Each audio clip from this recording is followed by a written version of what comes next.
this one here in the cave. As Mm-hmm. the journeys through the mountain took the majority of a day, you guys set out last session. Well, starting last session in Parnast, you guys opted to stay in town for one more day, giving Ken enough time to finish up the goggles of night he had created or uh, decided to set up for Mia so that she would have some way of seeing in the dark, dark caves that you're about to go into, as you guys had kind of run into that problem a little bit, chasing down Ragnar. Um, as you stayed in town, most of you hung out there within the small tavern that you had rooms set up in. Mia, venturing into the town, managed to not spend a lot more money in very, very tourist trappy town of Parnast. Before you guys took one more night's rest and left the next morning just after dawn, making your way into the mountains and beginning your trek across the frigid and freezing peaks of the spine of the world, this massive, massive mountain range that runs all the way from the sea to the northwest along the northern perimeter of the Sword Coast, forming a barrier between the Sword Coast and Icewind Dale, and then running in a southward direction down the entire length of the Sword Coast. Let me see. Okay. Um, this huge mountain range divides the Sword Coast from the Dale lands as well, and creates a kind of natural buffer between those. And the peaks go 20, 30,000 feet in the air. So you are, by the time you're in Parnast, you're already about a mile, 2 miles above sea level. As you traveled out, you went to the nearest mountaintop, the Grim Hills, and investigated the cavern there, discovering a large rock snake creature, three of them, that had set up den within the cavern side of the mountains. You defended yourselves and forced to destroy the poor creatures.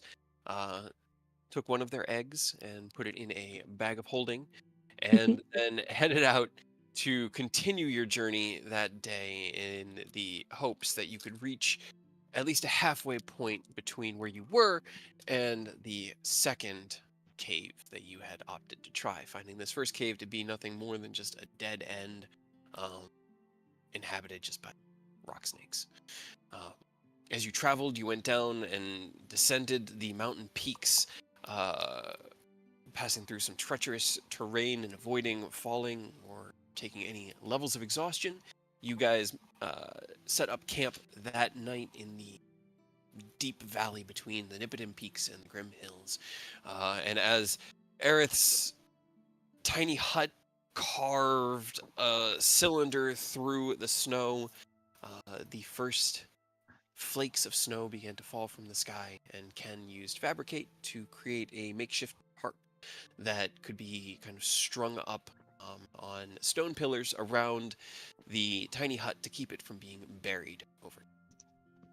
Um, it worked. You guys rested up that evening and were able to set out the next day at dawn. However, it did consume Because Ken's I'm a coat, coat. Yep.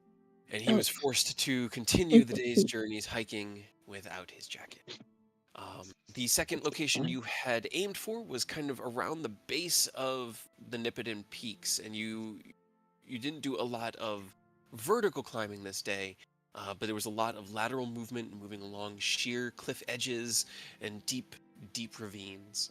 Conserving flight as much as possible, you managed to successfully climb and make it through the challenging terrain through a ever-growing snowstorm before coming across your second cave network. Heading in, you followed it for a short while before it split off into two directions, one wider path heading off and up to the left, and a narrower, much narrower path diverging to the right and through the caves. Nicholas reached out to the Modrons in Mechanus and, using divination, divined that the path to the Underdark laid down the narrower path. And so you all kind of squeezed in and began to push through this narrow crevice before emerging into a wider cave that split off again.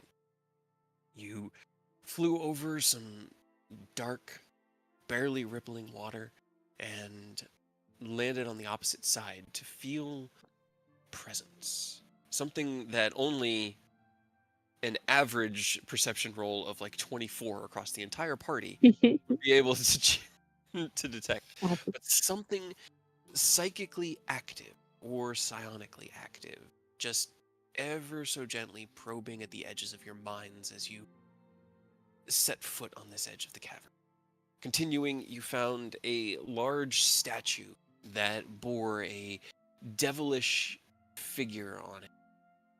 Spikes and fangs and all sorts of demonic accents on the design, but in its hand, a single large shield that it was resting on the ground.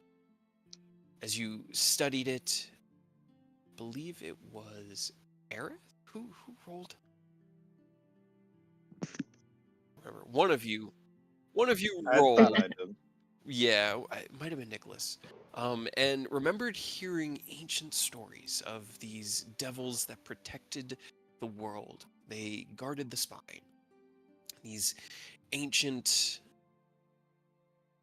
horrific creatures that had set up, or had been believed to set up here within the spine of the world and protect it.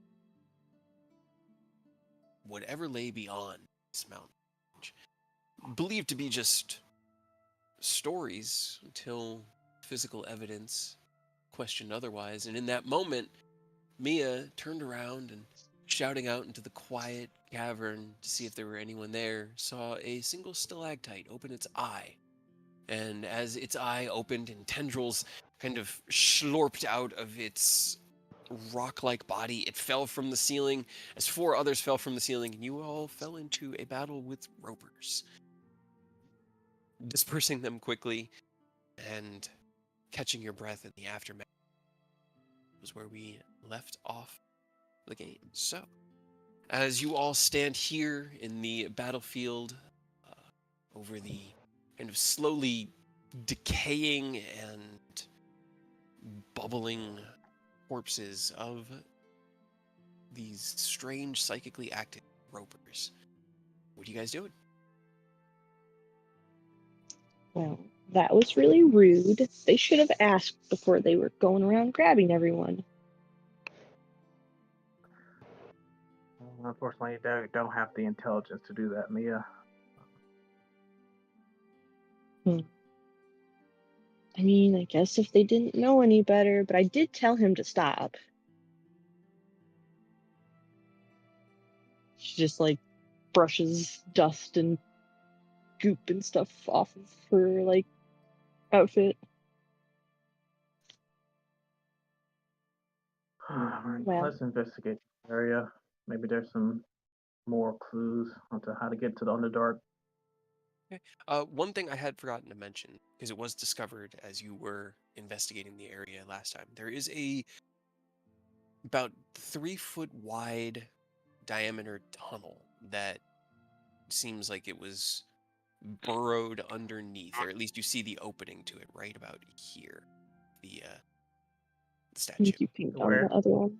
Am I on GM? I thought I was on the token layer. Right there. My bad. Right under the ball statue. Under got all it. of the broken stonework, the ground just sort of like caves away underneath there, and there is what looks like a 2-foot, maybe 3-foot wide diameter tunnel that you'd have to like pull yourself through. It's about the size of like an air shaft. Nicholas could climb through relatively easily. You could fit. Benefits of being short. Or, and follow me on this one here. Mhm. I'm gonna just make a shovel and dig extra space. Okay. Make a shovel. All right. Okay. Can I help him with mold earth?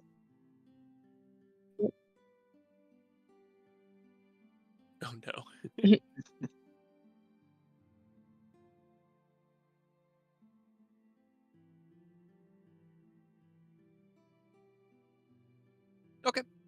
Sounds good.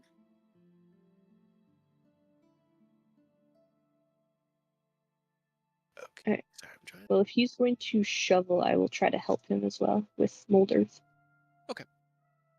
All right. So as you activate your right tool for the job, and in most situations this takes an hour, but I'll say for narrative purposes, you can makeshift together a shovel in about 10 minutes.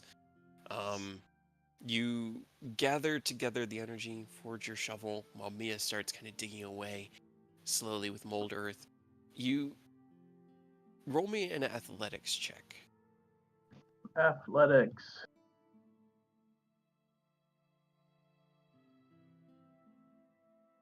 Oh no. So as Mia molds the earth away and causes it to kind of like crawl up and out of this hole, you dig away and you dig, carving through. The stone here is hard and heavily packed. And as you get about, you can only get about 2 inches of the shovel in at a time. After about 10 minutes of the two of you concerted effort, let's see, loose earth.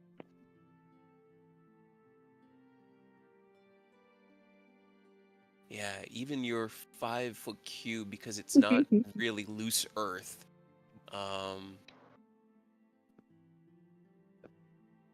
You've only made it about 2 feet down, and you've just sort of widened the mouth of the tunnel, but it seems to just continue at that kind of width. Well, I think you guys are gonna have to crawl. Yeah.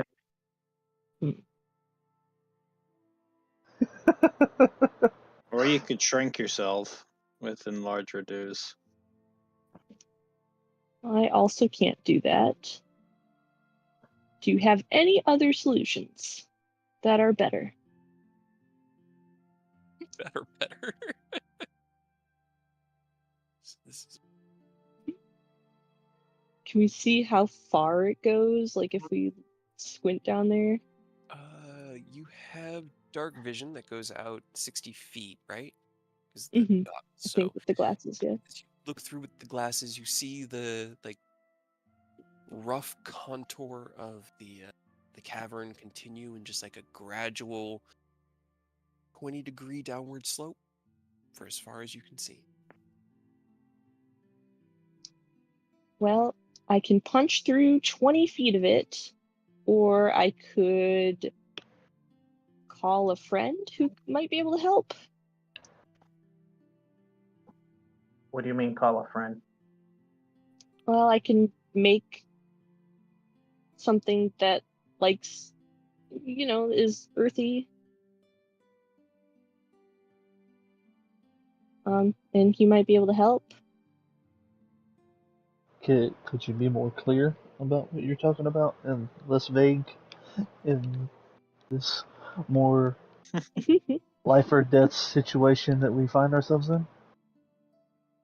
I mean, I've never done it before, but as far as I can tell, I can reach out and ask for some help from one of the other planes, and they send someone to help me. I mean, depending on how far the tunnel is, I can go to the other side, walk back, and then just teleport us. That seems excessive, but That would be very excessive. do you want to? Well, go down there, and if you don't see an end within 20, 30 minutes, maybe come back. Or I can use, where is the spell? Arcane Eye. And I'm just gonna have him. That's also a good idea. That way Scout you don't have for to go us. into the tiny tunnel. I'd prefer not to go into the tiny tunnel by myself. You're the one who wanted to in the first place. No. That is not what I was getting at. like out of game, I was like, man, it'd be really sick if Ken made a drill, and then when I said drill, I immediately thought of Deep Rock Galactic, and I was like, man, Rock and stone. Rock and stone. All we need is a full party of dwarves. So yeah, I'll use a. Oh wait, Link Arcane Eye. There we go. As you cast out your arcane eye, and it manifests itself. Let's see, normal vision and dark vision. Feet, look in every direction. Okay. All right. Just send it on its merry way down the tunnel. Okay. As you send it on its way down the tunnel, it kind of chugs along in this unchanging straight path for about 100 feet before it levels out. It doesn't start getting wider for about another 100 feet. But at that point, it kind of your arcane eye has been floating through this very small space, and it can't see very far out, and it plops out into a tunnel. You can see on the other side of the tunnel, it's about 10 feet wide and maybe 7 feet tall. But you can't see how far the tunnel stretches in either direction to your left and right. Well, good adventurers go left when it's in the eye down the left side. Okay. You start floating the eye down the left-hand tunnel. Bearings in my head. It continues on for probably about this. Let's see if it's 30 feet per round. It can go about 300 feet a minute. So you've been at it for about 5 minutes. You go for about another 5 or 10 minutes, another 500 or so feet.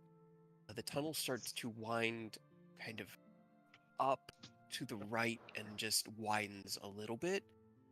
You follow it for about another 30 feet up before it kind of splits off into about 7 different narrow tunnels. It looks like a tributary that all kind of like feeds into this one tunnel that you found yourself.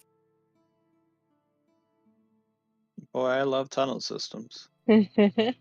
Especially teeny tiny ones that are extremely claustrophobic. Yeah, that's a good thing I have a lot of divination spells. Mm-hmm. Also, I Alright. realize we can make 1 or 2 of us small, but only 2 of us, because it's a concentration spell. And it only lasts for about a minute. Mm-hmm. Alright, I'm So gonna. we have a minute to cover an entire cave system. Alright, I'm going to Hell yeah, dude, we dispel. got it. I believe. I'm going to 2 dispel people at a time. Arcane Eye, and then relay the information that it will widen out, but we got a lot of different tunnel systems to go through. Boy. Can everyone make me a perception check? Let's see. Perception. Rocking that 34. Did you want me to roll for Aurora until he gets back? Sure. Can do.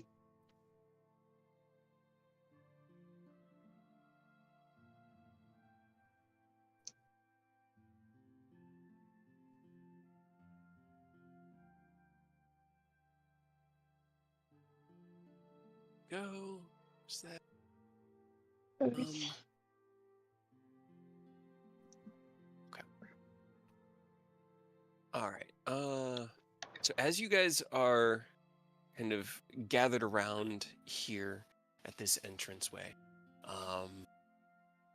Nicholas sends his arcane eye out and begins to plunge the depths of the tunnel below you after Ken and Mia had kind of excavated out a little bit and revealed that the tunnel didn't seem like it was a short one. It seemed like it continued for a while at that width. You dismiss the arcane eye and relay the information. Take a look around. Nicholas, you see it in the ethereal plane, and Oni, you see it with a 34 because that's just a ridiculous perception. But yours is like you less see it, you more can feel something in the air around you. As you look around, there seems to be a eyeball floating ever so gently off of Ken's shoulder. Oh, good. I will say I do have a non-detection spell on myself. On yourself. On yourself, yeah. Yeah. It only covers you, But unfortunately. would I know if it's like a scrying thing? I'd say roll me Arcana. You Haha! Yeah, I got probably expertise in that. with a plus 17 and a natural Uh-huh. 1. And I mean, oh my fucking god. so with even with a natural 1, I mean, there's definitely divination. This is your kind of deal. I'm just making sure that I've got because Ken, you don't have an amulet, right? Protection from scrying and detection. Nope. Okay, I just because I know like where it's coming from, and I know with a +1 you can't hit that save, or even a +4, I guess, because of your wisdom save. So okay, I just wanted to make sure I was playing above board. Cool. All I got is tools in my bag and hope in my heart. That's the spirit. That's what we all need. Mhm. This is definitely some sort of scrying eye, Nicholas, as you take it in, and Oni, you can see the like shimmer of magic ever so faintly in the air just off of Ken's shoulder. Is there any way to trace the magic back to its source? Don't think I don't so. think so. Yeah, not that I know Reverse scry. of. I guess I'll have to make a new spell that I need to work on. Yeah, I don't Force see Counter your way hack. back through the scry. Counter hat. counter hat. Pretty much.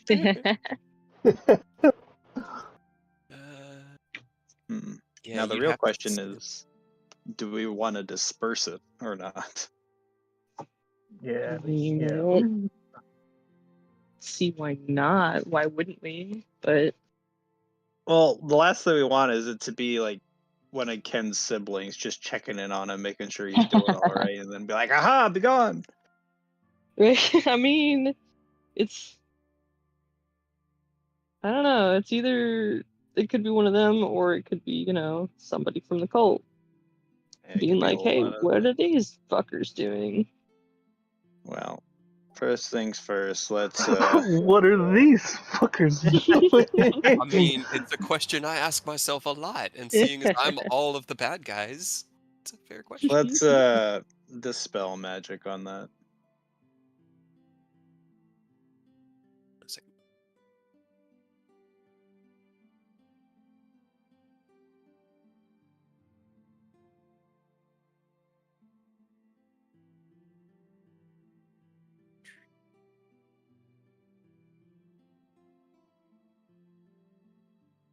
Level Okay, I scry. need you to give me an intelligence check. I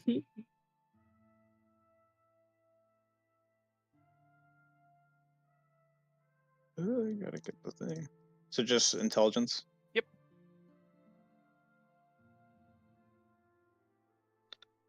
Okay. Yep. With a wave of your hand, it is easily and quickly dispersed, the magical eye dissipating back into the ether. That's concerning. What was that? Someone was scrying on you. Oh, fuck. God damn it. Okay, we gotta pick up the pace now. Why would somebody be watching you? Well, two reasons. One, it could be my siblings just checking in on me, which I hope it was. But two, it could be the cult just doing their dumbass chicanery. So They probably got a good beat on us now, so we need to pick up the pace.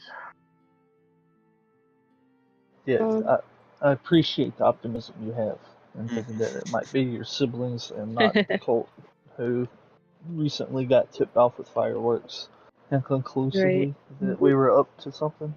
So I think you were making the right call and that we got to get a move on.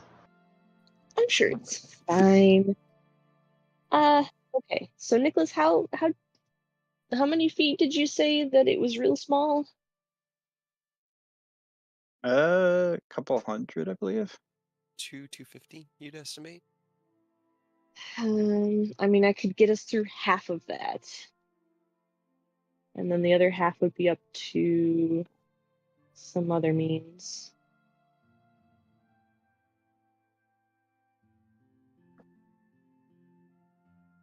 But I could do up to 140 feet worth. I'm still trying to figure out a way to make it so we can't get scryed on, but the biggest I could do is like a 10-foot area. Yeah, the only thing that really prevents it is those amulets or the Mordenkainen's private sanctum, but that doesn't move with us, unfortunately. Yeah. Yep. And If Aerith it did, can that would be put up dope. the sanctum, but yeah. So Okay. I can just be so- detected, but you guys sure as hell can. I mean, as long as you keep an eye out, and anytime you see it, just tell them, no thank you, go away. Actually, I wonder if I could trick them. I could do an illusion spell to around us. So whenever the eye checks in, they're like, "What the fuck? Why are they in a forest now?" Do they move How did they with get us? into a forest? I mean, I could definitely trick them. Okay. Here's what I'm thinking. I'm gonna cast this on myself and lead the way. Okay. And You're going to then hastily crawl. I'm gonna just, gotta do what I gotta do. All right. So Ooh, as you You- Can I, in I mean, do you collaboration, what? can I use boots to like streamline the process? I'll be kind of like a pretty much like a kind of like a drill, kind of. okay. Okay. Well, that answered my next question as to whether you were going in head first or feet first, but I'm guessing you're crawling in head first. Okay.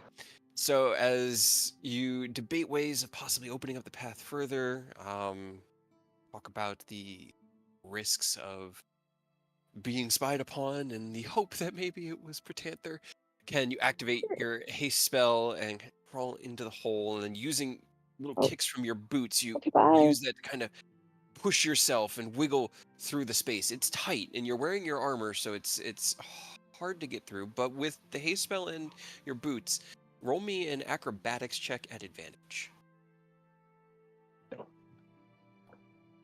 Acrobatics. Okay.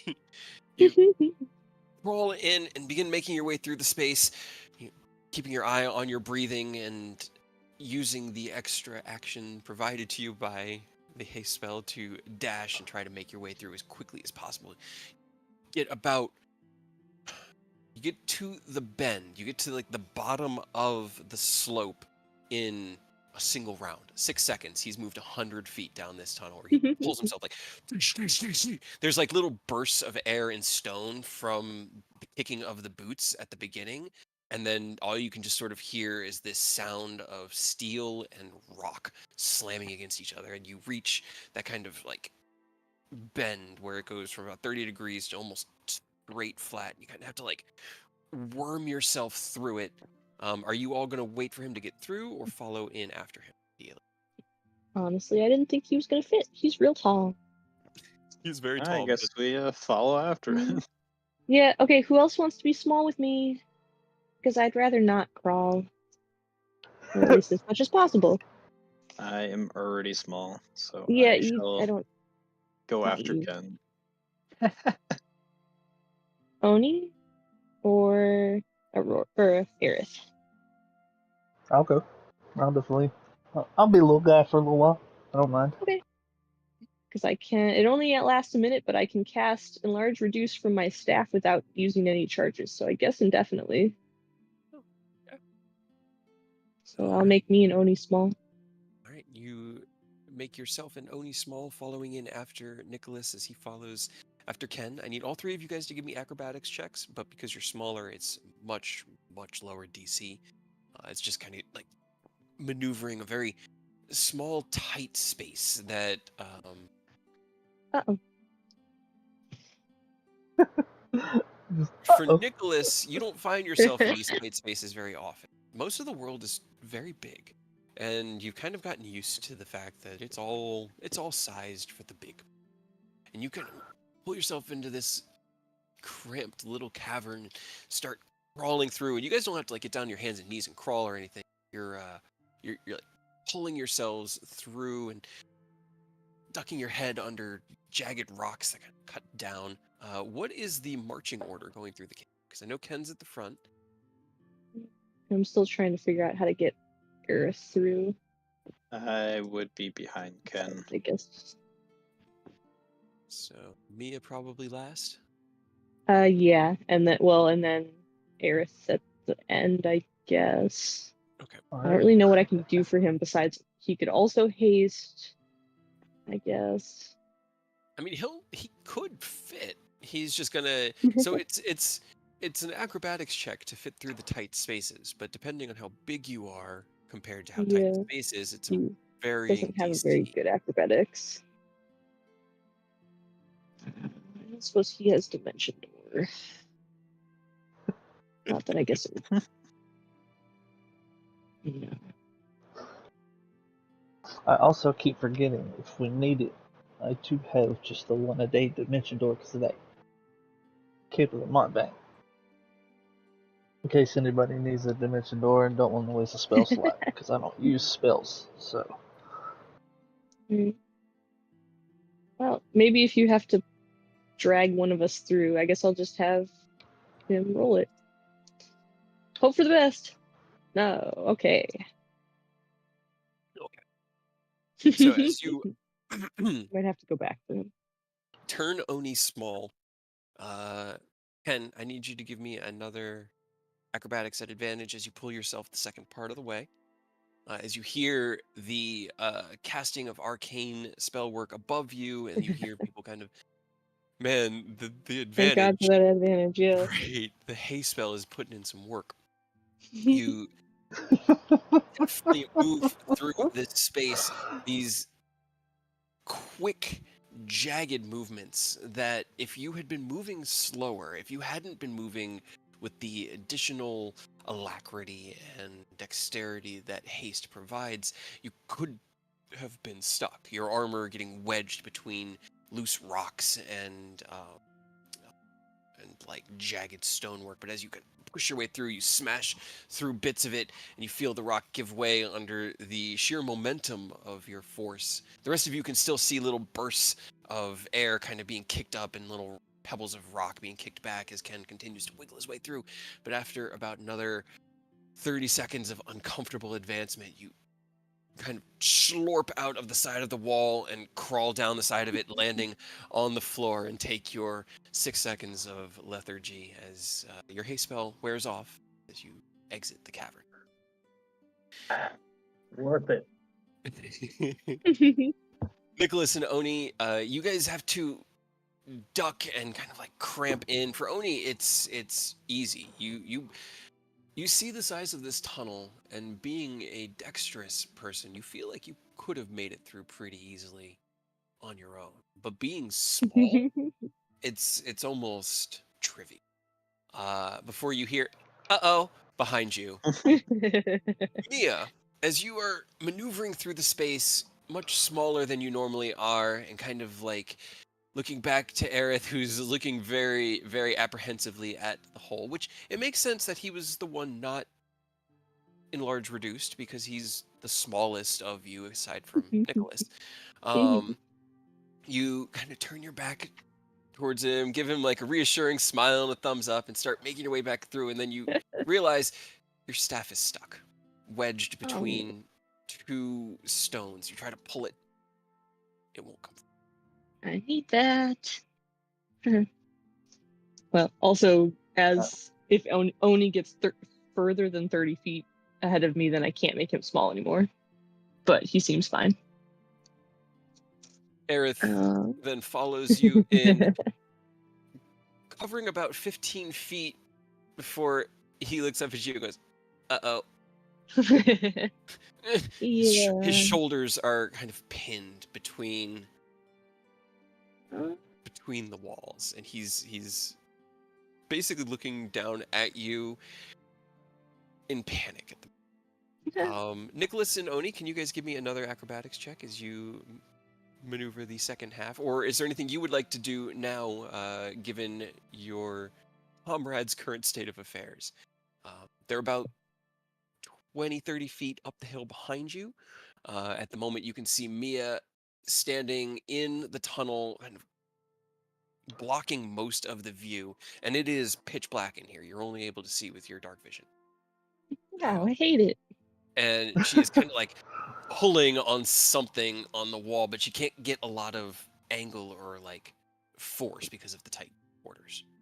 I cannot do anything without taking a rest to move some my spell book around. I mean, if nothing else, I'm at least gonna have the orb, the bright gem of bright, be bright so that it's not both, claustrophobic and dark. Okay. So, all right. So So you light, can see please, at there's least. a bright light shining through this tunnel now. Everyone can see quite easily, which does actually make it a little bit easier, but a 5 and a 6 still. Aerith, can you just put? No, you're stuck too. Okay. Guys.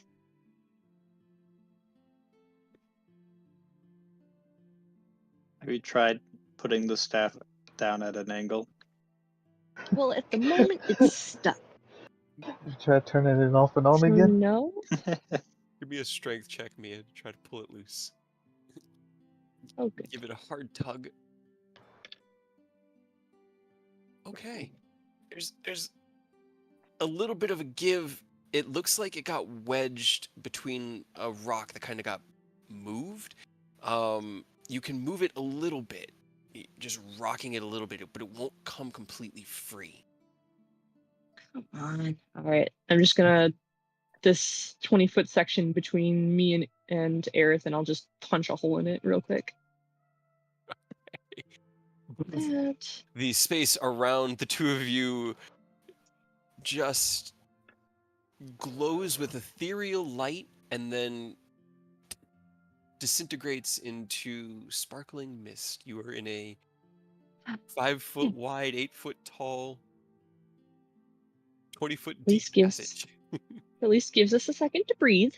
Yep, you're no longer stuck, and your staff is in your hand. Now what? You're still in a room kind of at an angle. Oni and Nicholas, they seem to be fine, so guys, go ahead, give me acrobatics to get out. As you look back and kind of think about how you might be able to help in this moment. No. So many, thankfully, thankfully, it's not an attack roll, so not immediately awful, I guess, but it's also Still not great either. As you continue to make your way out, you had stopped to kind of assess the situation with Mia, and as the terrain around Mia opens, it like a balloon inflating around her just disintegrates. You give it a nod and turn back to kind of keep crampily walking through this space. You're moving very, very crunched in and carefully, and as Nicholas jumps out in front of you, you kind of reach out, and Oni, you start pulling yourself out of the opening right as the enlarge reduce wears off. And as you resume your normal size, you do it right there in that opening and find yourself kind of like half stuck in the opening, your hips having gotten caught during the enlargement. You have to push yourself free with a thump. You roll into the it looks almost like a sewer tunnel at the moment that you guys have found yourself in. Ken kind of sitting up against the wall, catching his breath from his haste spell. Nicholas, can you give me a dexterity check just to catch yourself, because you're tiny, so you have to actually fall. Okay. Can I try to catch him? Just in case, have that little competition. Yeah, that'll be good. That'll be good. You kind of like hop out of the hole as best you can, and as you land, your feet hit the ground and you stagger back and you stumble onto Ken, who kind of catches you with one arm and sets you down next to him. Afterwards, you see Oni enlarge in the wall, and then he gets ejected out. Mia, while you're within your space around that same time, you know your enlarge reduce is going to end soon. So Yeah. give it a few minutes or a few seconds and resume your full size in this small She cavern. just kind of, she kind of sits down for a second and looks at Aerith, just like, all right, what now? Hold on. Let me think. Goes on for about another 30 feet before the angle of the tunnel turns, and then you've got about another 100 or 20 feet of small space.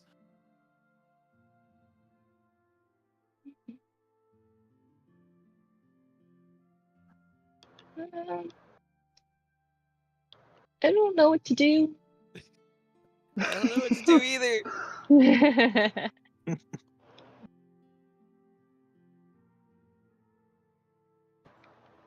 Just Trying crawl. to help We you believe with in you.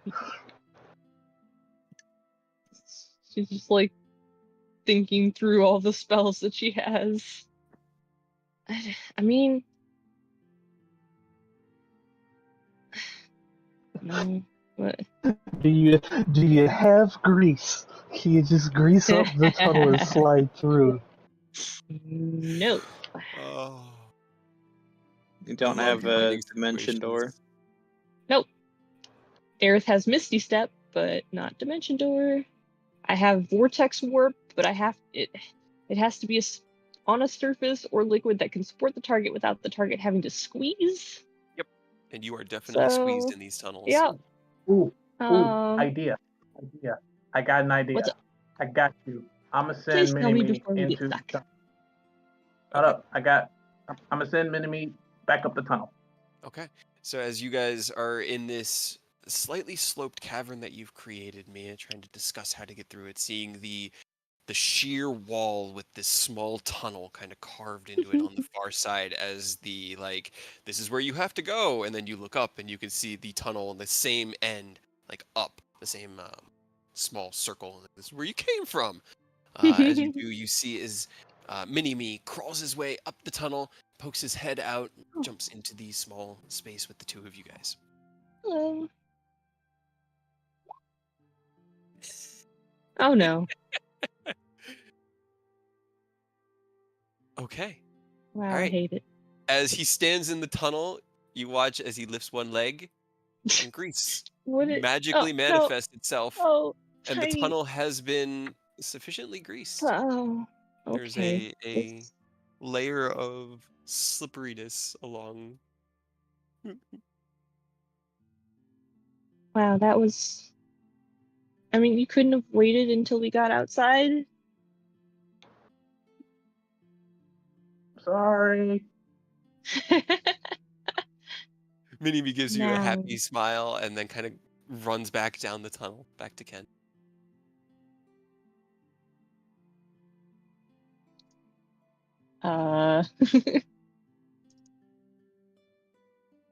It does look slicker. Like, looking at it, it's Yeah. obviously slipperier and would be harder to get caught up in. There are still some, like, breaks in the stonework where things could get stuck and jagged stones that could get caught on things, but. Or you could cast Pass Wall 7 more times. Yeah, I can only cast it 5, 10, 15, 20, 25, 36 more times.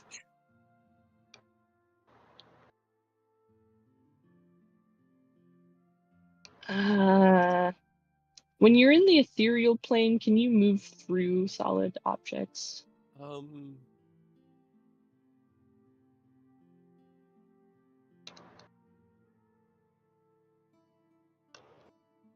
I think you move through objects, but not Earth. me see. Possibly not on that.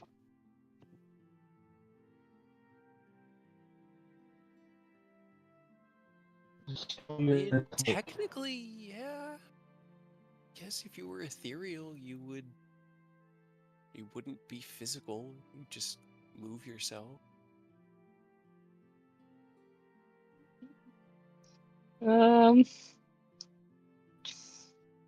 Fuck it, let's try that, I guess, then. Because I don't know about the grease. I feel like I'm just gonna try and fall down.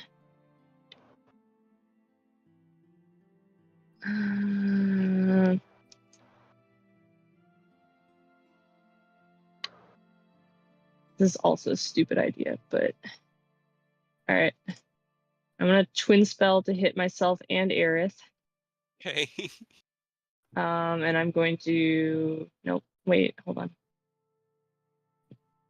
Shit. You can't target somebody else if it's a self-target spell, right? No. No. Well, then Aerith can get down in the grease and try that out. Okay. See if that works. Hey, that's fine. He has prestidigitation. He'll be okay. Alright, What are you we'll do that first. I was going to cast Blink on myself and then try to move every time that I'm not in this plane. Goodness. Okay. It's not going to work out very well. But you're still trying to crawl though, right? You're just going to try and because like if you blink back into the material plane while I'll just have inside to the earth, you're wait. going to take damage. Well, it says if no unoccupied space is available within the range, you appear in the nearest unoccupied space. Oh, So okay. it just puts me back in the tunnel, and I'll just have to wait a minute. Okay. All right. Okay. Make me acrobatics checks for both you and Aerith as you begin your blink spell and give Aerith an unfortunate thumbs There's up. Aerith. And there's me. Okay. 9 from Aerith. Okay. All right.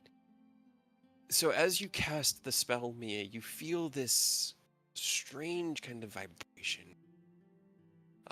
As you find yourself flittering between here and not, and quickly climb into the tunnel at the far end that you'd opened, and pull yourself down to that breaking point. As you quickly, you avoid the grease by moving through that ethereal, and manage to make it quite a ways before having to pop back into the material plane. You're forcibly shunted into this kind of like cramped fetal position, and it's panic-inducing for about 12 seconds before you return to the ethereal and you make a scrambling dash, your hand kind of reaching through stone, and from your vision it like pushes into the wall and grabs onto something. It's like swimming through nothing, but your sheer force of will pulls you through. And after about another 20 seconds of that, as you are all out in this tunnel, all of a sudden, out of nowhere, Mia just appears. And then blinks away. Fuck this. What? And then appears again. Why? And that will be the end of your spell.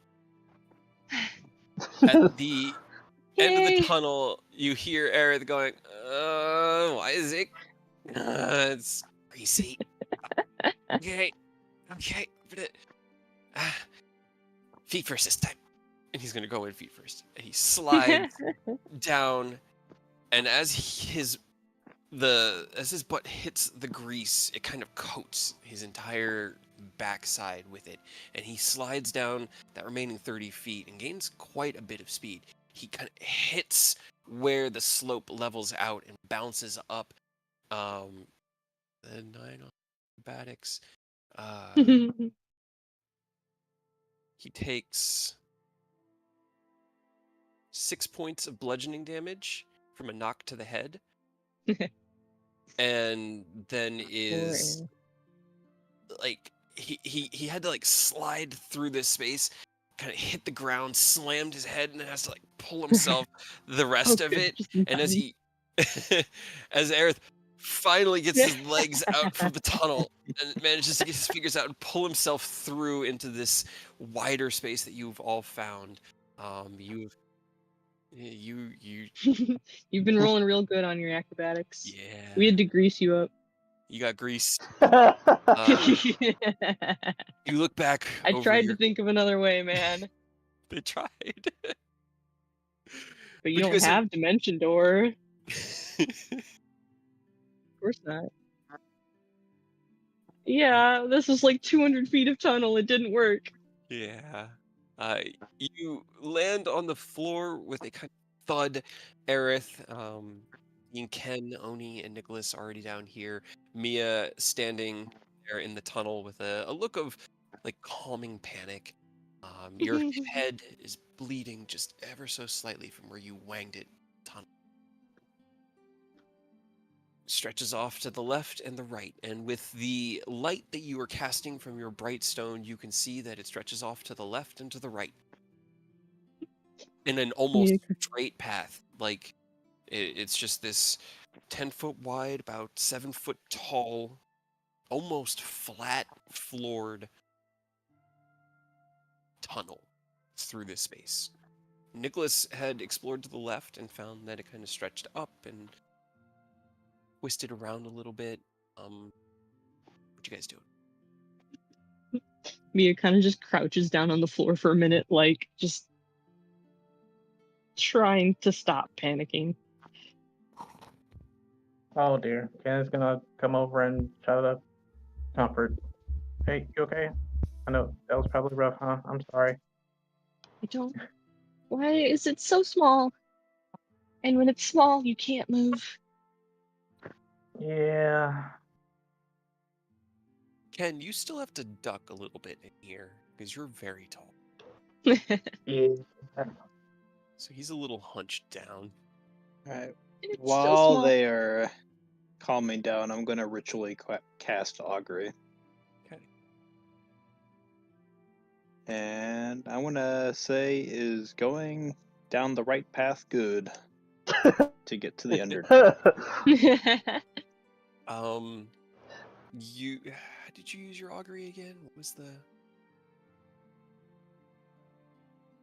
I think you used it yesterday. I used it. That's right, it's a solitaire. I was trying to think of like what the The ritual was for it. with So a as deck Ken, of cards. yeah, sits down with Mia and begins to offer comfort, Nicholas takes on his position and takes out his deck of cards and begins dealing out his starting solitaire hand. And it takes about 10 minutes. And as you ask the question, you begin the game. Signs are good that the path to the right leads to the Underdark. If you cast the spell 2 or more times before completing your next long rest, there's a 25% cumulative 25% chance for each one to be random. I get 3 questions, right? I think this is just the one. It's just the one, yeah. Okay. Well, I guess going right seems to be good. Does it get bigger? That's a question I don't have the answer to. Can you go check?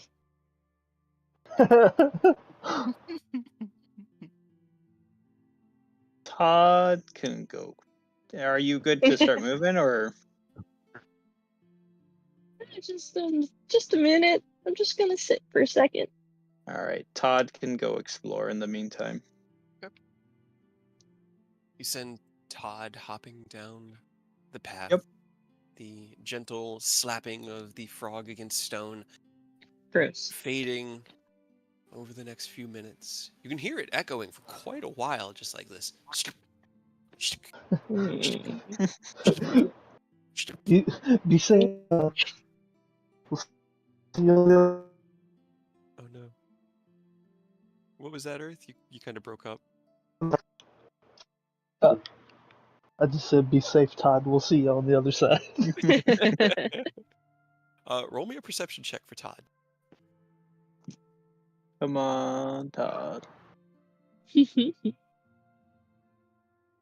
Perception, that is He's got a +1 to his perception. Okay. A little bit. Let's see. Todd the Frog. Todd the Frog. He hops down the tunnel for quite a ways. Let's see.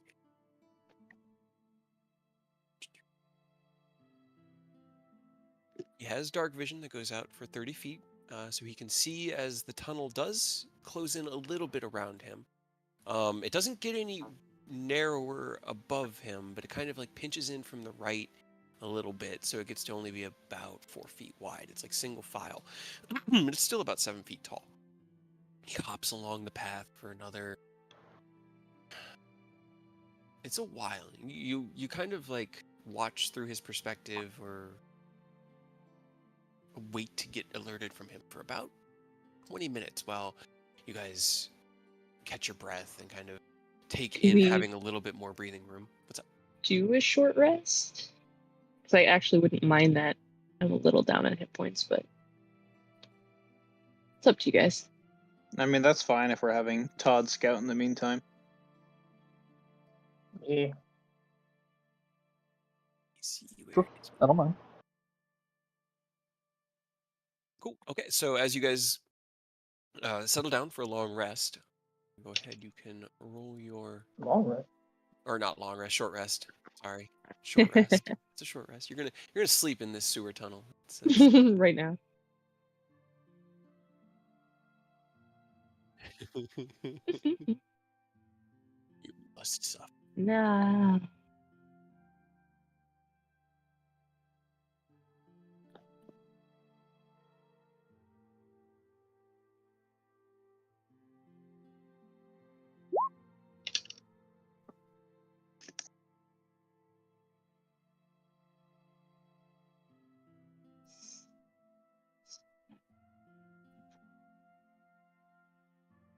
So as Todd the Frog hops down the tunnel, his hopping slaps fade into nothingness. And you guys are left to bandage your wounds and catch your breath and, go ahead and take your short rest.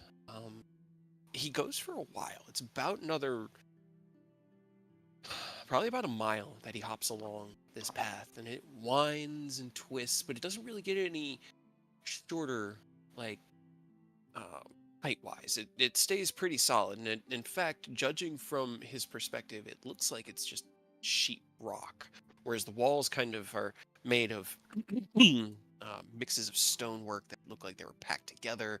There's like large stones that jut out at odd intervals, and he has to like go into these smaller pathways that are easy for him to traverse, but might take a little bit of having to just squeeze through from you guys. Nothing as tight as what you just passed through. Before he comes to the edge of what seems to be a very, very dark, wide pool. The path just sort of ends, and all that is beneath him is just dark. And it's just gently rippling along the surface.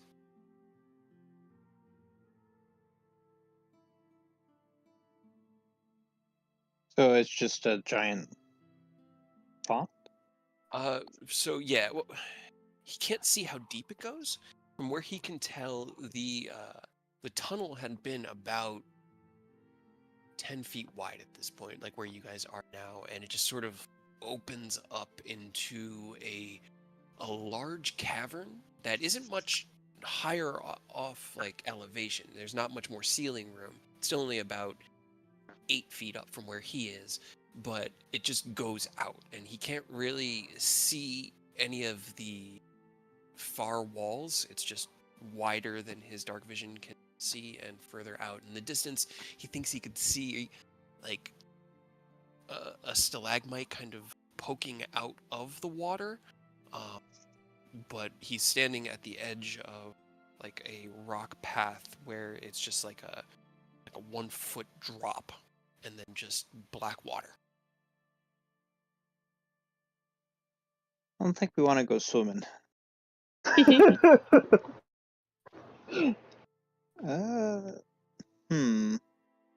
It's definitely not ideal. water that we cannot see through or do anything with. Yeah, so it's either go left and there's a maze, or go right and there's a pond. I had forgotten. As he hopped down the tunnel did seem to get more and more humid. As you got Probably closer to from all the water. I mean, Just Todd painting can the accurate image. swim. Let's have Todd go for a bit of a swim. Okay. Will he come back if he gets eaten? Is he like a familiar, or is he just your frog? He is a familiar, so he Okay, can come so- back. Okay. Is he a fey fiend or what kind of familiars can you do? Or celestial? He'd probably be a celestial Okay. toad. Todd, the Celestial frog. I love it. Okay. All right. Let's see.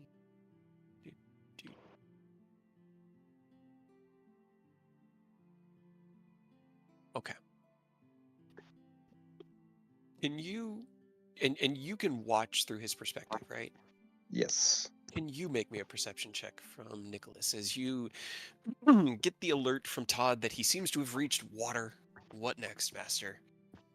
You assume your mental connection with him to be able to watch through, and then Nice. watching over the water, you look out and have him hop in. Let's see.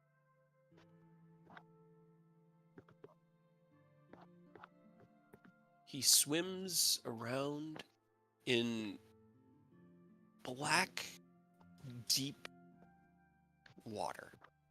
As soon as he hits the water, his dark vision shrinks enough that he can't really see. If he goes down 15 feet or more, he can't even see the surface anymore. The only way he can really tell is just based off of that, like, internal balance. But being amphibious, he can at least breathe in the water. Swims around for a short while.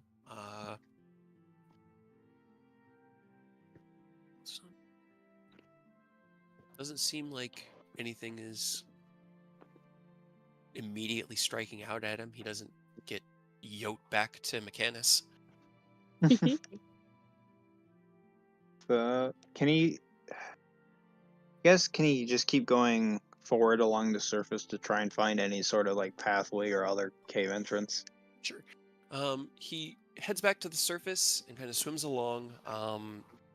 Judging from his sight and seeing through his dark vision, he passes by these large stalagmites that kind of burst up out of the water, covered in well, you can't see color, so a kind of dark fungus, it looks like. Some sort of fungal growth here within this cavern.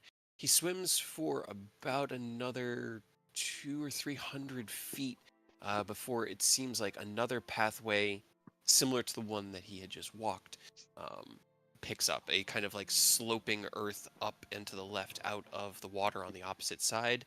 And as he follows that, it continues down to like the right. There's just sort of like a bump, like a hill that stops the water from flowing down the hill on the other side. All right, so we do have a tunnel. Awesome. I guess he can just keep going until he finds anything. Just keep going, Todd. Okay, how long do you guys wait? We should probably like crank up a little bit as Todd is scouting. Okay. I mean, that's my vote anyway. Right. Mia she sits with her knees up and arms around them, just kind of staring at the floor. Just, it gets so small. And then I get really scared and I don't really know why. I know, Mia. It's gonna be okay. We're here for you, okay? Is there any way that we don't have to go through more small tunnels? I can try to find some way, but we just gotta keep pressing on. You know, I know. some some days we just have to, dig deep and conquer that fear. This is kind of odd, but has Nicholas ever been to the Underdark before, or no, has been in any location in the Underdark? What do you think? You know Mhm. his like how you want to craft him, what you think of his story. It's not somewhere that normal people go. Here's the he used to go all over the place looking for old magic and new magic, so he could have gone there, but it would also been a long time ago. Right. Go ahead, roll me a d20 and let's find out. Say like a 14, and he's done some. Okay. No. It's always been interesting, but the thing about the Underdark is that there's not a lot of arcane. The Underdark is a place close to the abyss, where it stretches at the edge of where the weave can affect. It's filled with psionic creatures and creatures that use magic aberrant to normal arcane rituals. It's not something that would have any sort of information for this. Gotcha. Especially the drow. Think he would Yeah, get along they're with the not drow. friendly. No, I was just curious because if he's been there, he could be like, "Oh, we could just teleport right there." But what part of the Underdark at that point? Yeah, that's Ah, why I wait, was gonna ask. this is the Underdark near Am. Oh well. Oops. You run Oops, into Tav and wrong Shadowheart. Underdark. All right. Let's see. Where was I going to?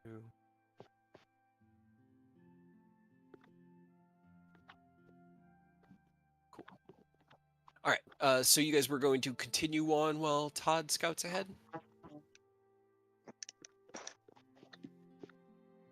Was that the?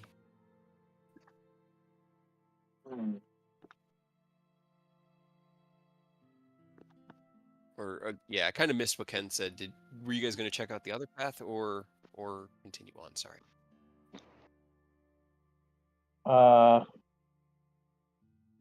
Said one path is the pond, and what was the other path again? Yeah, it kind of it stretched off to the left and then went uphill before branching off into about 7 different pathways, each about 3 or 4 feet wide. Mazes.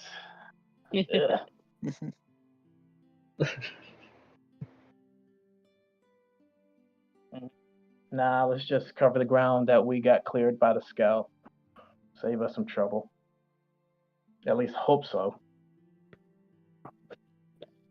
Can everybody roll me an athletics check to traverse this span, maneuver through and over some of these obstacles? It's a party-based roll, as this is more like something you can actually help each other with on the regular.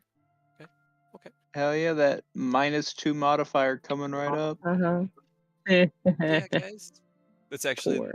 it was a DC 10, so that wasn't hard. Because this path isn't that hard. It's narrow, or it's short for Ken. Like I said, you're kind of having to hunch down a few inches to make your way through this space, and seeing Oni, he's what, like 6'2"? I think. Nah, he's like 6 even, 5'11". He's average height. Yeah, Average he's not height. a big dude. And remembering that you used to be that height, there's a slight bit of like, damn, I miss being a little shorter, as your back really just starts to hurt after a while of crouching like this. You guys follow along the path that Todd had carved ahead, Nicholas continuing to like peek in every now and then as he hops along through a ever descending and kind of winding pathway. Nicholas, can you roll me a perception check? Come on, Todd, find the Underdark.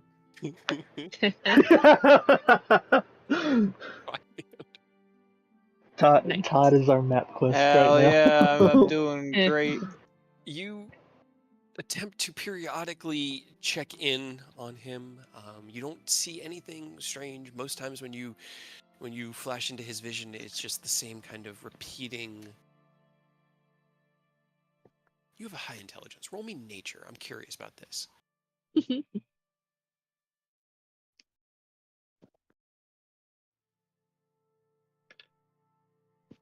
Okay. So as you're hopping along, from his perspective, seeing the way that the tunnels are carved, this looks like it was definitely carved by some sort of underground river at some point. The water flow, the way that the tunnel just keeps this gradual slope down, down, down, down. Periodically, there are these strange kind of openings. It's almost like your tunnel cuts into another. He hops into a divoted space that's about 10 feet across, 10 feet in diameter. This circular tunnel where the tunnel that he's been hopping along continues on the opposite side, but this one just sort of bisects it at a roughly flat angle. Would he explore this new tunnel or continue on the path that he had? He's basically at like a plus sign junction. I think he should go for the new tunnel. Okay, left or right? It stretches off in both ways. It's 10 feet in diameter, and it's pretty much flat. You'd say the left way seems like it goes a little bit more downhill. Head more downhill. Okay. As he continues to hop on, the rest of your troop pulling your way through the tight cavern and watching as you avoid the sudden stones that are just jutting out from strange angles. You come to that same lakeshore edge that Todd had once found. It stretches out ahead of you, and with your dark visions, you can see that and actually you have the gem of brightness still, right? Mhm. Okay. Although Mia is probably at the back of the group because she's been dragging her feet, not wanting to go forward, but also not wanting to get left behind.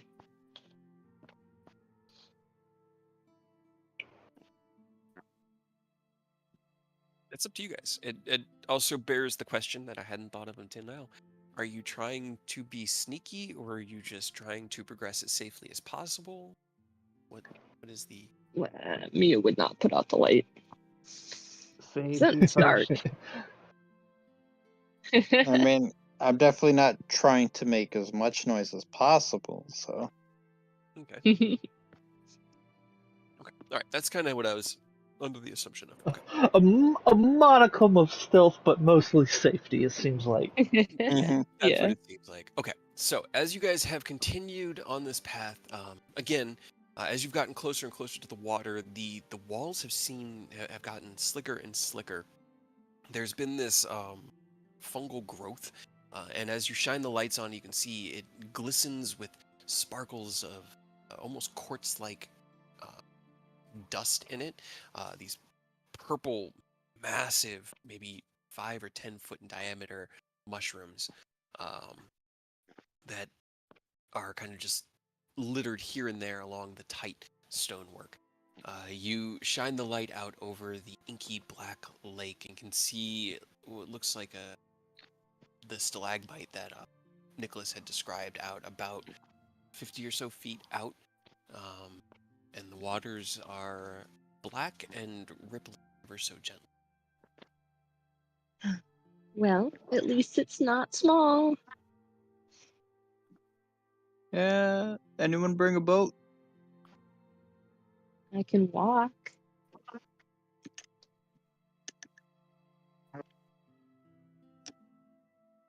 So that you can swim through it. I mean, to be fair, if we wait long enough and Todd finds the entrance, I could just teleport us all there. That works. No pressure, Todd. Right. He's hopping down that path, So- right? Yeah, he's still hopping. Sit and wait for the frog. Yes.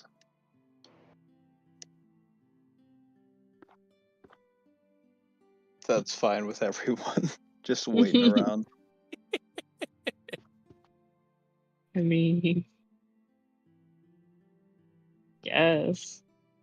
Is there like a shore to the water, or you said that it was kind of just like the tunnel just leads Yeah. straight to it? Looking out, you can see what looks like a bit of land, maybe I want to say like 75 feet away. But most of like the tunnel itself just sort of ends at the edge of the water. I mean, if we're gonna just stand around waiting for who knows how long, well, Mia's just gonna go walk out onto the water. Okay.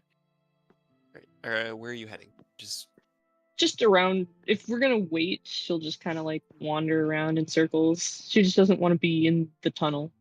Okay. It's at least open here. It is.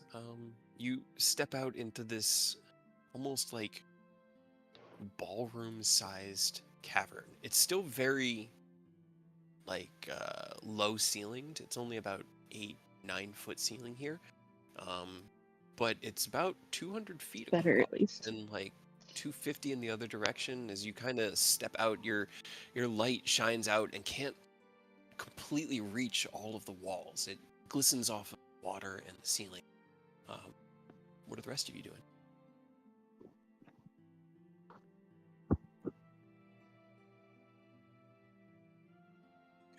Yeah, Oni's gonna keep an eye on Mia and calmly say, "Hey, keep your eyes peeled. I know it's black water, but we have no idea what's in it or around it. Don't go too far." Okay, I will watch the water as I walk around in circles. She kind of just like a kid playing in a puddle. She kind of just like kicks her feet through it and just walks back and forth. Okay. All right. I'll just, scan the area with my eyes. To adjust some. Okay. Then why don't everybody give me a perception check? I'm gonna add flesh.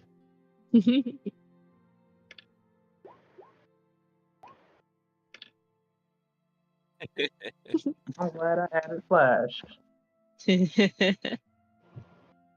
Mia's not paying attention. She's just playing with the water.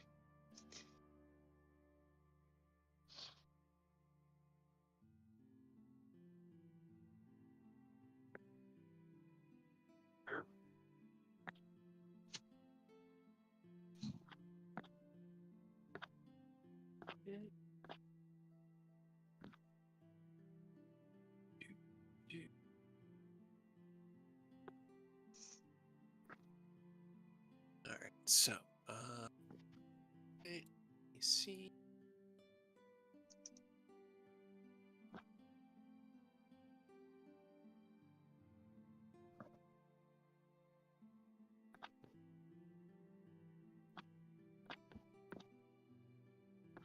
Okay.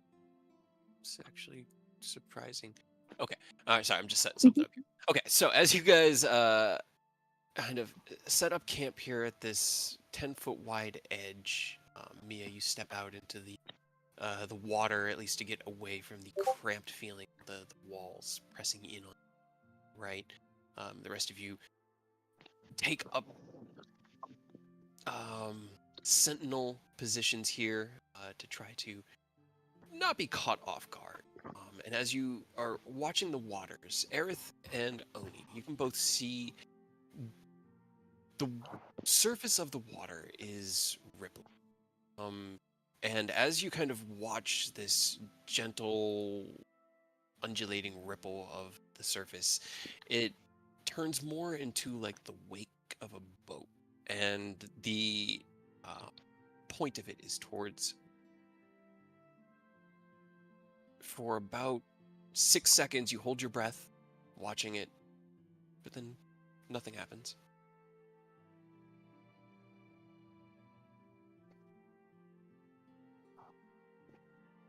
And you said it's towards what? Because all you said was it was towards, and then it.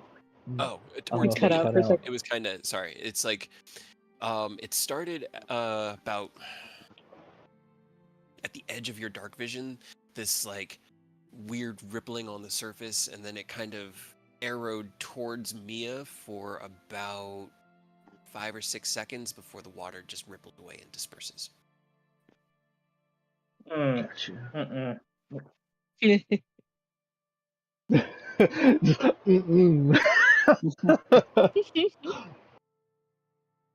Don't like that. Are there like loose rock, pebbles, anything like that around here? Yeah. Or is it all like solid? Okay, cool. Yeah. Then I'm just gonna take one and like throw it in the opposite direction of me to try to create some ripples, some motion, something to attract. See if we can distract whatever's in there from her. Right.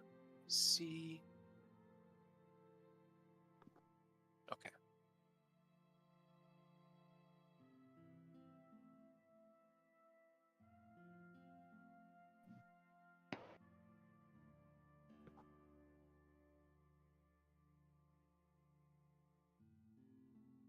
Go. All right, you pick up a softball-sized stone, lob it into the distance. It soars, thump, and ripples across the surface. Mia will walk back over to the group and reach out to take Aerith's hand and pull him towards the water. Come on.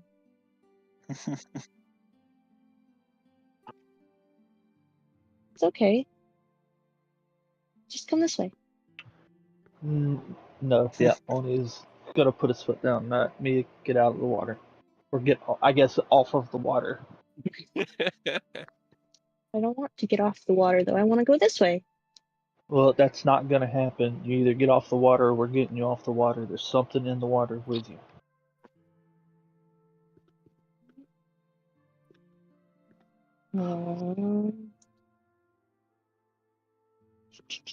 I'm going to twin spell Vortex Warp. Um, And Then warp I'm going to Aerith. dimension door behind her and get my arms underneath her. And then bonus action dash straight towards the shore.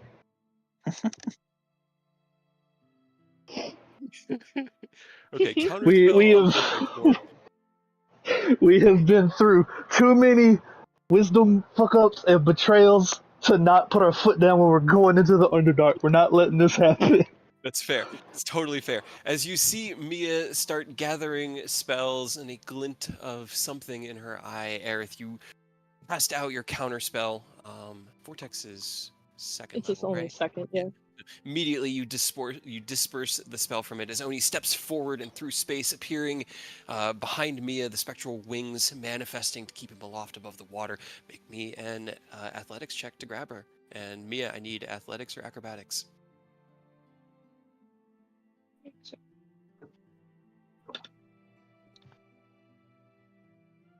Okay, you grab her and kick away from where she is. Oni, can you give me a wisdom saving, please? If it's a charm effect, I'm immune. Ah, okay. That is fair. And also, if we were 30, if Mia's at least 30 feet within me, she's got an advantage on saves to that. So I don't know how far she was, but she might not be charmed. She actually has a shot at not being. She would have been just outside of that range in order to get to where he was, because she was walking around where the water opened up.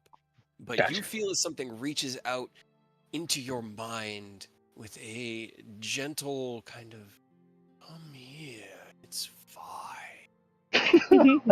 And I need, at this point, we're going to have to roll initiative because you guys know something's Yep. up and I'm going to put you on the map. And she would also try to get away from Oni if we're... Well, I still have a bonus action. That's why I said I was bonus action dashes. So you could try to get away, but first thing is happening is 80 feet forward, so 40 with you because I am grappling you. Yeah. You basically get her back onto the sliver of land that the two of you have been on. Okay, so here is the map. You are way down here, far end. This is where you came in. I had to construct a little bit more map because it was a good map, but it didn't 100% serve my purposes. This is where the edge of the water is. Mia, you had been floating out around here when your friend invited you to bring all your friends to dinner. Oni, or Aerith, counterspelled you. Oni showed up behind you in a flash of magic, grabbed you by the arms and shoulders, and then forward, pushing you along the surface of the water and over towards this tunnel. And at this point, I need I everyone don't to. want to go this way. You guys all got it. Right, that got that. All right, cool. I just need Aerith. I need to roll some stuff. I Well, don't at want least to go this this way. at least this one we know it's not like a betrayal because Oni felt it. It was like, all right, cool. Bahamut's freedom's doing its job.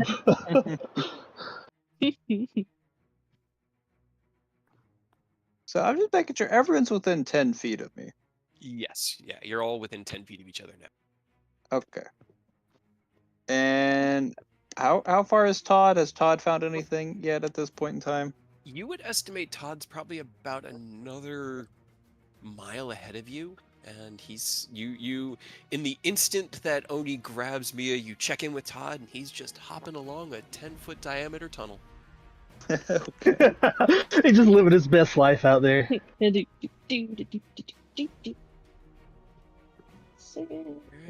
who are we missing? Oni. It's doing a laggy thing. It's kind of storing it now. I think. That would explain the lagginess. So that you could see, Oni, you had been standing like here next to Ken, and Mia was out here-ish, swimming around or standing around, because this is where it really like opened up. And that was where you had jumped to and had to. Oh, I'm pinging on the DM layer again, right here. It was just out of that 30-foot range. Fucking DM layer and monsters hiding from you guys in black water. Oh no. Alright, I'm on GM layer. That okay.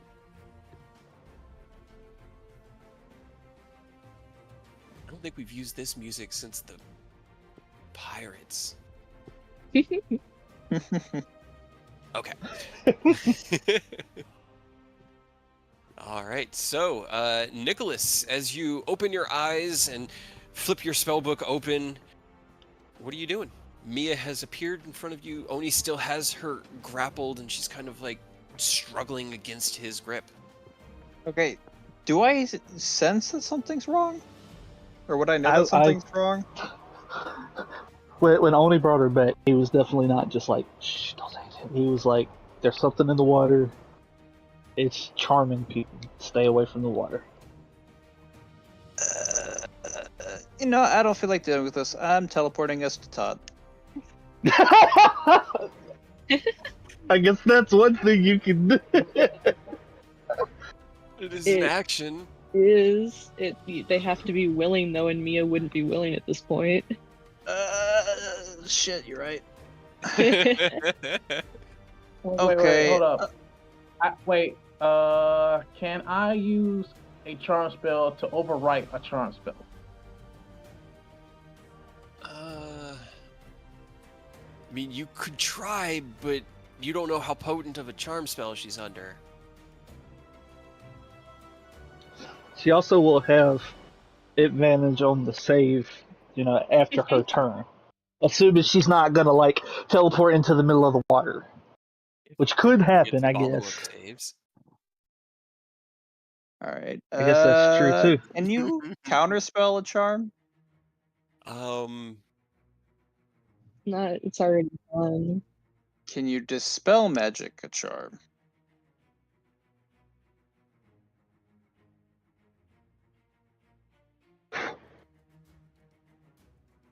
That's a good question. It is.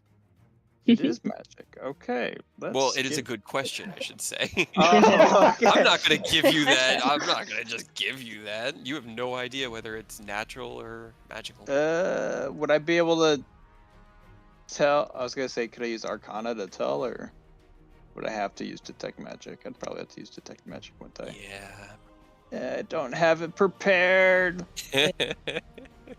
Oh no. So for some reason I can't see everybody on the turn order. I only see me, Aerith, and Oni. Yeah, same. Yep. I don't see Nicholas or his brother Richolas or Kim. Yeah, I don't Okay. see myself either. Okay. All right. Um, I see what happened. Okay. I got you guys. I just like to know when everybody's going, especially when I might be on the other side right now. It's fine. it would be so Don't worry about nice if everyone was willing, because that would solve the problem. Yeah, right? However, I don't have anything to see. Can I see anything on the ethereal plane? It goes out 30 feet, right? I think it's actually longer than that. Let's check. Where is my third eye? 60 feet. 60 feet.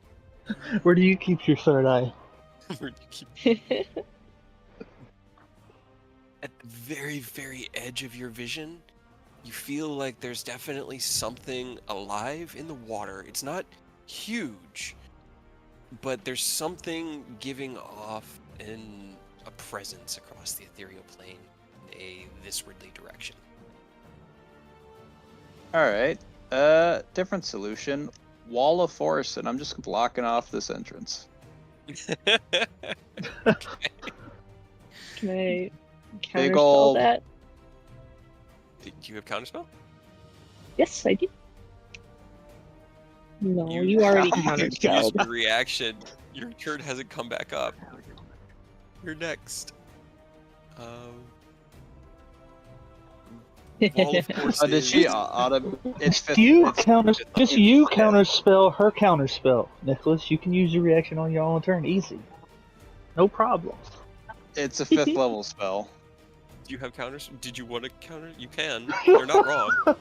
I can counterspell the counterspell. Oh, Yeah. It just If uses your everybody reaction. in our party, okay, yeah. yeah, okay. if we were all with, we could go a chain of, like, if we were a party of six counterspells if we really wanted to fuck with each other.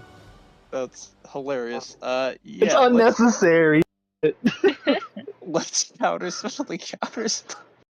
Okay. You Alright. counterspell while you're casting another spell. Yeah, that's more of my question is, can I even do that? Do 2 spells at, that's if 2 you're the spells one at casting once. the spell.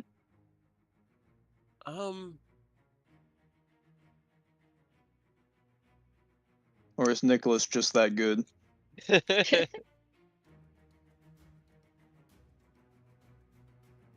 And I have a question as well.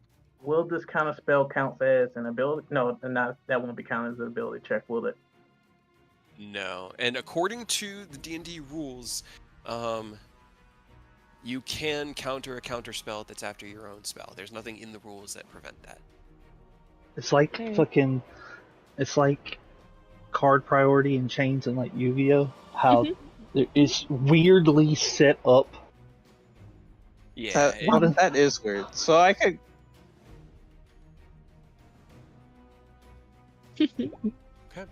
So Okay.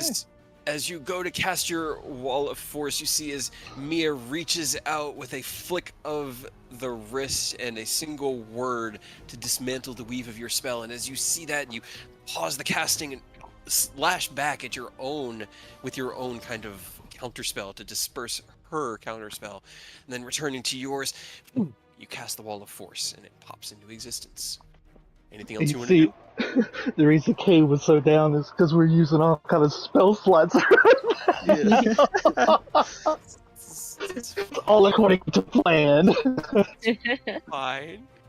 It's all good. Yeah. So yeah, the wall of force is there's just a massive just wall Yeah, that yeah, completely blocks it off. But yeah, that's Just my make turn. sure. Just looking at me, like, really? We're such a susceptible group. I don't think we've encountered something that has tried to charm someone, and at least one of us has been charmed every time.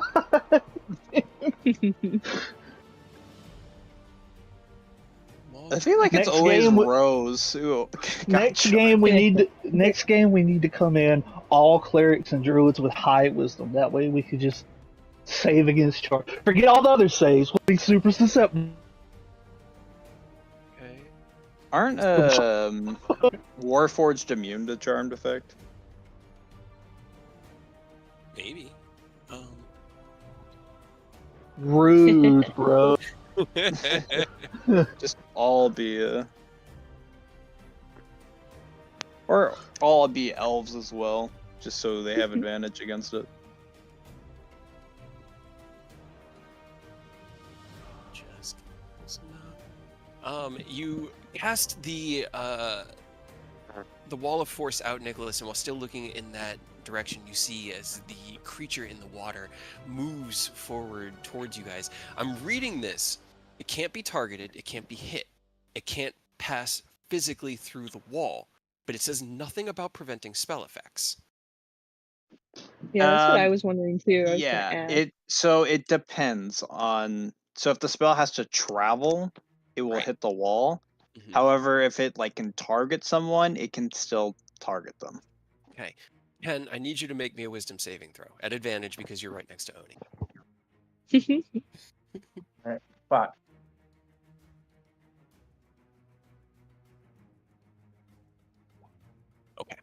You feel as a presence reaches through the wall and into your mind, beckoning you towards it. That everything you've wanted, every desire, every need for success, everything you have ever wanted lay just beyond these waters. And as you hear these words and images in your mind, you hear Father's voice echo from Oni's, I'm trying to remember, it was the necklace, right? Yeah. Yeah. No, do not listen to it. And you are not enslaved. Aerith, what would you like to do? It reminds me of like the really crappy version where it's like, "Do you want to buy some penis enlargement pills?" Everything you ever want is down in the water. Come on down. This is fine. You'll have a good time.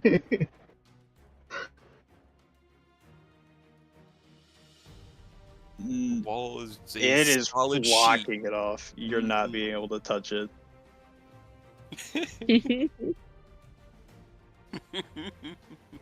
Too bad.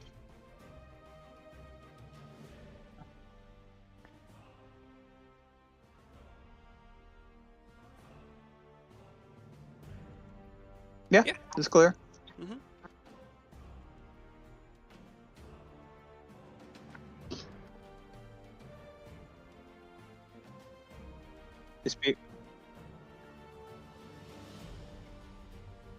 Fireball the water.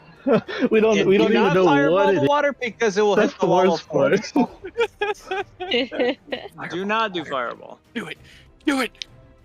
You could do like a darkness or something, and hopefully the creature can't see through it. Yell insults at it. Wait a minute. I still have Rose's light and darkness coin. You do? I do, because I picked it up after they.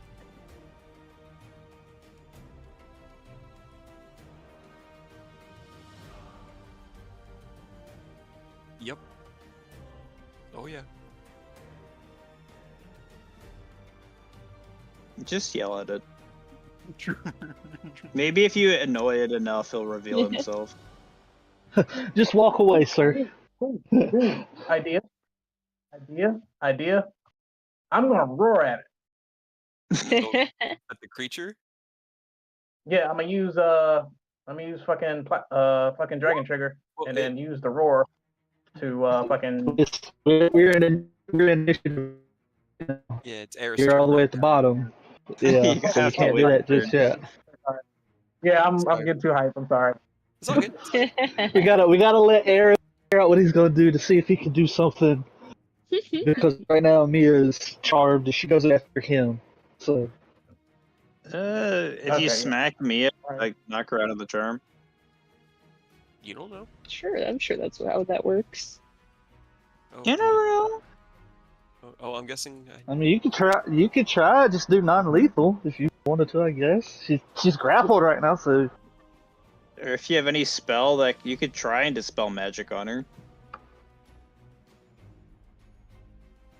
Or if you have detect you could magic, ask her you could use that. nicely to just come back to our side.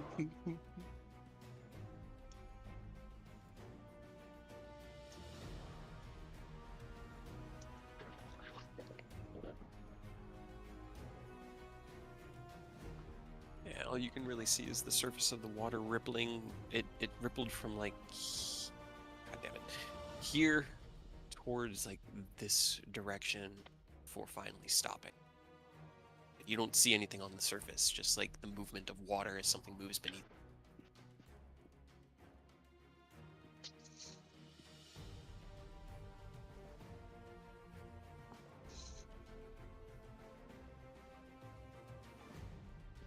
Yeah, it's basically directly in front of you, about 30 feet out. Was the last place you saw it. Just remember, nothing physically or ethereally can pass through the wall of force.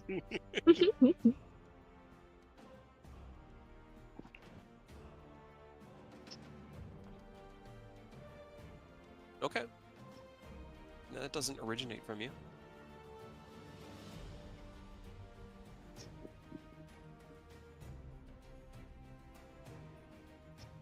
Okay. The Ripper. Oh no! Alright, go ahead and roll me the damage. There's a dexterity save. Okay. Good to know. Doesn't have save proficiency, so cannot meet that save, so that is 22 points of damage. Alright. As you cast your spell out, a ethereal cloud manifesting in the low ceiling over the water, and shards of ice cutting through the water, you see as a single long tentacle rips out of the water and slams down into the or back into the darkness. It was just one of what seems like a mass of something in there, but it definitely felt it. All right, now insult his, hurt his feelings. Anything else you want to do? Okay. Mia, it's your turn. All right. Mia, no.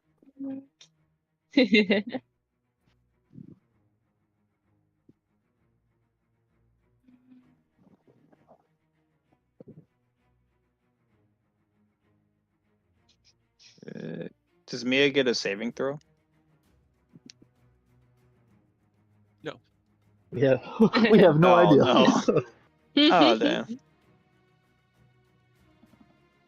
All right. That. Yeah. Okay. 1 second.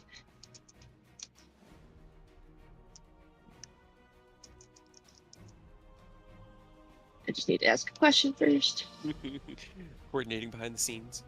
Great. That's no bueno. No. Okay, No, cool. they cannot. Then I will use a sorcery point to do that. And target Nicholas and Aerith. With Vortex? Yes. Alright, I need you both to give me Constitution saving throws, please. You cannot, because as Mia struggles, she stops Yep. for a second, and you feel a tug in the core of Okay. your being. And you feel like something's trying to pull you away. Well, it was Aerith and Ken. Nicholas. Or Nicholas, sorry. I said Ken, I meant Nicholas. That was my bad. 5 and a 4. You are... Where did An they... 11, I have advantage on saving throws against Well, that spells. still doesn't pass it. Well, that sucks. It'll be pretty much just close to where they're supposed to go as possible. It's a 90-foot.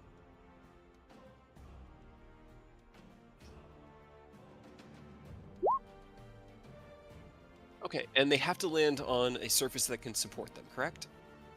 Or liquid. They can land on a It liquid? says on a surface or in a liquid that can support the target without him having to squeeze. Eh, You hop on, but suddenly they get like Jesus capabilities, Christ constitution, they can walk on water. Hell yeah, dude. All right, so as Mia stops struggling momentarily, there isn't so much of a twitch, but a flash of magic, and half your party is on the opposite side of the wall of force. And then I'm going to use my action to shocking grasp on Oni. Okay. All right, I have a 25, right? Wait, what is my AC? I think it's 25.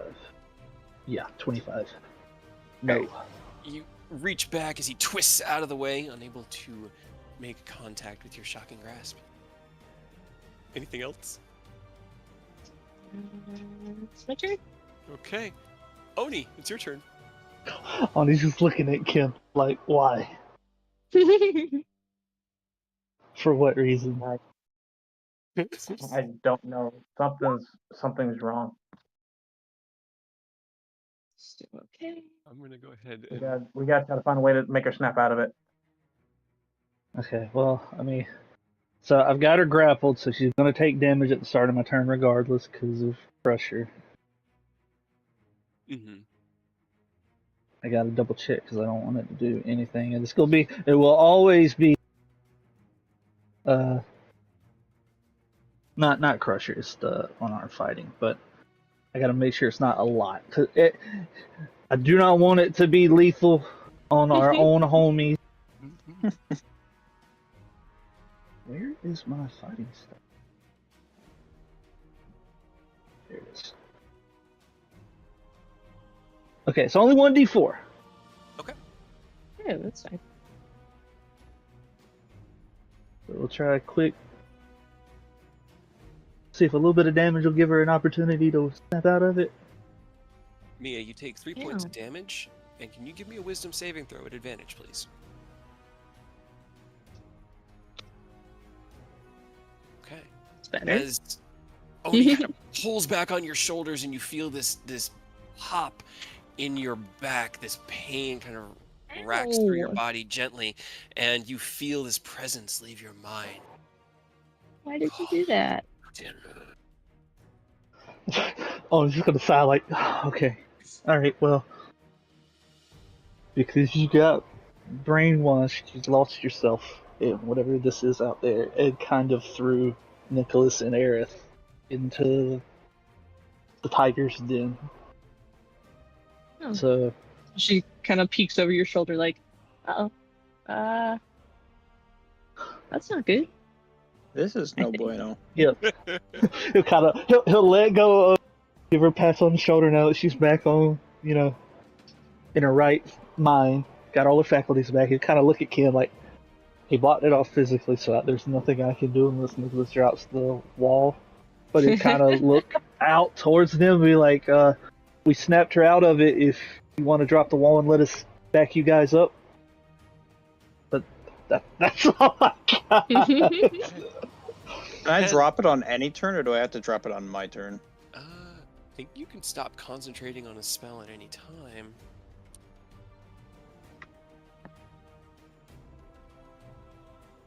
Where's my phone charger?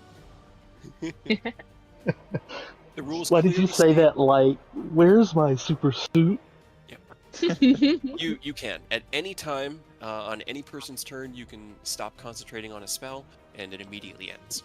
Okay, well, I guess it depends. Ken, do you have anything you want to do that involves me putting the shield down? Otherwise, it might just be better to keep you guys safe in there. I mean, the only thing that I have in mind is just roaring at whatever it is that's to make it afraid. I mean, that's the only thing I can think of right now. Well, you do that, and then on my turn, I'll get Aerith back over there. Oh, you know what? I don't have any kind of movement or actions I can do, but I can pop my echo on the other side and just summon it out there. It's just Right. kind of floating. Maybe it'll get that thing's attention and distract it for a moment to help you guys. But now that's really all I got. So good luck, everybody.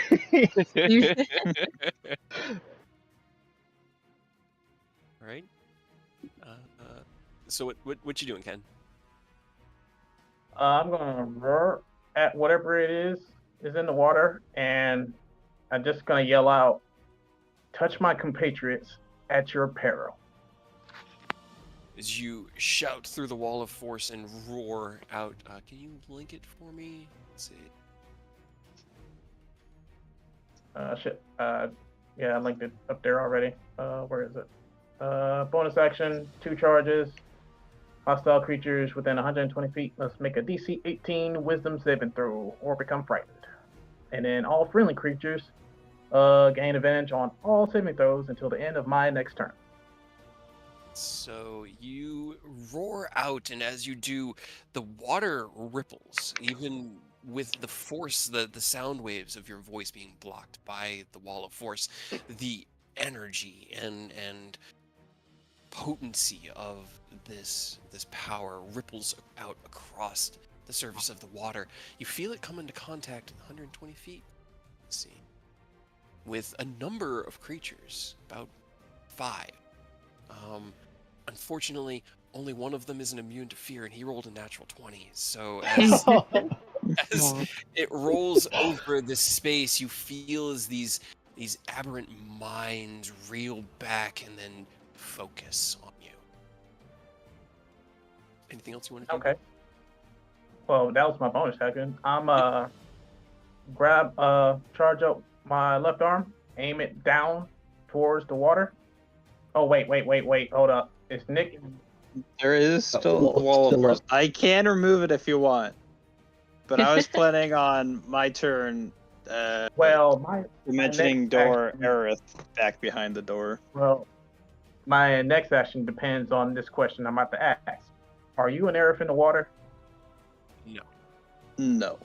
They're like on the edge of a massive stalagmite that had been like in the middle of the path. So they're kind of like standing on the side of this, Damn it. cone. I hate being a half caster. It's gonna be It makes you really good at doing a lot of different things, but when you need to do one thing really well, it's hard. let me skim through my inventory real quick. Because if I can't find anything to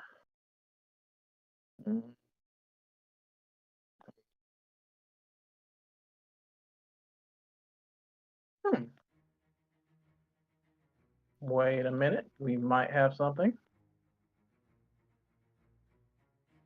Let me read this real quick. That's a level 1 spell.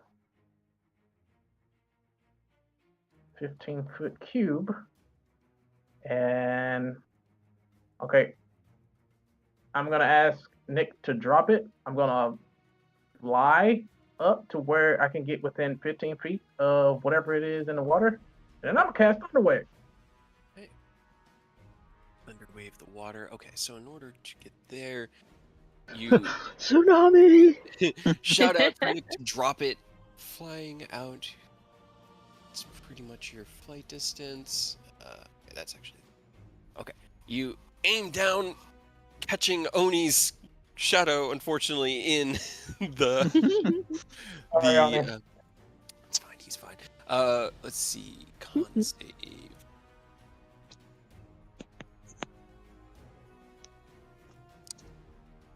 Hit advantage from a spell attack. That was double natural 20s.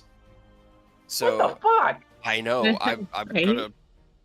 Hold on. I need to scratch out because you haven't figured out what you're fighting yet. So I'm gonna post the picture of it, but I have to scratch out what it is because I want you to know. The whole time Ken was monologuing and planning, Oni's just like, "Did you have fun, Mia? Was it cool out there?" Oh man, I love it. I love it. Okay, so as you blast it down with the thunder wave, you see as the waters are blown away, but they go much, much deeper than 15 feet. As the impact from your thunder wave hits, you see what looks like a mass of tentacles just at the very edge of it, swimming down deep into the water to avoid the blast wave. It still takes half damage, but Okay. go ahead and roll me 2d8. your... Yeah. Okay, What the nice. fuck? Hey, there you go. I mean, it's unfortunate that it was half damage on them, but hey, that's pretty good. Yeah, not bad, not bad. Okay, I need to rearrange this for a second. Off So thunder is like a shockwave? Yes, thunder is sound. sound. It's essentially Gotcha. sonic Yeah. damage if you know it from Pathfinder. Gotcha. Okay. Um,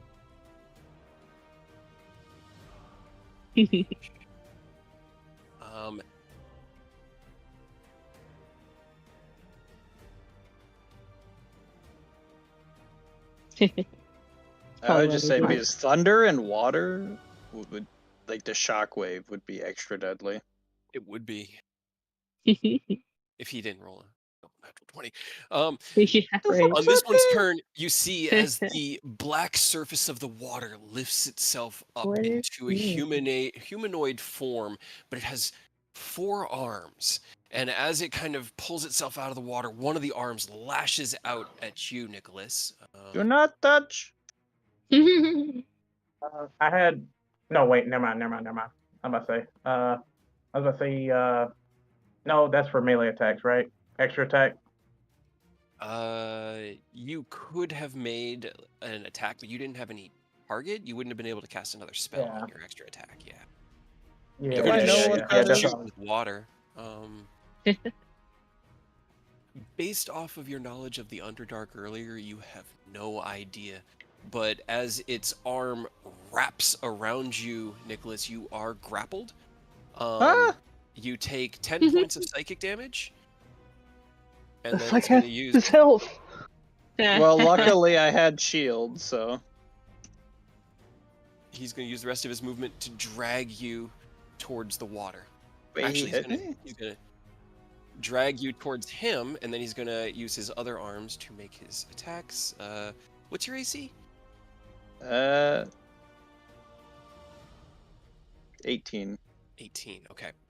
Does So not take as the first tentacle wraps itself around you, this lower So- left arm, Is the grapple like an automatic hit? he rolled a 24 to hit. I was gonna say, can I have him like re-roll that? Sure. You want me to re-roll that one? Yes, with lucky. With lucky, okay. Forgot you had that. A re-roll on that is a 10. Aha! That does change things. So then he would be able to make another tentacle attack.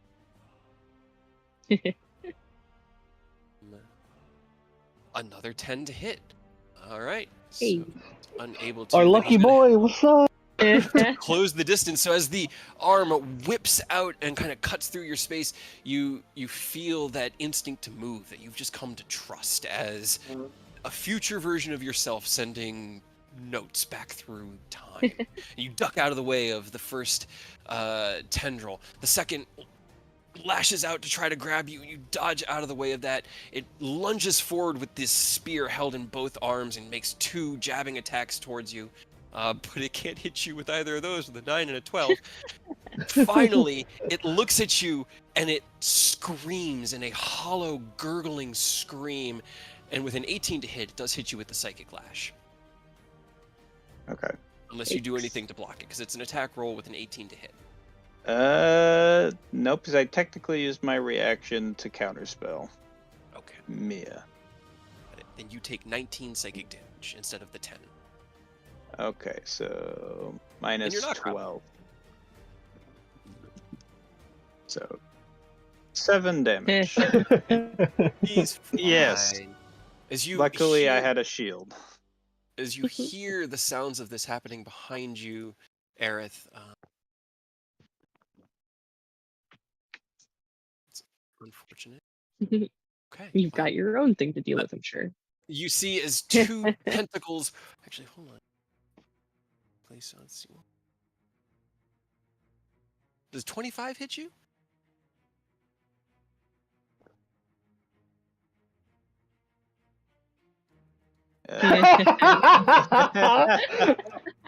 That was so. It was so. I don't like this. Okay. I feel it though, bro.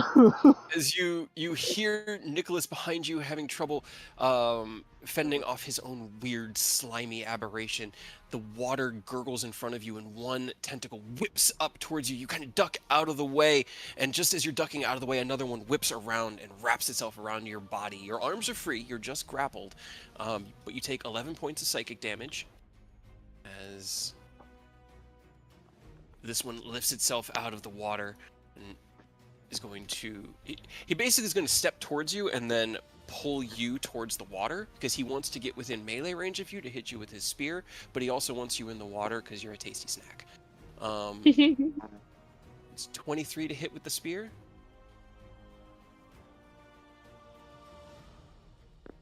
Okay. As he pulls you in, two of the arms jab through your shoulder with this weird kind of ooze crafted spear. The spear actually looks like it's made of the same material as this creature. You take 12 points of piercing damage. And then as it screams at you with this hollow, gurgling scream, he rolls a natural 1 in his psychic glance and misses you.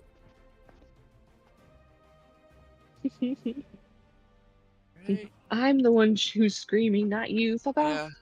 Yeah, they're not. I just unfortunately rolled really bad for all three of these guys at the end of initiative, and thank you, Mia. You're As this one welcome. pulls itself up onto the stones, is going to walk for Aerith. Poor Aerith. Everything's fine. It's a natural 1 and a 19. So neither of those hit you as the tentacles attempt to wrap you up and okay. It's good to know. All right. So as the 19 comes in to hit, you raise your shield out of the way, deflecting the tentacle. It raises its spear and is going to be a 22 to hit. Okay. Just as it comes in, your arcane shield blocking the spear, it's going to kind of reel back and focus in on you and try to hit you with its mind, and with a 21 does not hit you. Once again, reflecting off of your arcane barrier. Nicholas, it is your turn. Telekinetically shove this guy away from me. Okay, it's a strength save from him, right? Yes. It's a 19? No. Okay, how far does he go? I believe 5 feet. Okay, 5 feet. All right. No, I do not. I'm moving to you unless you want to stay here. Does an 18 hit you, Nicholas?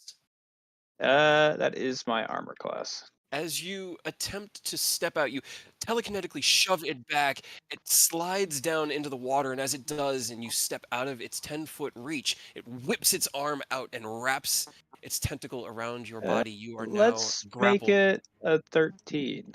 A 13. Well, don't you tell me what the die roll is? Don't you tell me what the die roll is? And I had his modifier, right? Yeah. Yeah, What's his so that modifier? probably still hits You you. don't know. I'm guessing that. I hope that's a. I could just shield. What am I doing? Yeah, let's just shield. Let's just keep that safe. So as you, I mean, Let's not play with fate. Let's just shield. okay, do you have your reaction back yet? you get it It's at the my start of Yeah, your it's his turn right Yep. now. Oh, okay, it is his turn. Okay. You We're back at the top now because all three are bad enough that they were at the bottom of the initiative. Yeah, you that's rolled what. an 8, a 7, and wasn't a sure if 6. there It were was more. so funny looking at them. You push the weird slimy aberration back towards the water, and as its tentacle whips out, you quickly cast your shield spell and erect your arcane barrier around yourself, able to move over to Aerith. He is still grappled. Dimension Door should just yank him with me, right? I like this confidence Aerith is bringing to the table. Hell yeah, bro. You just want to dimension door him? Yeah, I was just gonna Dimension Door me and him. Okay, where are you going? to where all our friends are, way back here. Okay. As you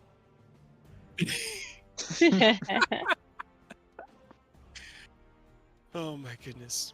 As you take Aerith from them and move him through space, you appear back in the tunnel behind Mia, who seems to have gotten her faculties back. Anything else? I think that's bonus action, reaction. movement. He within the whole gambit this turn. Yeah, let's just move behind Aerith and hey Ken, if you want to come back, I can and hold them off by the beach. I can teleport us out of here. Nicholas, can you give You me a guys tell me saving twice. throw? Ah, no. I think you have advantage because you're a gnome. I Yeah, do you have do. advantage. Well, but you that still you also sucks. have it. You also have advantage because you're within 30 feet of me. I don't want to get charmed. That's so bad. He's the last person you want to get charmed. That's so bad. Good thing you had advantage. Damn it. 16 saves. Oh, thank God. As you fall back, you hear a voice in your mind. No, come back. Trust us. It's all right. Join us. Be one of us. Nope, I'm good. You all could stay in the water. I'm more of a land type of guy. And since that didn't work, let's see. That many times.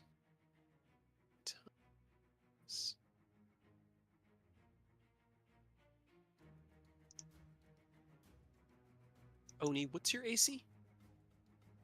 Right now it's just 23. Okay. So as the creature in the water before you finally reels its head up, having its last enslave of the day resisted by Nicholas, the Oop, hold on. He is on the bottom of the water. Let me go ahead and move him to the front. The body emerges and these three tentacles come slamming out. With a 26 and a 24, the first two attacks do hit you, Oni. Yep. I need you to give me 2 Constitution saving throws. Okay. Do they not do damage? No. I'm sorry, they do. It was right there at the top of this giant blurb. So you take a total of 20 bludgeoning, and okay.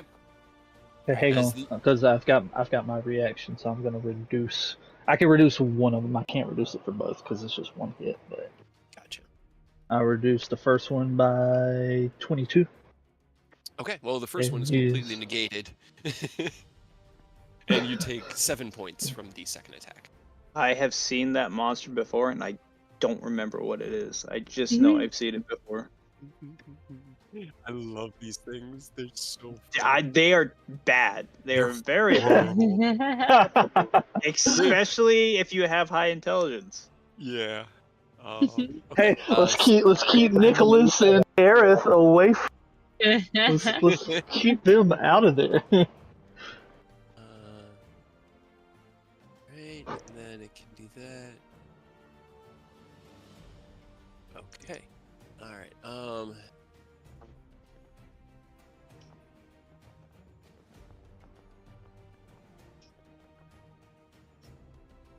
Okay. I'm just reading the blurb here. What horrors are you about to inflict upon me? God, why? All right. So as the tentacles whip out, you block the first one, mitigating its damage completely and kind of deflecting the weird sucker-like octopus tentacle away from yourself. The second one whips in and hits you in the small of the back, and you feel it kind of suction into your skin before you whip it away. You seem okay. I don't like the scene. Right? What does that mean? I mean, Is there anything with on an my back? 11, it's up to you. Doesn't seem like it did anything. Is there a leash on my back? See? What you doing, Aerith?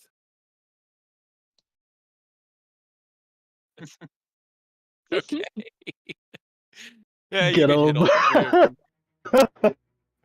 Let's see. They have a +0 to their dex mods, so one of It's them an rolled a natural aboleth! 20. It is an aboleth. It's And guess what? fine. Those are aboleth spawns. No. It's fine. Get it away! Bad things. I tried to throw one at you guys in Icewind, but you ran from it. Like, That's the wholesale. appropriate response. That is Yeah. the Right. first thing you should do. All right. It's fine. You guys will be okay. As you appear here, and the creature manifests itself, raising the top of its head kind of out of the water, and these tentacles coming whipping out. And Oni, you release your fireball. It soars past your party, over its head, past Ken. The stalagmite is detonated.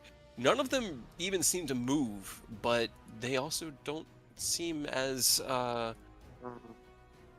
damaged as you were hoping. It wasn't that they were resistant, but that they seem far hardier than you were hoping. Where are the mouths on the spawns? Because I see the big one's got a big gaping maw. Do they have little ones that are just babies? Oh, here, let me. Now that they're out of the water, I'm gonna get you guys the full picture of what they look like.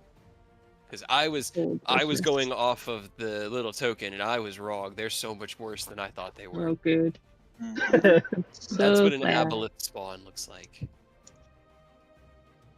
Looks Wow, very I hate eldritch. it. I actually like it. It's kind of dope looking, honestly. Looks like it would be out of like I mean, if I remember right, their Bloodborne. lore is pretty much they are eldritch horrors. They're aberrations. Yeah. I told you you're heading to the Underdark. Would Nicholas know what it is now that he actually sees it? You've heard stories. You've definitely read tales of the aboleth. You know enough to know what you know of them. Be afraid. Awesome. Do they lose their They are arms very when they get bigger?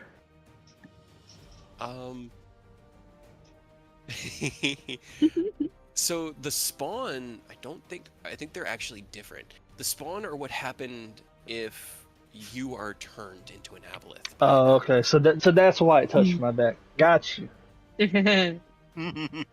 Don't touch. No touchy. No touchy. Fireball, Aerith, anything else?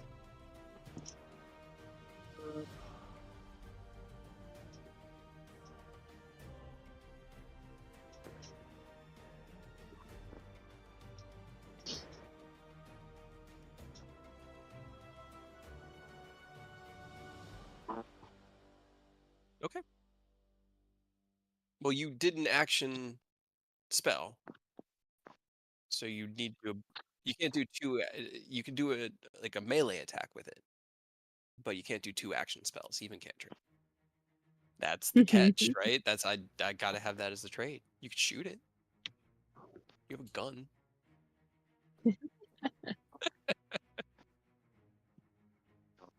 28 does hit, yeah.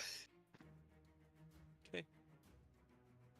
You fire at one of the tentacles, and the pseudopod at the end of it. You blast a hole through it, but it's still whipping around, angry as it could be. Mia, it is your turn. Alrighty. Take one step over here, and then is Ken flying up higher than Ken the? is about a foot off the surface of the water because the ceiling here is not very high, but he is above the water. And This actually goes up to about like the ceiling height. Okay. Can I hit all three of these with a lightning bolt or no? Yeah, you could hit all three from there. Okay. Then that's what I'm gonna do. That's Not particularly Jock 'em. dexterous. Okay. I've rolled 2 natural 20s on a couple of save throws, but with +0 modifiers, it's still a fail. It still doesn't save. Hell yeah. That's what you love to hear. Alright, 26. This is a lightning bolt. He's revealed himself. So, That was a bad lightning bolt. right. Okay, got it. The ones in the back can't save. Here we go again.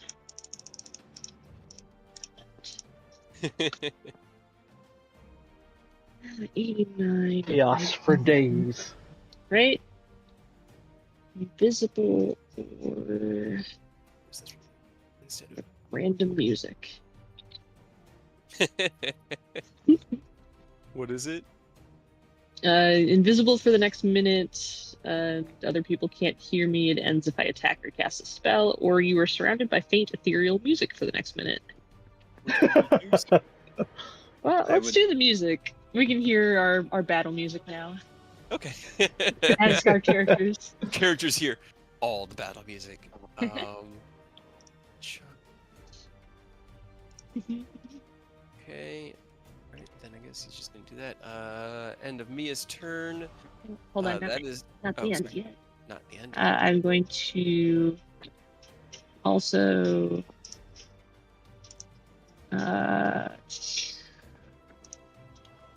just Ray Frost. Oh, not an advantage, but Now that's fine. see, Mia is capable of doing, because I don't want you to think anything hinky is going on. The very first thing Mia rolled into this battle was your ability. It basically quicken spell everything. Yeah, my wild with magic wild that magic. now my But because Mia was enslaved, we were keeping it under wraps. But that's all why. spells with casting time of Yeah. one action have a casting time of one bonus action. All right, 33 hits. And I'm on round 3. Got that. 10 cold damage. All right. End of your turn. Yes. Well, I'll take one step back, but yes. Well, that does change a little bit. As you take a step back, instead of him using his legendary action to hit you, he's going to use his reaction to hit you as you Hit leave me. his attack radius. Yeah.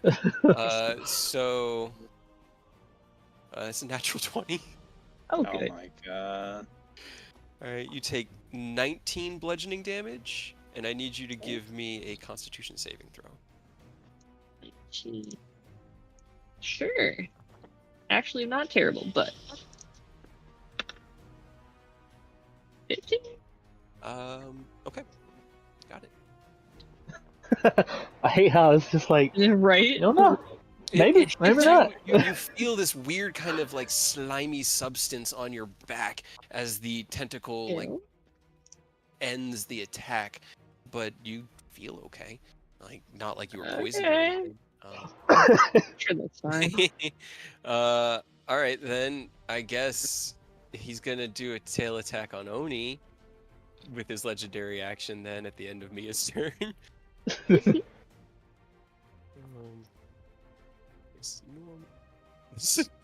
Another natural 20. Lord. Felt so Oni, bad. You take 28 bludgeoning damage Jesus, mine is so much heavier.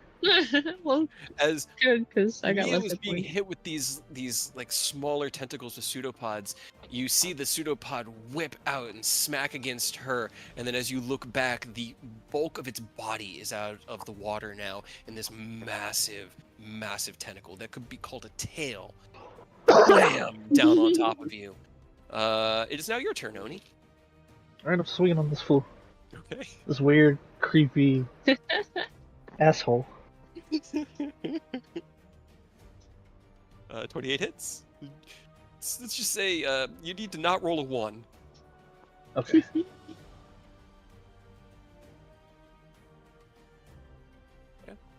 Okay. Hey, get him back. Oh yeah. Then action surge is happening after this crit. So.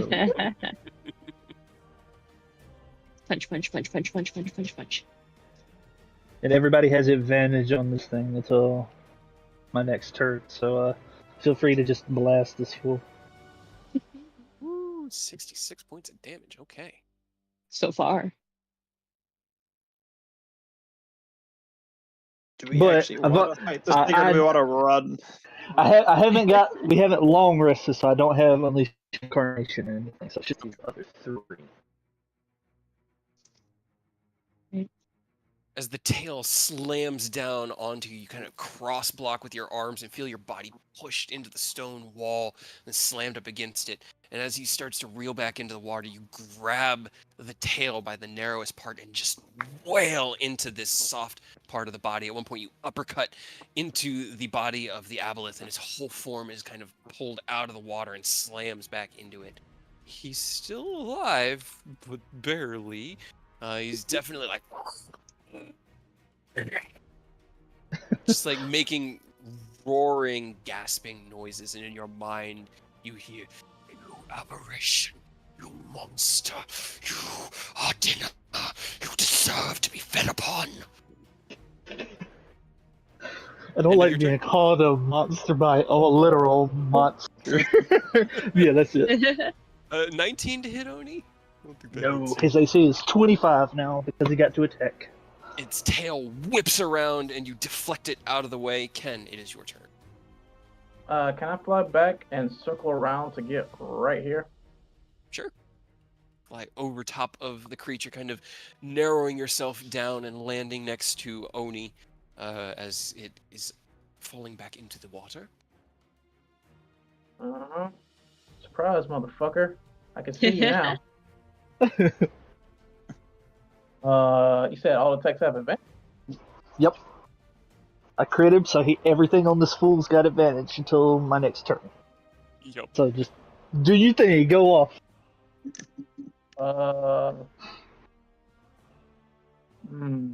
Do I punch him or slash him? Don't touch him. You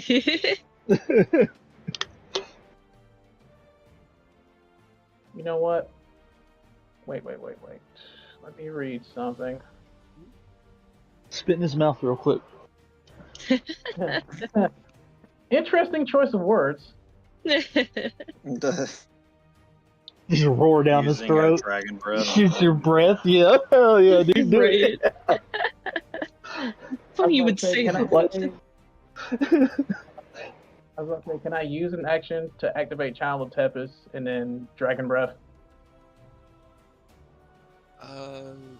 Sure. Yeah, because you're just using the one action, right? Yeah. The one charge from it, right? Not the full size, because you're in a small tunnel. But okay. Mhm. Yeah, absolutely. As you. Okay. All right. Dragon. And then Dragon Breath with. We're at level 11. Oh, no, wait. 4d6 plus the bonus 2d6. So 66. Right? Yes. Yep. Yeah, we're gonna.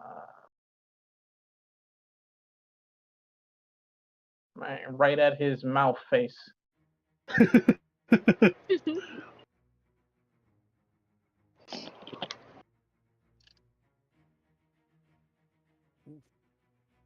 Hell yeah. As he rolls a Ghetto. 12 on his con save, you land on the stone here next to Oni as Oni finishes this massive combo of attacks. And as it roars in pain, you gather in the energy of the Tempest. And you can all kind of feel it whipping around Ken. And as he roars out, this blast of platinum light kind of emanates out in a straight line and then dissipates into a cone. Unfortunately, it is still alive. It's just really, really messed up. That would be one of your... Do you want to use what? No. Go ahead. Sorry. Wasn't really trying to kill it. I heard Nick wanting to get the fuck out, so I'm gonna try to get the fuck out. Yep. Got it. Right. Well, definitely try to kill it since we know it's almost dead. Even if we don't kill the other ones, let's at least kill this big thing so that it doesn't try to fuck with us or other people after we're gone. Well, the problem is, I'd be next to the lion, and it takes my action to teleport us. I also, I know you really want to teleport, but I will let you know you have a 25% of chance not have seen to it throw ever us so briefly. somewhere random. Through the eyes of a frog. Just so you know. I can look through the eyes of a frog and be like, yeah, that place Yeah. right there. Mhm. Okay, but so that gives you a 74 to 100 for us to be on target. I could use Flash to give him a +5, right? That's an ability No. check. It's not an ability. Uh, No. Is it a D100? It's a D100. Yes, yeah. it's a D100. Teleport is Oh. Targeting finicky. roll. Just make it a 13. Why? Why did you warn him? I wanted it. It was so funny. I know, I'm afraid, and teleport is it's scary. I use it so much that I know that, God, who the fuck knows where we're gonna end up. I'm also at, I'm at 56 health, so like we end up somewhere bad. I get ripped asunder. That might not be fun, huh? Oh yeah, we can Um, also, it's a 1 to like 43, I think. Yeah, 1 to 43 that we have a mishap and take 3d10 force damage, and it can happen more than once in a row. Yeah, we did what? Which campaign did we have that happen? Was it Stride? It is seen casually, so I have. Yeah, I mean. Uh-huh. yeah. Yeah. Yeah, I mean, I could have. See, well, I don't know, what's your- seen casually to viewed once. I will say I have one last luck die. Uh-huh. We So- can sure try, like, Let's yeah, I'm not let's I'm kill not saying kill no. the Hold big on, it's guy. not Nick's Let's turn yet, guys. It's not It's Nick's not even turn. No, my I'm not turn. saying no. It's not Nick's turn yet. Ken, what's your AC right now? it is 28. Okay, so 28 does hit you. End of your turn. I'm gonna swing. He's swinging with his tail, and with a natural 19, you take 17 bludgeoning damage. What about a 13? If you forced it to be a 13, it would be a 22 to hit. Yeah. Yeah, if that misses, let's do that. That would miss. He just barely hit Ken. Okay. Let's have him not touch people. All right. So as you Yeah. see the tail slamming down towards Ken, you reach out with your portent, this divination, and deter the attack. Cause the attack to go down a different fated. Abelis' turn now is the spawns, so they can't get to you guys, but are you within? You Also, no more portent, so no more changing fates. Okay. So the first from the spawn, Psychic Lance on Ken is a 26. Doesn't hit Ken. Nope. Do an 18. And this one was going to go on Oni. Did I take damage? I forgot. Yeah, 17 bludgeoning. No, you didn't take damage. That's a Sorry. mark. Nick used his portent to stop it, so you took no damage. Okay. I wanted to However, double check. the final Psychic Lash over here, seeing you, Ken, particularly kind of flip over the aboleth and then roar down its throat. They lash out at you 3 times. You feel it once kind of strike up against your own mental barriers. A second one you feel as the energy around you is kind of like disturbed by the psychic presence of this creature. The third one was a natural 20. Ew. So as you find yourself kind of like waiting for the next step, waiting for Nick, you feel a spike invade through your mind. You take 35 psychic damage. And it is now Nicholas's turn. I'm gonna be honest. I don't want to stay here any longer Yeah, than just- Like I said, not saying no. I just wanted you to have all the facts. Honestly, I think it would be really fucking funny. So if you want to teleport, let's fucking go. All right. If no one has any complaints about possibly ending up in a wall, here we go. No. If you end up in a wall, you get I have a small complaint. I wish you said it before I Personally. casted it. I wish you said it before I cast, but Too late. Well, Here we go. here we go.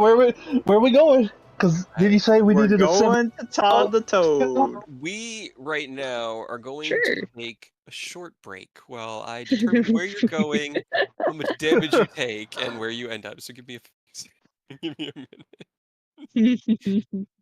68. So we are in the target range of success. Yeah. Okay. You need to roll Well, 2d10, I think.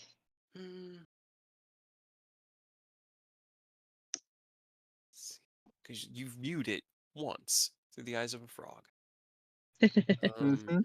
So you're It would be seen casually. viewed once. It is different than seen casually. It's viewed once. Oh no! Oh no! Oh no. Let me link it so I can actually. Okay. Yeah. Okay. Viewed Place you have seen once. once, possibly using magic. Okay. All right. I have something in mind. I know what happens. You guys don't take any damage from the teleport. You appear as the aboleth whips down its tail. You reach out with your portent and deflect the tail attack away from Ken. Ken, avoiding that fated damage, is then spiked through the mind by one of the spawns still on the stalagmite. And as the creatures of this lake roar in hunger and frustration, you whip open your spellbook, flip it to the right page, focus your eyes onto the into the vision of Pod, cast teleport. We're all immediately disapparated. Like suddenly you are nowhere, and then you reapparate in a kind of circular space. Actually, let me see. I need to get a map. Hold on. Can I ask, because I'm pretty sure it's going to take us out of initiative, right? Does Mhm. the thing move at all? What The the big guy? aboleth? Yeah, after we're gone, does he move? Go ahead, Just so I roll, can because set he's off close. 3d8. Yeah, he's close. Just let me see. As you begin to teleport, you see it kind of lunge out. There is Oh, yeah. a blast and a roar of pain. You see as one of the tentacles is completely blown off where you had impacted with the booming blade, and it roars back. And the last thing you see is it splash into the water and thrash around.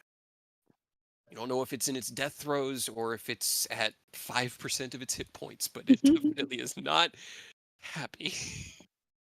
Did anyone get an XP number above their head? Well, that's why we do narrative, right? So it doesn't matter if you kill it or not. It always matters if we kill it or not. It This does. is the Strahd situation where we got flung into the four corners of the map where we could have killed Right. one. I will say, above table, unfortunately, it had 45 hit points when you did the last booming blade, so it wasn't going to be enough. But it was Can you- real because it had twice as many hit points as the aboleth normally should have, because you guys are super strong. So, Can you kill it with your shadow, or does that disappear when we teleport? Well, the shadow's not up right now, unfortunately. Oh. Once we're more than 30 feet away, in Okay. a fight you can kind of finagle it a bit because it's at the end of your turn. But outside of a fight, if you get more than 30 feet away, you got Okay. 6 seconds or it poops. So my echo's just kind of gone, unfortunately. Poor Echo. Poor Echo. Okay. I just need to set up a map. Hopefully, we didn't go from one big problem to another big problem. As He would you never do that to us. appear Well, in I rolled an a 11. I assume it's not good for con saves. I don't know what it entails, but we had a 15, which is middle of the run. That could pass, it could fail, but at 11, I'm almost positive didn't. So, good luck, guys. But nothing happened, so it's fine. Check your wherever you got hit. I will give you We'll guys do a that second. in a minute. Yeah, I need to, because you got here much quicker than I thought. Okay, so as you guys reapparate the end of the teleportation spell, you find yourself in a roughly circular room, about 80 feet across, in diameter, and about 40 feet tall. It is pockmarked with dozens of these 10-foot diameter holes kind of all through the wall. And as you appear, there is a tunnel to your left, a tunnel directly ahead of you, and a tunnel to your right. Everybody roll me a perception check as well. Also, I don't know if Ken was back yet, but Oh, he then stepped we away might for a have minute. didn't see him, BRB. Yeah. So I get some... I also did a BRB. I'll be right back. Yeah.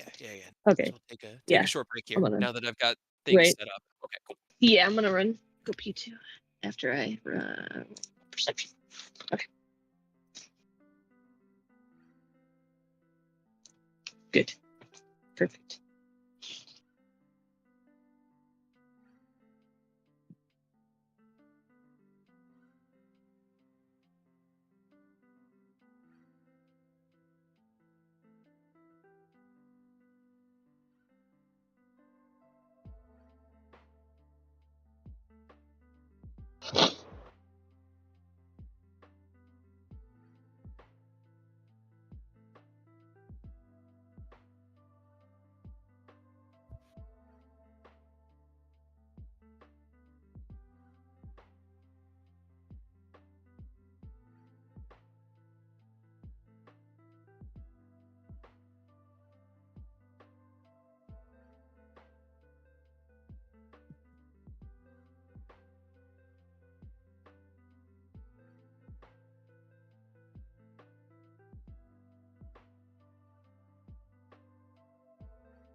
Alright.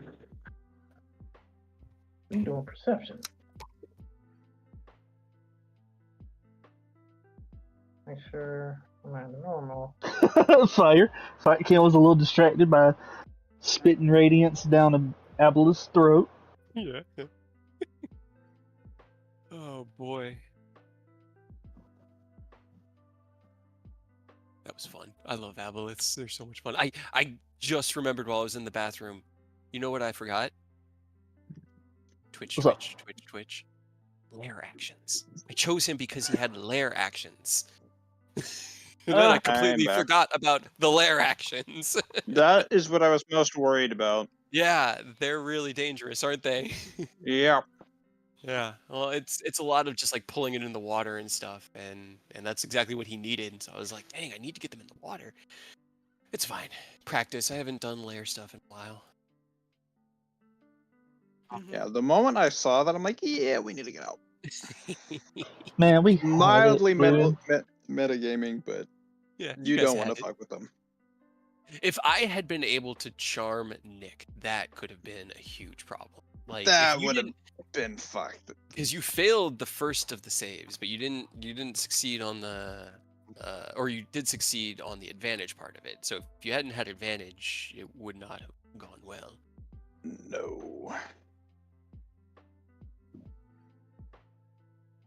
Nick would have probably teleported everyone straight underwater. That would have been so good. Oh man.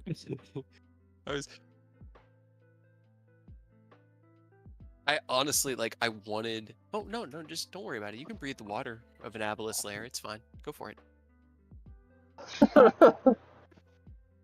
I mean, that honestly would have probably been a party wipe if you got all of us underwater at once. It's Tyranny of Dragons. You guys fought demigods. What a miserable way to die, too. What's oh the my worst God. that could happen? Fucking wipe the Tyranny party with a CR9 monster or 13 or whatever it is. Well, I mean, they have a really high kill count in Yeah. campaigns. They're deadly because like, okay, let's see. So this is CR10. So this would be a boss, like a strong boss for like a level 6 party. Like this could definitely very easily murder an entire level I 6. have heard stories of abelisks murdering level 20 parties.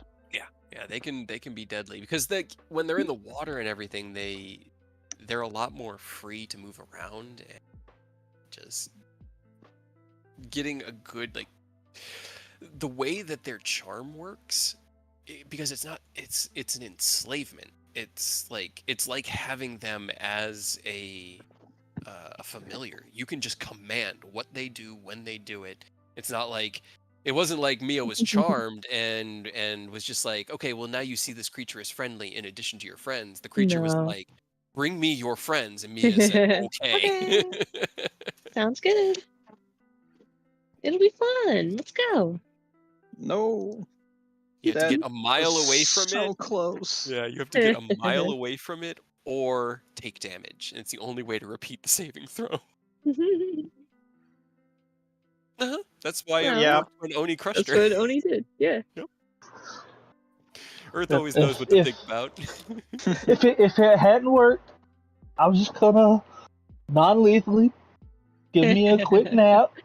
Just let her Just go to sleep let for a her little get bit. catch a siesta while we try to save our friends, and then we'll go from there. But I mean, if things got really bad, Nicholas would have just teleported everyone to his house.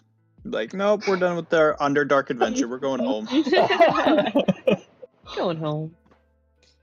you should have brought the aboleth with us. No, Get, hell no. get sure it out he was of the willing. water. We can fucking murder him out of the water. Easy. Had him when he was in the water. So, it's so. I already Mhm. failed the save, so like I can just face tank the man. You guys blast him from afar, and we'll deal with whatever when it happens. I want that thing as far away as possible. Well, if we had killed it, it couldn't possibly get any further from you. You know? I feel like you guys are underestimating what an aboleth can do. It was I mean- almost dead. We had it. Yeah. If we had seen it before it got any of us and we could get out, sure. But we already failed the save. There's gonna be negative repercussions to that. So like, it's like when you get wet, you're already wet. You know, you fall into a pool and it's raining. You don't No, care that it's this is raining. Might as not- well swim. This is more like acid. Yeah, you got a little acid on you. It doesn't mean you jump into the whole vat. Like, Why not? Well, do we Sounds want to keep going? We ready to keep Yeah. going? Yeah, I'm ready to keep going. I'm back now. Yep, I'm good. Aurora? Alrighty. So, as you stood in this narrow hallway at the edge of deep black water, the spell teleport cast over all of you feel yourselves disapparate and reappear in this 80-foot diameter, kind of roughly circular stone room. There are dozens of these circular holes, about 10 foot in diameter, kind of pockmarked up and around the walls, as well as tunnels ahead of you to the left and to the right. As you kind of take in your new surroundings and catch your breath for a moment or two, you look around, you can see that the room isn't empty. There are these weird, kind of 5 foot tall egg sacs. That are Oh, this littered is not about better. and, This is not and better. connected with like a strange brought a kind few. of Yeah, never ethereal forget this was your call, Nicholas. mucus Oh. that's hardened into almost a webbing. You stand in the middle of this room between about 4 of these things, and as you do, Oni, you feel the earth beneath your feet rumble. What do you guys do in this moment? Lifting off the ground. Yeah, Gonna the- float up.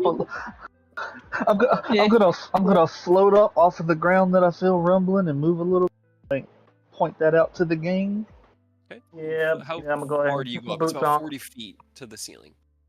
I blew up about 10 feet just to give it a wide berth and let them know I felt Same. something rumble. Do you guys Yeah, I'ma stay just close to grab- each other or spread apart? I guess Ken, when you go up in the air as well, do you Yeah. fly it? I'm gonna grab one of the smaller compatriots and fly up, unless they can fly themselves. Wait, yeah, they can fly themselves, right? No, I'm gonna grab. Yeah, I cannot fly at the moment. I'm grabbing Nick and flying up 10 feet. Same height, about 10 feet off the ground. Okay. And Mia, what are you doing? Everyone seems to be getting off of. Yeah, she just kind of like looks around at everybody, like moving her head back and forth. Just, bye. Oh shit. I'm gonna float back down real quick, have Mia jump on my back, and then fly back up. Well, I think Mia can fly, right? I can. She just doesn't know what's going on, and has very little like preservation skills. It's fun, right? It's like having Mia, a get powerful off the child. ground. Jack. Yeah. Okay. Okay. Right. Okay. So as you float up into the air and keeping your eye on the ground beneath you, Ken, you grab Nicholas. Mia, you stay on the ground and looking up at them concernedly. Can you float back down in front of Mia? Yeah, come on. We're gonna fly up. Something's going on. We're not gonna test whatever it is. Just come on, fly up with us.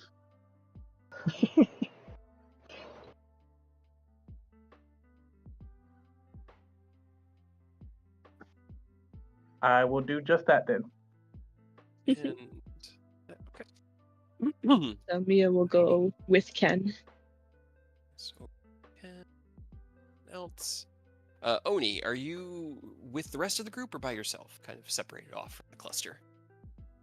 I mean, I guess we're all kind of scattered. He's not going super far from anybody or anything. Okay.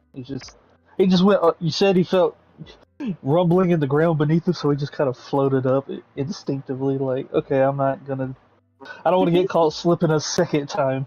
All right.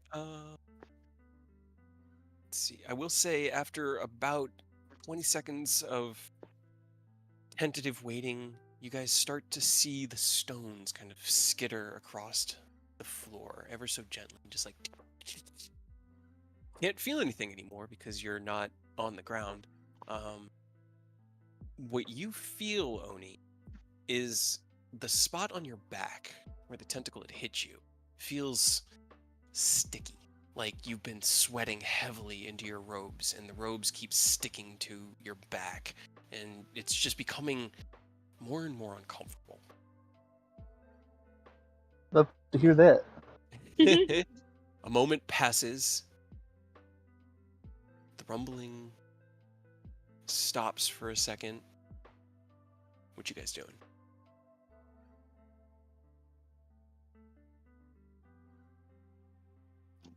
Can you shoot him in the back? It's up to Oni. I just say prestidigitation it. Why are you freezing it? Yeah, why don't you? I mean, we know it's mucus. It was very clearly told to be mucus. It's gross. As Oni kind of Minute goes to freezing. you cast your prestidigitation. His clothes are cleaned, but that feeling comes back almost immediately, Oni. Well, it's not. My boy, I failed a con save. I don't think it's the mucus on my back. I think it's the effect of failing that con save. I don't think you ray of frosting me is gonna help other than shave off more of my half. Yeah. I appreciate that you were willing to try, but Is it a magical effect? Probably not. Fuck. As you cast out your prestidigitation spell, okay. Did you want to try? Okay. As you see him still showing that kind of discomfort, you head over, lifting up the back of his robes to be able to see it. His skin looks translucent, like an underwater Mm-mm. fish's. And it's spreading in this kind of like round shape out from his back. You That call seems together fun. your lesser restoration and attempt to cast the spell, unaffected. It kind of has like a slimy texture, which has been soaking into his robes and getting stuck to his back. What kind of potions did we bring? I already used my one greater restoration potion on Era. Right. Is it I- spreading further or just in that like one circular spot? Very, very slowly, it seems to be spreading. Well, do you want it Seems burned off? fun. Because I'm not a healing man. And I'll be honest, that looks serious. Yeah, So- I've got nothing, so whatever you guys feel like, go for it. Otherwise, we just have to ride this out, I guess. We might need them. I feel like we're gonna want it burned off. Can Ken try to, I guess, inspect the wound to see if there's any medical way to remove it? Roll a Or medicine check. medicine. Fuck, wisdom. One other person wanted to roll a medicine. We can do that. I can't remember if my book can also do medicine as well. Let me read. Where's his book?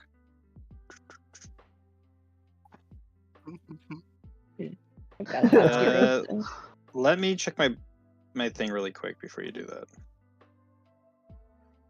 I don't remember how many flashes. History, Arcana, religion. Magic's not.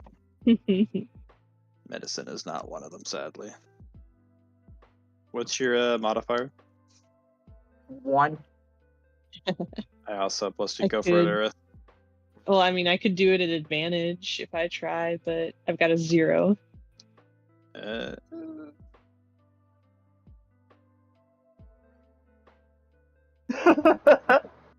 Yeah, have Aerith do it. Yeah. I'm gonna have flash. Yeah, one of you can either do it at advantage, or two of you can do single rolls.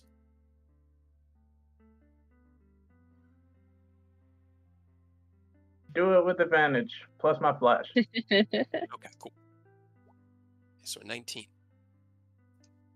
Yeah, and I'll give you another Okay. D4 as well. Roll your D4, Mia. Well, I have a way to stop it, but it's not going to cure it. As you examine the skin, it looks diseased. It looks infected. And it's spreading. There are these like little tendrils of almost clear veins that creep out just ahead of the translucent skin. You can kind of watch as the skin very slowly kind of fades from this tannish color to translucency, and you can see like the musculature below start kind of changing into more of like a whitish, fleshy kind of deep sea fish color. If seems like it some didn't sort of have disease. such negative connotations, I would be fucking down for this because it sounds dope. But I know it's not gonna be good.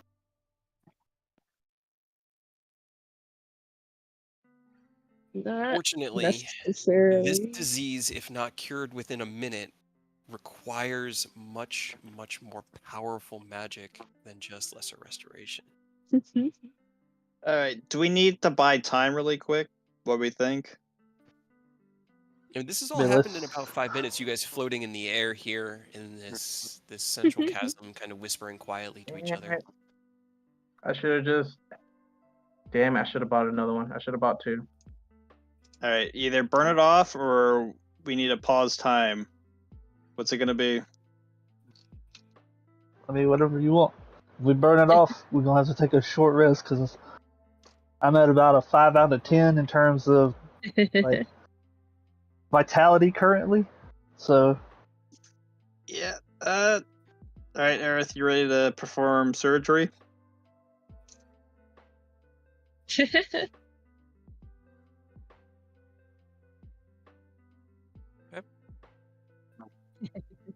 Okay. See if he doesn't die.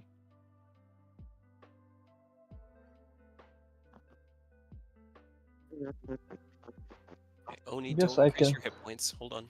Don't. As you reach out with your cure wounds, you cast the spell, you feel it manifest into your hand, you rest it on his skin. The magic washes over him and off him like water off a duck's back. It Oh, does not seem to affect him at all. All right. Grab a knife and burn it off. Mid-air surgery. Midair surgery. What are you guys using for midair surgery? It's about the size of like a oh, maybe the size of like a small melon, so about 6 inches in diameter. It takes up the whole like middle of the back of his. use your sword, Ken. Just like, only kind of flexes. A rapier is a piercing weapon, my boy. That's not gonna help. Yeah, Also, use a knife. um, Use a knife. also, I have a question. If you can't be healed, then if we kill you, are you going to die? I mean, we don't really have the luxury of finding out right now. All right, knife, and then I say whatever we cut off, we burn Unfortunately. it. We burn the skin so that gets cut off, and then we cauterize. Okay. What are you using for Sounds like a heat? poor And are you idea, doing but this while alright. floating in the air?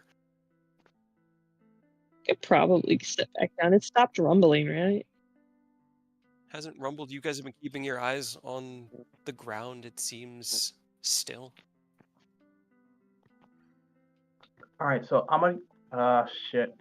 I'm gonna use my long sword and activate the red rune Okay. for the heat.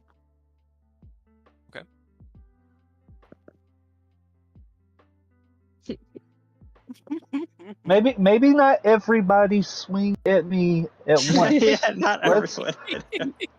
We've already established. Like, let's just let Ken, long sword that's on fire. It could cauterize as it carves out. Let's take this one step at a time. I don't need 3 people attacking me when I have 56 HP.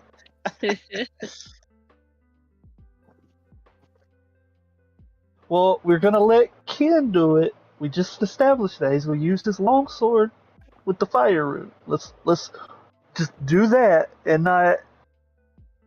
One person. We don't need 20. Yeah. I don't.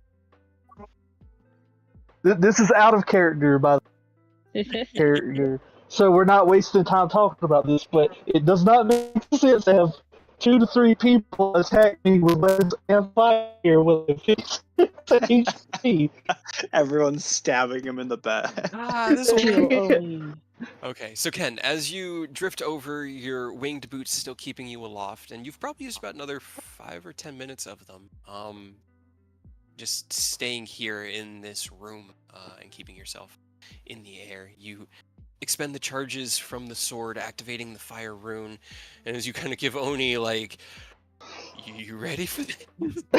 Only pulls something to the bite robes up. Yeah, he's got his quarterstaff. He's already bit down, gritting like that scene from fucking Edge Runners. Anytime they do surgery, that's what's happening right now. He's just biting down on the quarterstaff, got his robes up, like, all right, just do it. We don't really have any options. So Roll me an attack. Actually, let me see. I'll just roll damage for this because.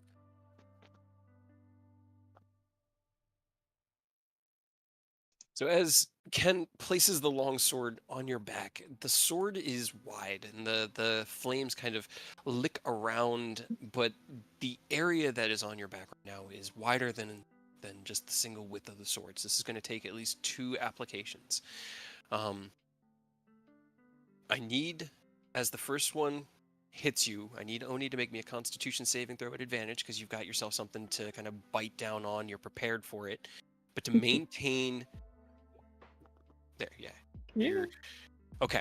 So as Ken places the sword against your back, the burning sensation is deep, and you can feel something foreign in your back being sizzled away, like an abscess being burned or debrided away. You feel something pop and give way. You take 22 points of fire damage. Oof. All right.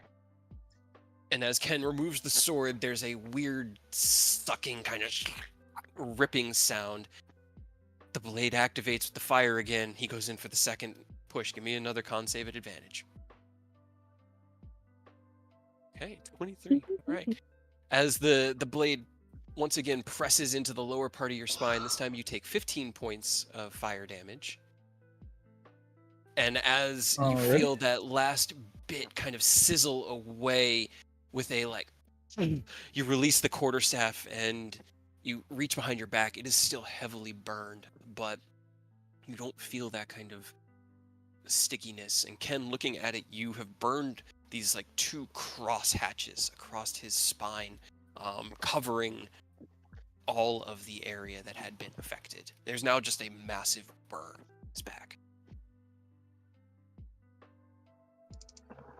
Can I take a closer look real quick to make sure it's not like slowly spreading?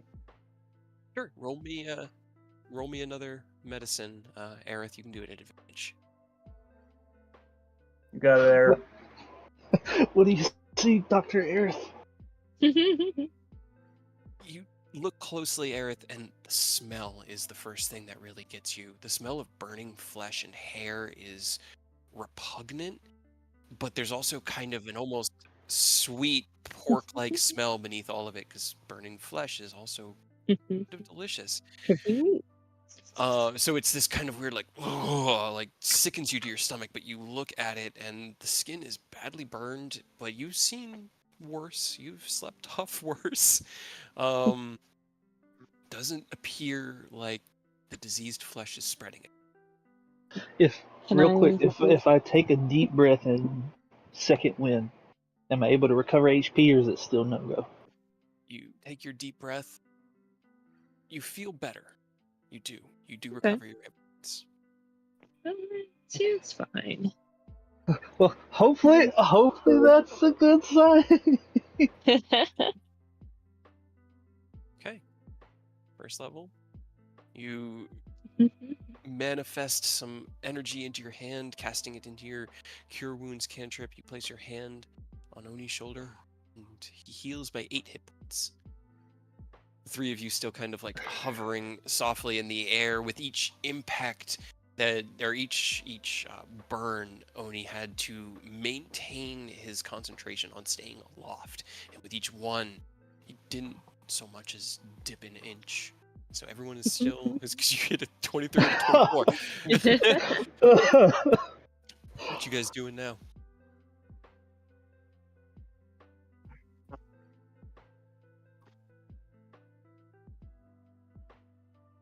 I don't think anyone else got touched.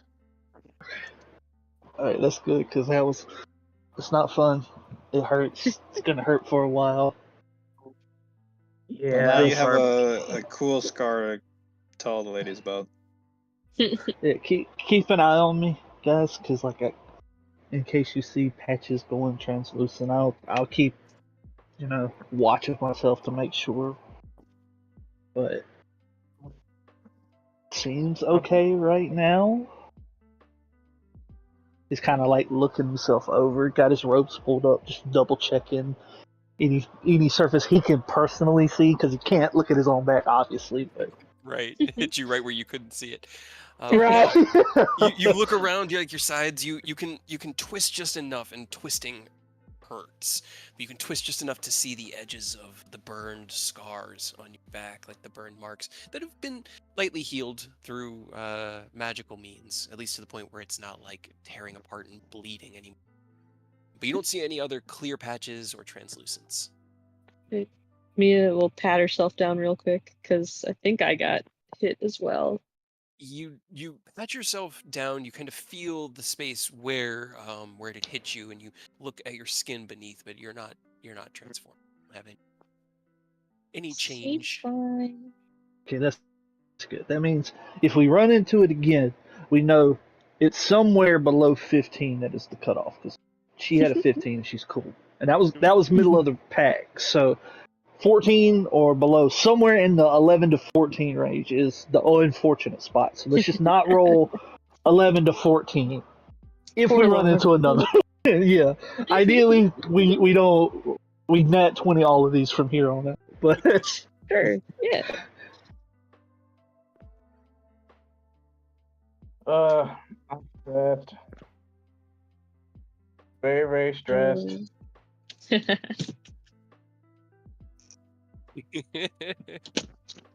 So what are we doing now? Besides floating here, can I go back to the ground? This is weird. Hold up.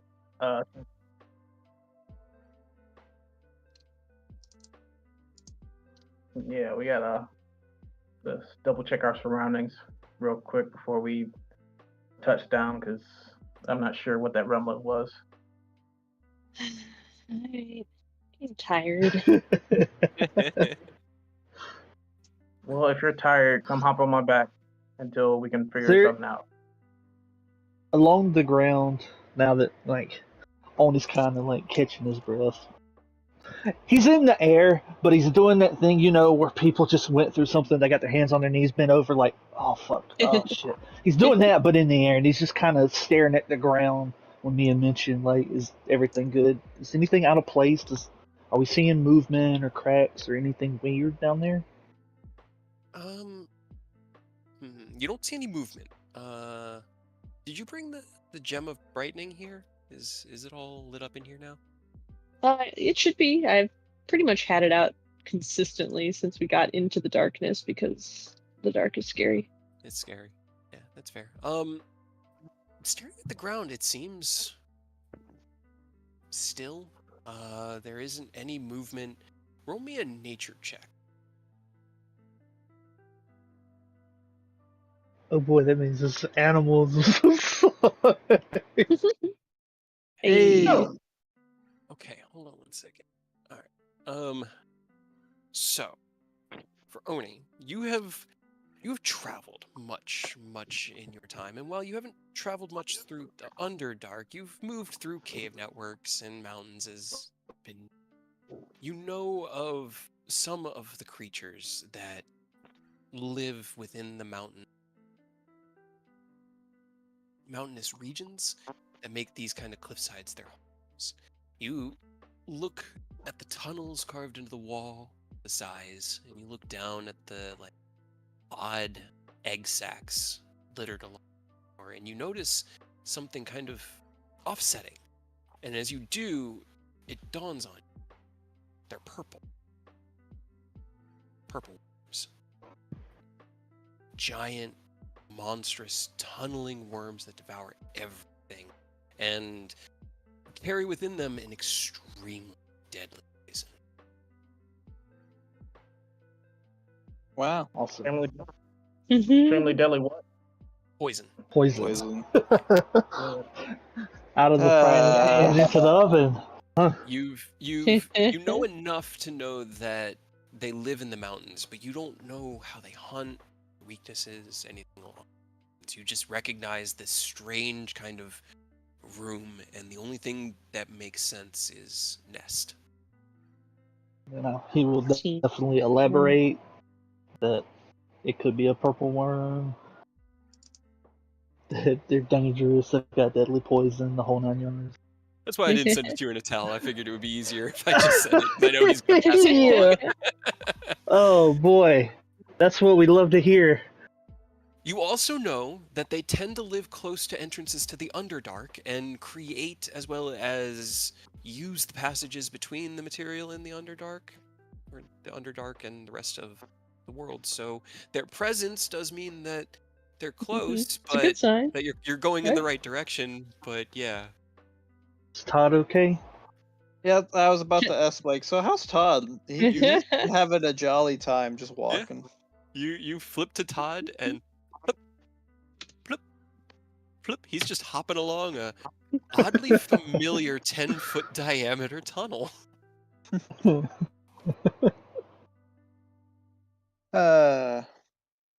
get him, Todd. It's fine. Okay, well that's good. Then what is do we want to try to take advantage of the tunnels that they dig? I will say I am running low on spell slots. Yeah. Oh, I know. It's so beautiful. I've got a decent amount. I mean, I could. Hmm. If it's a spell that I cast with charges from my staff, can I upcast it at all? No, No, just no, at that okay. level.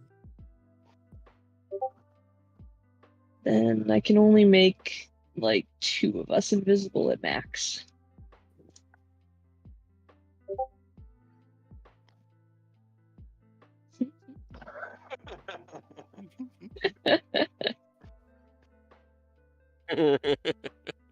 Oh. He's unstoppable. But yeah, I mean, if we want to try to Yeah, let's set up camp, I would also be fine because I do appreciate you saving my life. I'm assuming that didn't seem good. I am still pretty hurt, so I wouldn't mind a good night's rest. Or, as he said, good nights. He did do air quotes.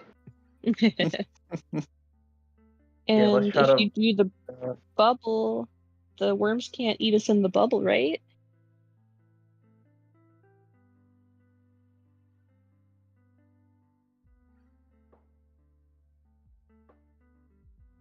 Can they eat the whole bubble?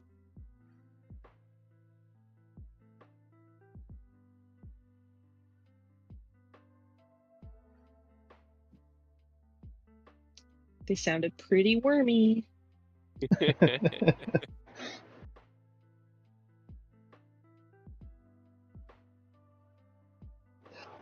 Let's find somewhere a little more secure before we talk about resting up.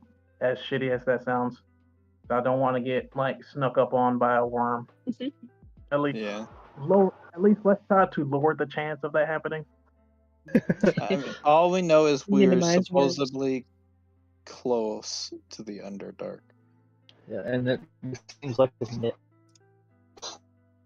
Which, I guess, it could go either way. It could be safe to be in the nest because we're less likely to get attacked because you would think they would not want to endanger the eggs and the young.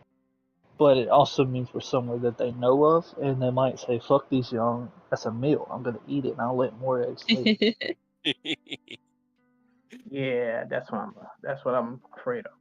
So You could make the bubble and turn it purple, and we can pretend that we're one big giant egg. And then maybe they won't eat it.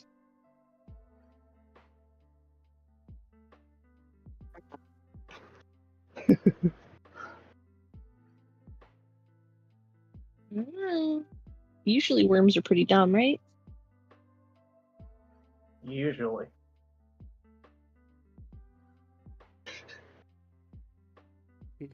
Yeah.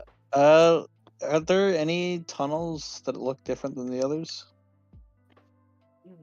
Not particularly. They all have this same kind of uniform opening into this room.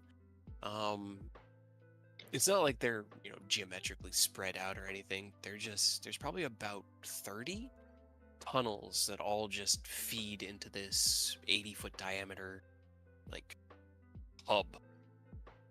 And they all look relatively the Windflow? same. There's 3 that are on, like, the same level as you.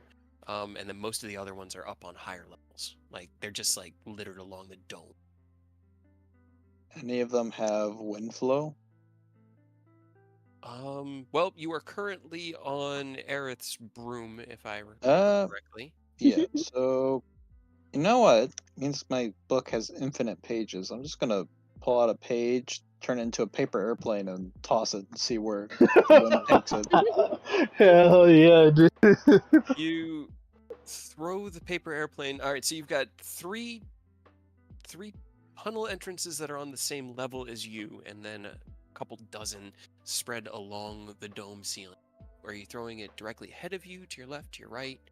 So I'm just gonna throw it directly ahead and just see if it like takes any like sudden directions, as if like wind was acting on it. You toss it towards the closest wall, I guess is the easiest way for me to describe this, because you guys aren't really centered at the moment. A little off-center. You toss it towards the closest wall, and as it kind of like coasts through the air, it does lift up and then kind of just like down. It caught something. Roll me a nature check. Why nature? Knowledge of how air works. Oh wait, nature's intelligence based. You know It this is. works. Actually, hold on, because I think my book, I can use a charge in my book as long as it's intelligent based. Nah, nature's No, nature. nature's Yep, intelligence. nature's intelligence. Nature's intelligence. Yeah, because it's Yep, the yep, yep, knowledge yep, of yep. how the natural world Yep. works. Yep. Yeah, I got it mixed up. I thought I was quizzing for a second. Yeah, you're good.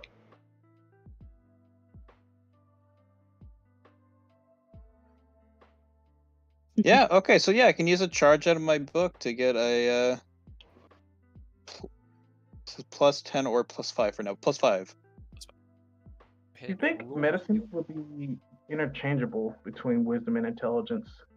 You would think so. Depending on what you're trying to do. Right. Then 26. Hey! That's good. It's not so bad. Did you want to use the charge? Do you have to use it? Do you have to declare it when you use the item, or is it just, does it say? Because I know it's a homebrew, so. So I can increase a history, arcana, investigation, nature, or religion check by plus 10 or plus 5 for now. After, yeah, I think after I can just do it afterwards. So, all right. Did you want to use it on a 21? Yeah, might as well. So watching the paper airplane, you estimate that there is something in that direction that is causing a kind of a cool updraft, or warmer updraft, as cooler air is kind of trying to fall down and the heat is raising up ever so slightly. There seems to, you could estimate that there is some sort of drop off or passageway down in that direction that is causing this disturbance in the airflow. Also, as your airplane hits the ground, can everyone make me a perception check? Uh-oh. I guess if it's a worm, it probably doesn't have eyes. I bet it has fucking tremor sense, doesn't it? 23 and a 27. As you guys are carefully watching the ground, you see as the pebbles begin to tremble again along the surface, this kind of like percussive for about 5 or so seconds, and then it stops. Okay, something is nearby. Maybe detecting whatever by sound, so we need to stay off the ground. And maybe lower the voice a little bit, because I don't know if tremor equals sound, and if you speak too high, it can detect the sound. I don't know. I'm rambling. So I just we had get to- it. It makes sense. Well, at least we know the general side that we want to go to. Okay. Let's slowly make our way over to the direction that Nick detected. Okay. And see if we can't line it, focus in on where the air is coming from. Okay. As you all fall into a tightly clustered kind of flight configuration, the tunnel that you're heading for is about it. It is 10 feet in diameter. So as you guys are about 10 feet in the air right now, you have to get closer to the ground in order to get into this tunnel. Ken, you'll only be a couple feet off the ground while flying in here. So can everybody make me a stealth check? do I have to make one riding on Ken's back, or do I give him like disadvantage?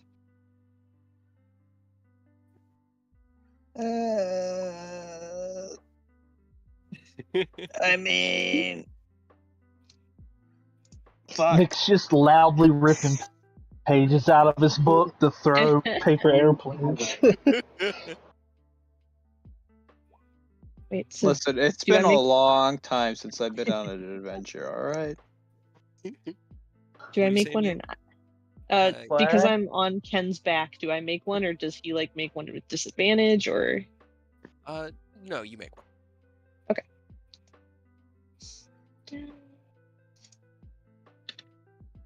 Neat. Okay. Powerful stuff, gang. Okay, so you guys are heading towards Ideal. that. What? So I'm guessing Ken is in the lead. You and Oni both have free flight, so you guys are. What's the marching order? As you're heading towards this cliff, it's about a 10-foot wide tunnel at the edge. And Mia's on Ken's back. Mm-hmm. Okay, I have a suggestion. I can help us a little bit if one of you will hold my hand. Because I'm gonna be blind and deafened for a minute, but I can summon my shadow, and if I do that, I can control it for 1,000 feet. I can go make a ruckus with it in the opposite direction of the track, whatever this is. I am sorry. I'm sorry. Apologize. The stealth rolls have been made. It's too late for It's that. too late. We already fucked it up. Yeah. With 4 fails to 2 successes on the stealth check, it was a DC 10. Oh, Nice. man. Okay. Nice. So as you kind of creep slowly through the air towards this tunnel, keeping yourselves completely on alert, ready for anything to hit you. 21 to hit, Nicholas? Shield. Shield. Just the way shield. 46. Yeah. Wait, All right. wait. Is Nick close enough to me? Is he within 5 feet? He's No, about he's 10 with feet away Aerith. from you. Yeah, No. about 10 feet. Damn it.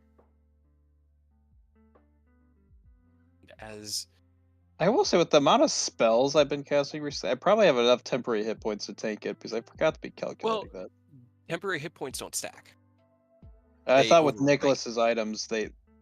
with his They- magic thing. Oh, those don't. It Just takes the replaces highest. the higher, the Okay. higher number. Well, the always highest replaces. one was a 7th level Okay. plus 7, Okay. so 14 temporary hit points. Okay. Is it 14? Mm-hmm. Okay. All right. So as you creep along this passage, you get closer to the ground. Nicholas, as you're riding on Aerith, everyone holding their breath, there's a I tickle sneeze. in the back of your nose. You had it with me right there. You knew it. You knew it before I even narrated it. And with a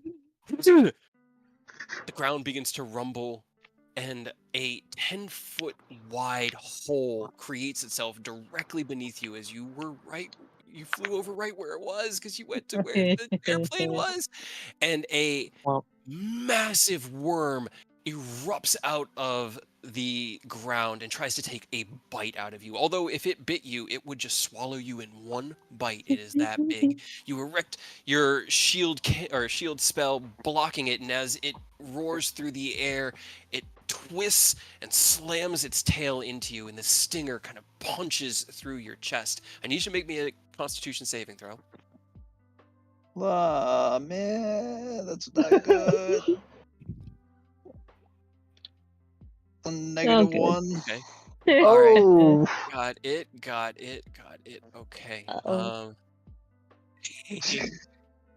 You take 16 piercing and 32 poison damage. Gee, oh my Uh-oh. god! Well, And you're poisoned. Wait. So what's the total damage? What's the total 48? damage? 48?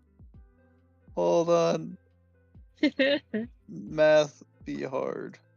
holy! Shit, gang. As this massive worm I'm lands not on Well, the that's a present. ground. I'm almost though. Nicholas barely hanging on. You are poisoned, which means all attack rolls, ability checks, and saving throws are going to be at disadvantage. And I need everyone to roll me initiative as the worm roars at its nice, tasty snacks. I'm in pain.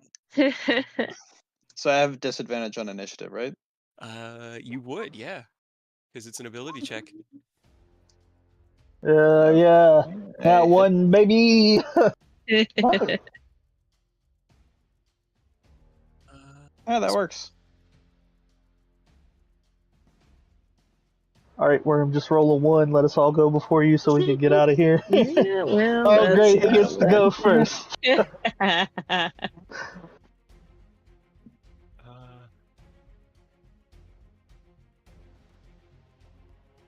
Well, I mean, don't worry. He does want you right now, not Nicholas. Nicholas has already been dealt with enough.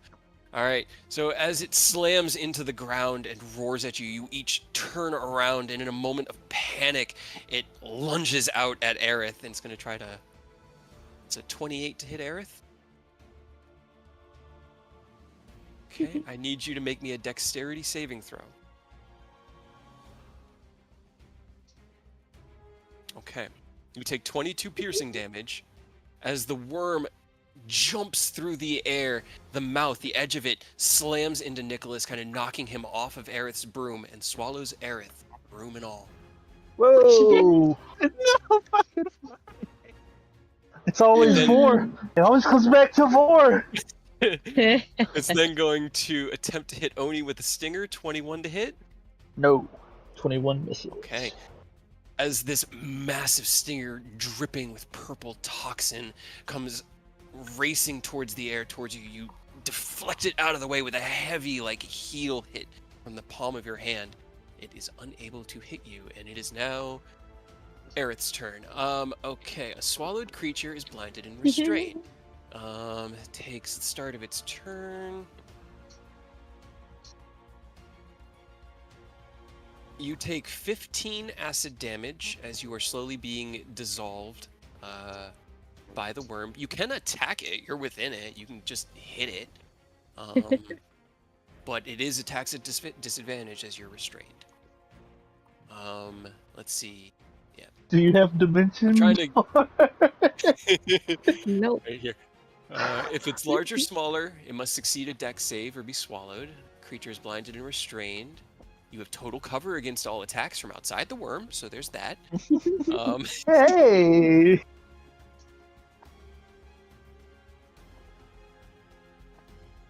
What was it set to?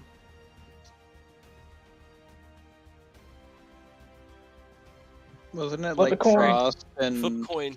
Yeah. 1 to 10, it's cold. 11 to 20, it's acid. Oh, I thought you had acid or cold. Okay. Acid or poison then. Okay. So you have acid resistance, which helps. 11 back? It was 22 piercing, 15 acid. You took 22 piercing from the teeth biting into you and swallowing you, and then technically 7 acid for...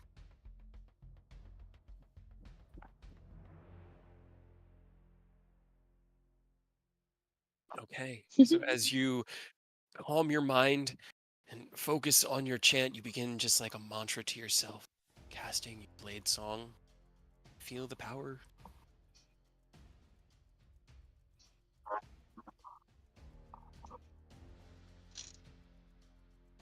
Okay. 23 hits.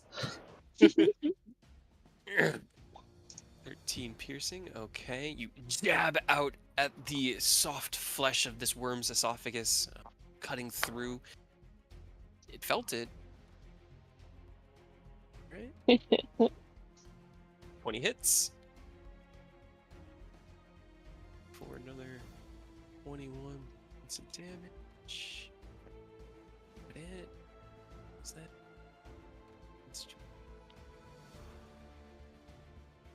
Alright. So you strike out once, and as you kind of reassess yourself, you cast your radiant blade and drive the blade into its esophagus with a flash of radiant light. You hear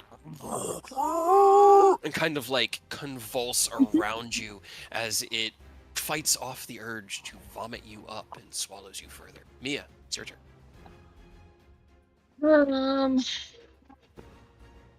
Hmm.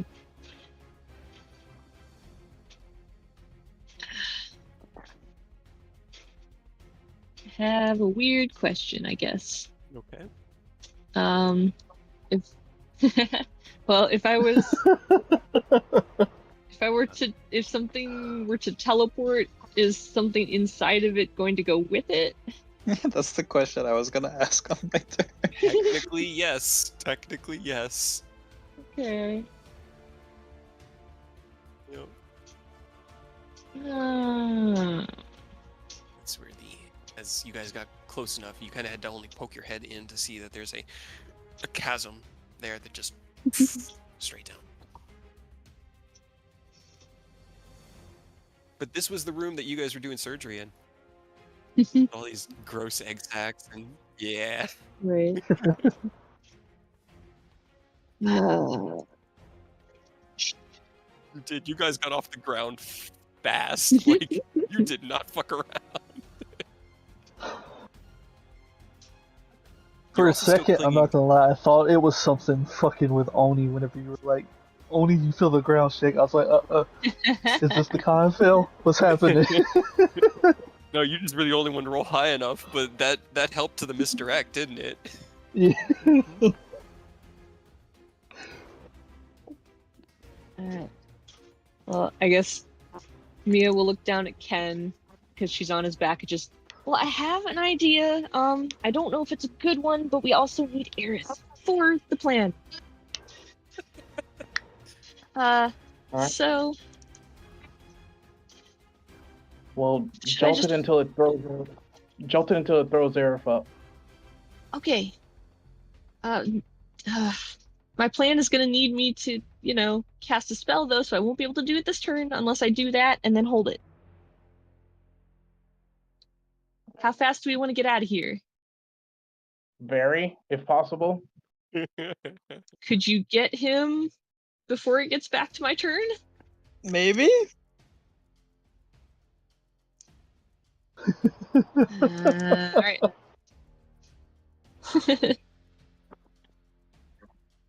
We are having great fun.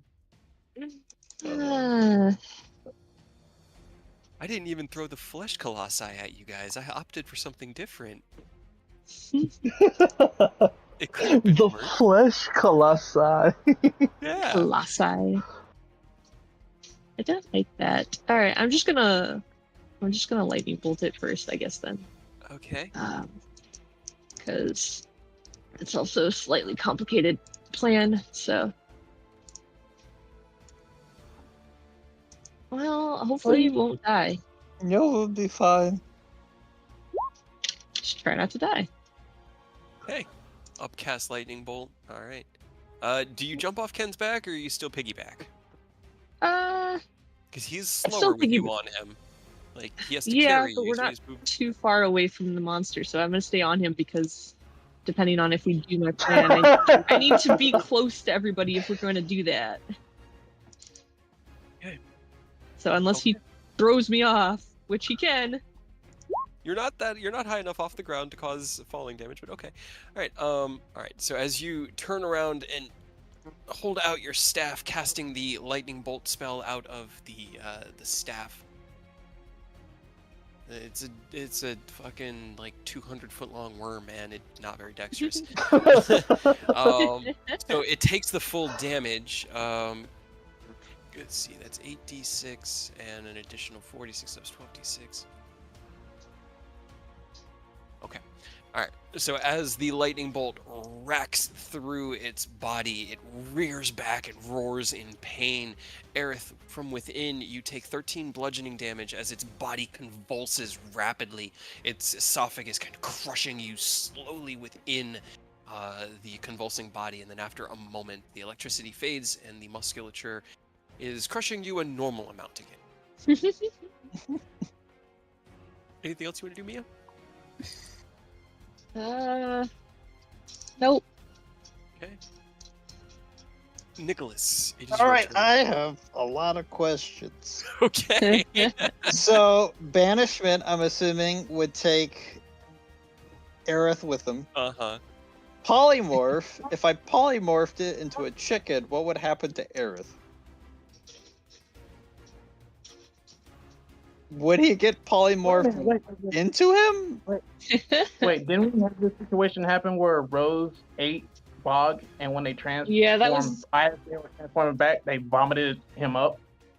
Yeah, but this is after I was already polymorphed, though. Yeah. This is reverse, though. I'm turning him into a chicken, and Aerith is big. It would explode the chicken.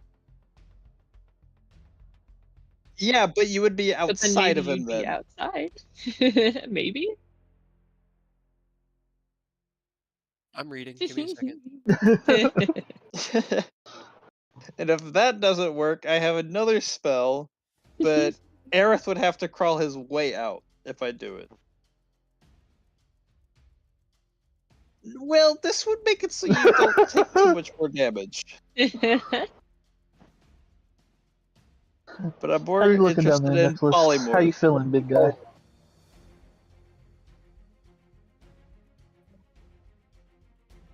You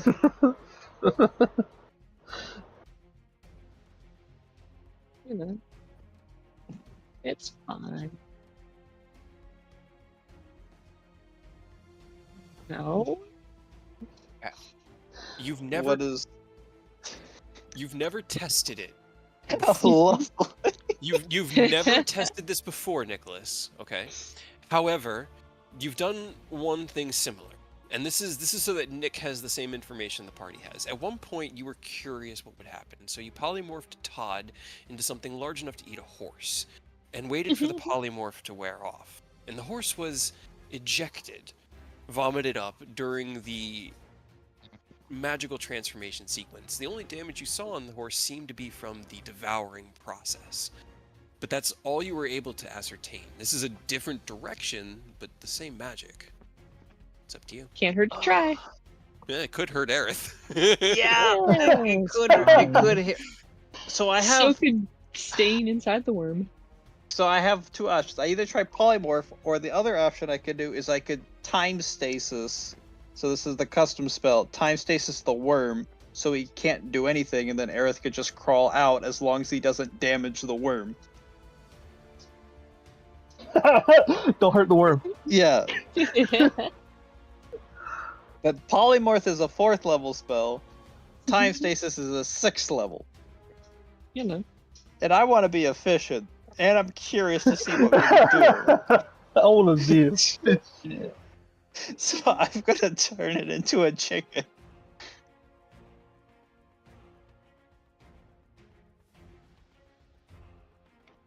Is it Sort of only stop affect- moving around him. Yeah, I would have to yell like, "Don't attack the worm, just crawl." Either way, there are rolls involved, and it's Yeah. fun. So either I get But- some saves or you make some checks. It's all good, man. I think it's more funny and more efficient to turn it into a chicken. Okay. It's a con save, right? Against the polymorph. I think it's a wisdom saving wisdom throw. save. Okay, interesting. All right. Okay. Okay. Let's hope it's not. That's an 8 on the save. Nope. So as you, like, on the ground, kind of lift yourself up, feeling weak from the poison and the pain of a stinger through your chest, you reach out to the creature, casting your polymorph spell. You see it kind of like twist and convulse as the back end of its tail, the stinger, poof, into a tiny little chicken feather tail. And then from the back, in this like series of weird shifting segmentations, you watch as the creature from tail to mouth is converted into a chicken. And just as the head is still at its massive 10-foot diameter size, and the neck and body of the chicken is almost entirely its normal size. You watch as Aerith is plunged out and lands goopy and sprawling on the floor in front of a very confused chicken. Okay, this is good. All right, Hello. grab out. All right, let's go. How is there not a chicken creature? What? There's not? No, don't bear hug me. I am hurt enough as is. Well, it's Nicholas's turn, and you're prone on his round. So, anything else you want to do, Nick? I can't even do prestidigitation on him because I used my action. Well, that's my turn, I guess. Okay, Oni, it is your turn. The worm behind you was just turned into a tiny chicken and is kind of like walking quickly towards Aerith, looking like he's about to try to eat him. Well, I get a bird here. I'm just gonna do a hawk. I know a hawk's already. I'm really surprised there's no chicken. Right? I typed it expecting like 100%. No way there wouldn't be a chicken token. There's no chicken token. But hawk is close enough.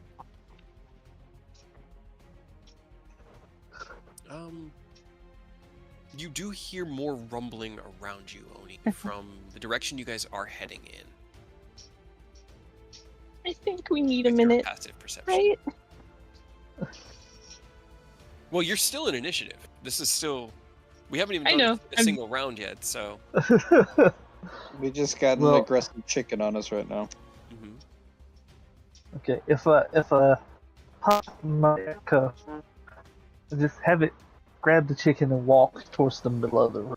Can it just kind of attract attention with tremors and footsteps and stuff? It can be the unwilling sacrifice. Sure, okay. Let's see, so you... Summon out your echo. I assume I'll have to make a grapple check from the echo to grab will. it, but You will please make me an athletics check. Ooh, okay. Uh-oh. Alright, I need to see. Do small birds have high dexterities? They do. Okay, so I rolled a natural 18. The hawk hold has a on. +3. Can I Okay. lower well, it? okay. If you want to do that, that works too. I was gonna say I have 3 attacks, so even if it still succeeds, we got 2 more shots at grabbing the chicken and just walking with it. I'm gonna use my Okay, last flash. I was about to say, can I use my last flash to boost Oni's athletics roll? It's unnecessary with bend luck. That gets it down to an 18 versus a 18 versus a 19. So as you lunge out, the chicken purple worm attempts to jump out of your way before there's a twist in the ether and it kind of like bounces back, almost like it was rewinded ever so slightly. Your echo grabs it and then walks it to the middle of the room. Make me a performance check for the echo. Okay. As he's like stomping around trying to draw attention. All right, and I'm going to make a insight check. I mean, he's probably squeezing the chicken lightly just to get it like cawing and doing its thing. Because sound also kind of helped, I feel like. So maybe if we distract it for like a turn and a worm pops up and eats its buddy, and then the other worm pops out of chicken form inside a worm, maybe that will work in our favor. Oh God! Oh no! Oh no! See that's a Thanos inside or up Ant-Man up Thanos' asshole situation. Like I can't like when you eat something polymorphed, there's magic, but if you eat something that's been polymorphed. Interesting. Okay. Well, we'll see how the 12 does. All right. That is Oni's turn. Ken, what would you like to do?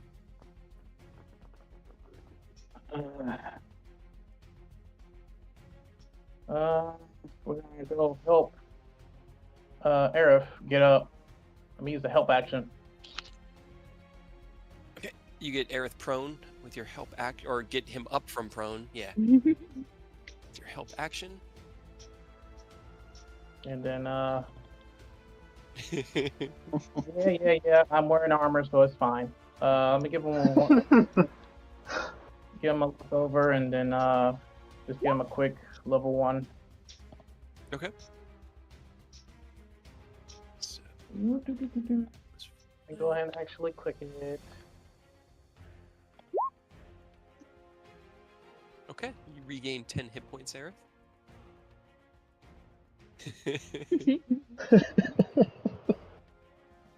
Then that's first. Well, no. Help cure wounds, and then I guess I'm preparing to. I guess look at Nick, figure out where. Like just point me in the direction so we can get the fuck out of here.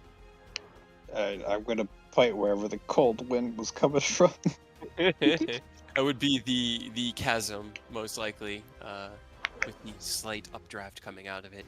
And as you point in that direction with an initiative roll of 2, it's finally his turn. You hear rock slamming away further in that direction, just pushing through, and as it gets closer and closer and closer, there's another one.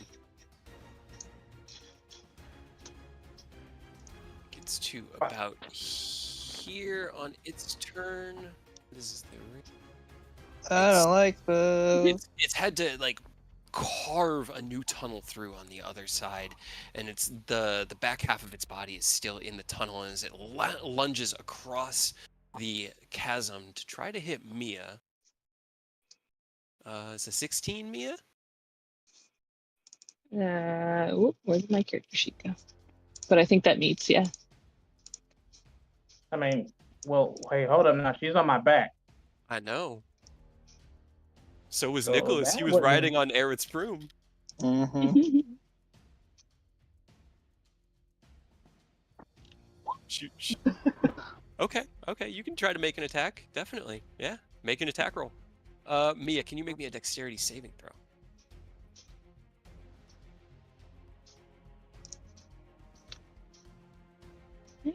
16? Okay. Can I add Booming Blade to this? Oh. Oh, fuck! Damn it. That's unfortunate. Okay. As you Struggle. hear the sound behind you, you feel this sudden lack of weight on your shoulders and turn around to see as Mia is being devoured by the worm.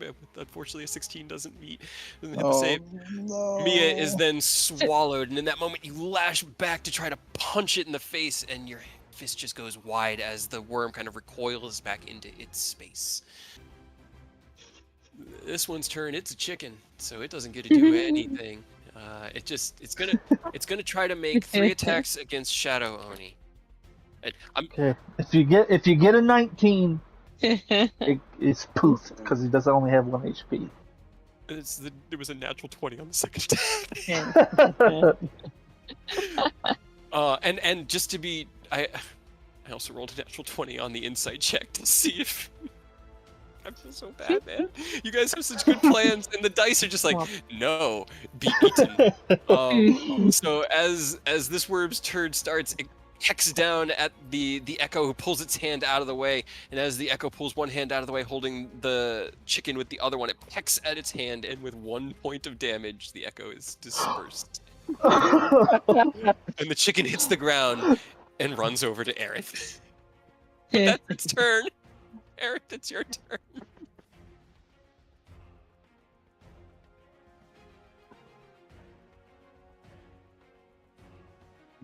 Mia has been completely engulfed. Yes. Devoured. Swallowed, I guess, is the right term. You got polymorph, you can do the same thing. I mean, only one of you was within 10 feet, though, so, I couldn't hit you with the tail as well. There's that. There's that. I'm not trying. But I to kind be of need mean. present. I have a plan, but I need to be present for it. I had a plan. All spellcasters. Worst nightmare. I had a plan.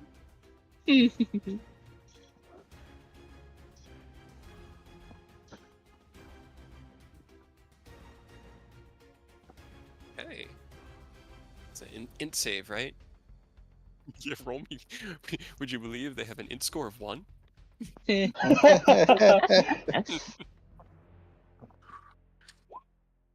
All right. Okay, so 22 points.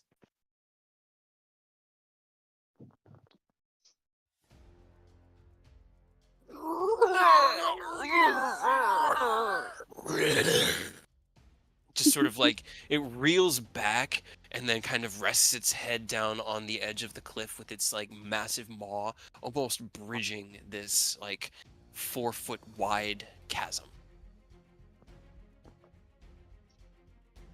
Anything else you want to do?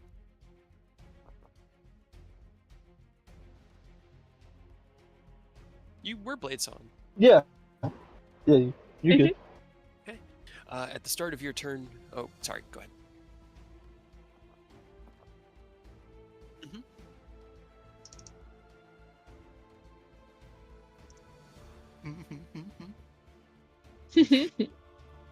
And how many hit points could it have, man? Like 3.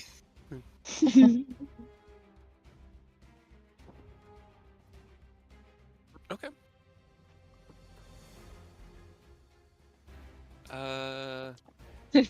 Is the chicken No, it threatening is you? technically an enemy that is threatening your space. So mechanically speaking, if Yes. Polymorph ejects Aerith, the chicken imposes disadvantage on ranged attacks. A 20 still hits.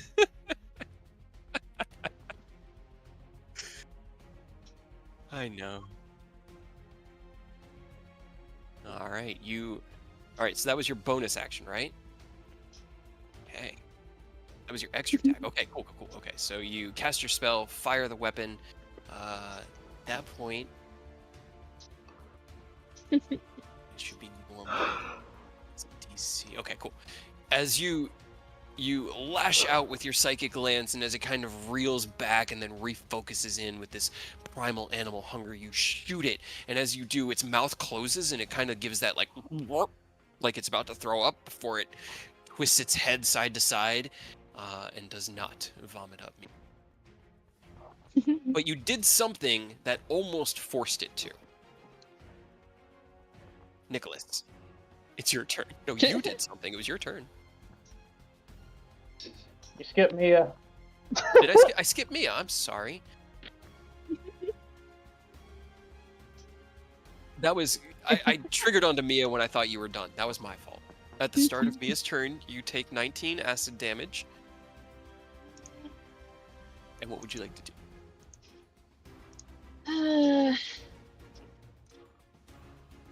Do you have dimension? No. Oh my The god. only two things I have need to be able to see where I'm going, unfortunately, as well.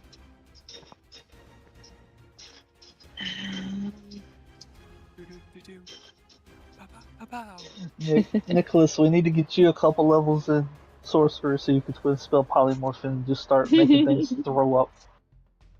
Right. Sadly, I am going to be going full wizard. Oh, he wants that capstone. One of I your do. feat things, you can take the meta magic. You don't have Yeah. to go into sorcerer. That is true. There you go. But I also just want to pump my intelligence to as high as I can. God level intelligence.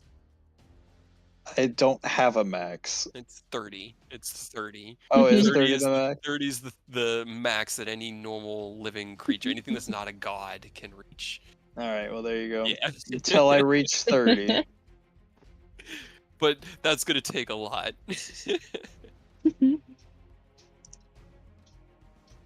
What you got? Sorry, I don't know what to do at this I know. point. I know you guys didn't expect a second one. I love the monkey wrenches. Well, we did expect it. Just was hoping to get my stuff off before it came up. That's fair.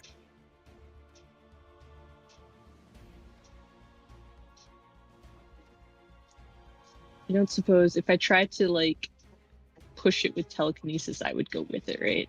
Yeah. Okay.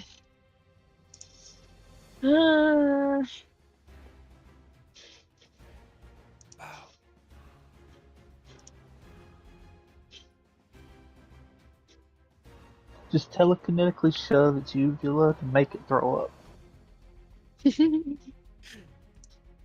Punch it in the pretty button. If we made it invisible, would Mia be able to see and then cast her spell? She's just floating there like the fucking invisible jet. Yeah, it's like Wonder Woman's jet. Would that work? Because I could make it invisible. You don't know. You have no way of knowing. You've never been swallowed before, hun. Do I try? This is a brand new experience for Mia, so whatever you Right, I think. feel well, I like- know everything. I feel like that needs to be the title of the video. Aurora, you've never been swallowed before, hun.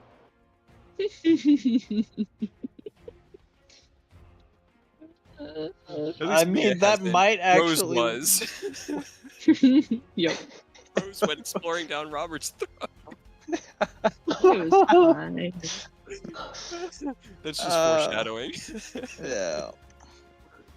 This is much worse. Is it? I love this. I'm having so much fun. When you teleported, I was like, yes. Yes. Alright, I need help. Do I A, explode, or B, hold the spell for my plan?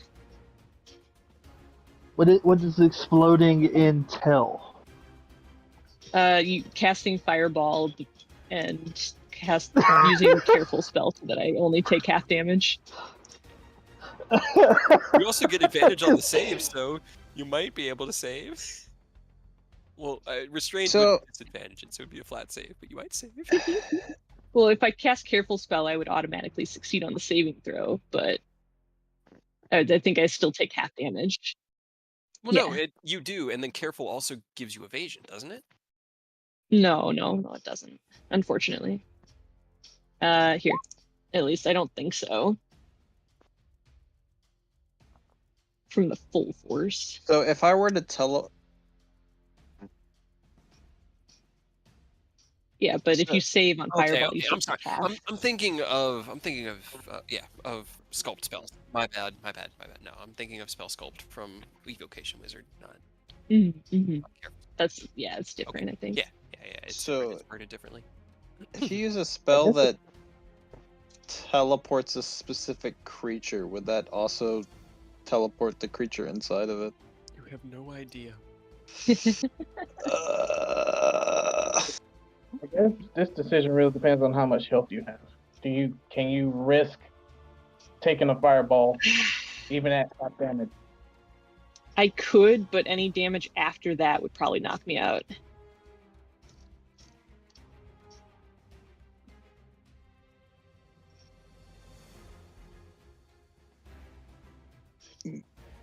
I would say if you make it invisible, if I That could would be see funny. you, it'd be But funny. if it doesn't work, then I'm also invisible, and then the Yeah. worm's just invisible.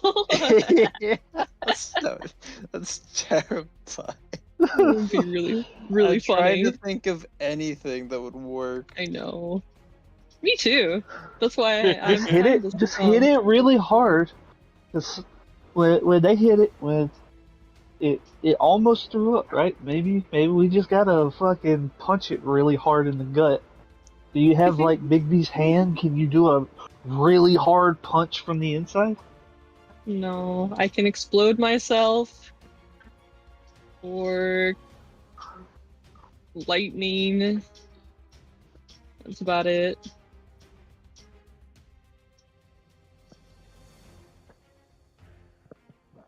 I'm stressed. Don't like this. I'm stressed out. Right? It's fine. What's happened so far? We did emergency surgery on the guy, but also all turned into one of those things. Mm-hmm. Nicholas almost got killed by a worm stabbing him and poisoning him. Mm-hmm.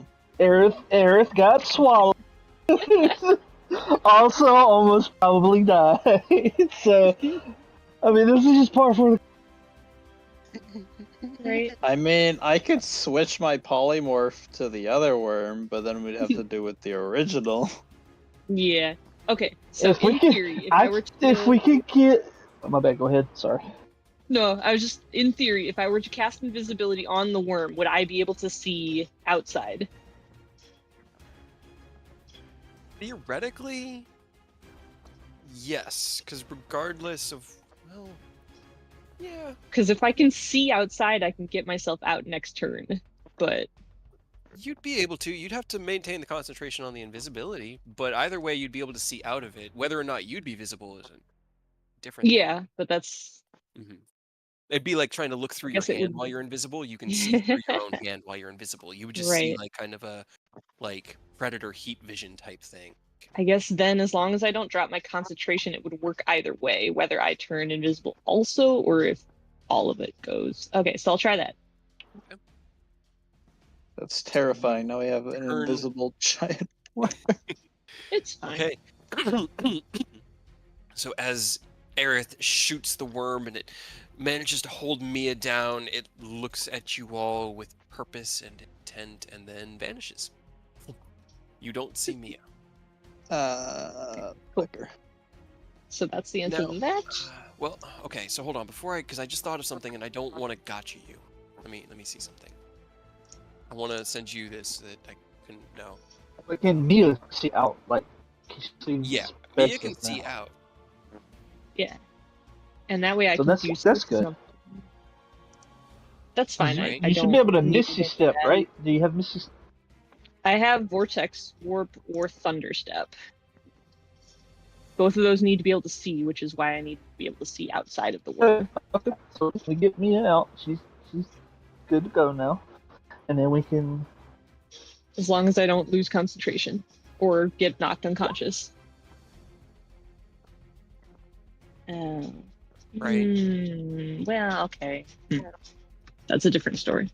Yeah, and that's I just thought of it. So if you wanted to draw that one back, because I had just realized that as soon as the worm makes an attack, it's going to go Right, then visible it's again, not and you're back invisible. to square one. So Sure. I don't want to gotcha you guys. I want this to be a fair fight. You know that attacking drops the invisibility. The creature that is being turned invisible is the worm. Unless you have some way of Right. stopping the worm from being able to attack next round, it's going to drop the invisibility. Can't take Oh. actions or reactions. It's true. Okay. Because it's until the end of So- Aerith's next turn, right? Yeah, from the Mhm. psychic glance. Okay, Okay. that's Well, true. let's Okay, stick with it then. I hadn't remembered that. Okay, so perfect. That's perfect use of a This is spell, Aerith. Amazing. As it like reels back in pain and then vanishes. Nicholas, it's your turn. I don't want to kill the chicken because then it's going to be a worm. Yeah. I'm just going to get on Aerith's broom with him. Okay. And yeah, that's about all he can do.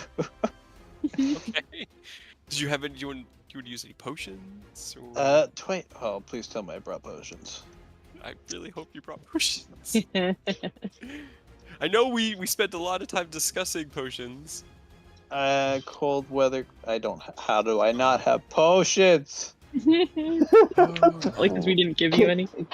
Ken has a bunch. If you do end up needing some, we can get you some. Oh my god! I just realized we could have avoided this whole thing if I remembered I had a clockwork amulet. Then I would have got a 10 on my stealth, and that would have passed. I would have passed. Just barely. Turned the 2 to Only 3 I to 3 to 2. remember. But we wouldn't have had this great interaction of figuring out Right? how to deal. It's been so good. I'm looking through my bag for potion. I'm like, fuck. I I've been forgot. having this for years. I forgot I left it in here. All right, Oni, anything you want to do? I'm gonna go pick the chicken back up. Okay, roll me an athletics check.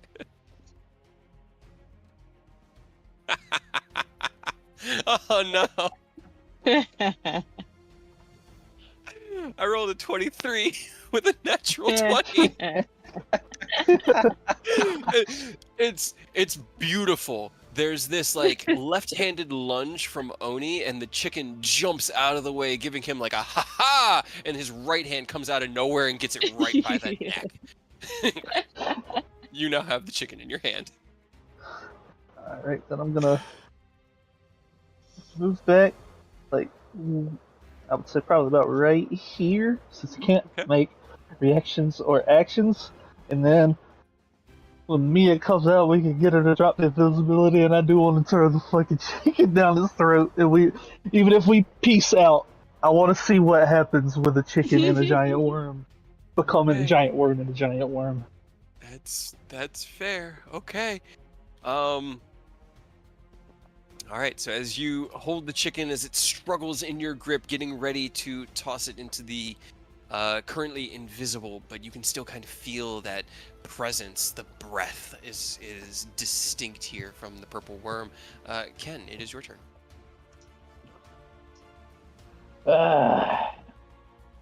I'm not sure what to do in this scenario, so I'm gonna just hold it. You're gonna hold an action. What are you holding? I'm gonna just.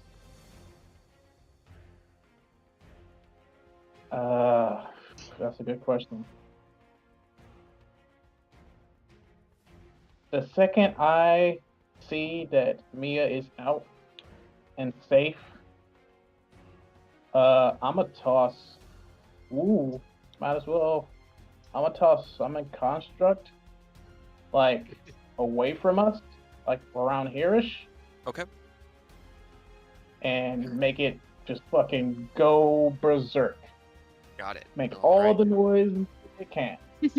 So as you take out the small cube that expands into your dragon-shaped construct, awaiting the re-emergence of Mia. That worm has no actions or reactions, but at the end of its turn, you kind of feel the body around you start moving again, start to try to digest you, to pull you further down. This one is going to try to make some attacks on Do I real. take more damage, or am I okay? You take it on your turn, not on his turn. Okay. But can't hit Oni, even with a natural 17. The chicken just pecks at your fingers and tries to claw at you as you're holding it. It struggles. Aerith, what would you like to do?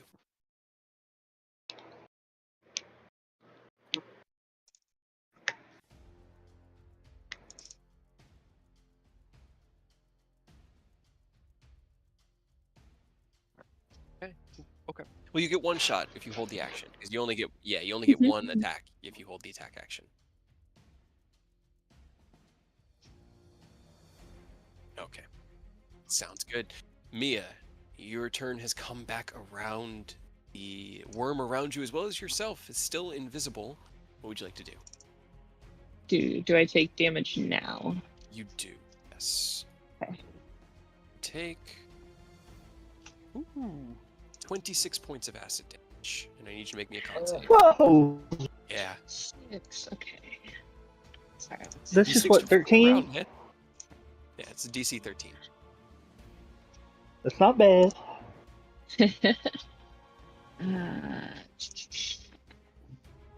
Constitution.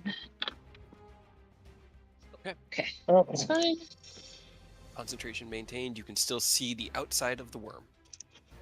All right. I would like to thunderstep to my friends. And I think you can make the thunder either where you are or where you arrive, right? I think it happens where I am. Yeah, where you left. It Immediately takes. after you. Okay, the space you left. Cool.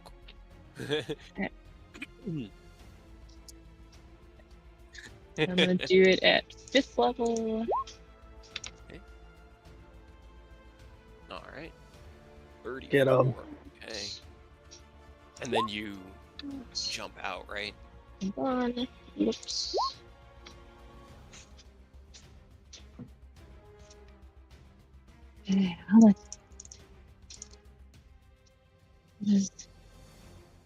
Okay, hopefully not.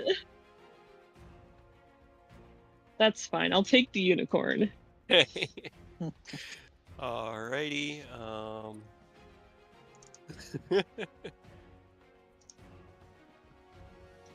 Okay.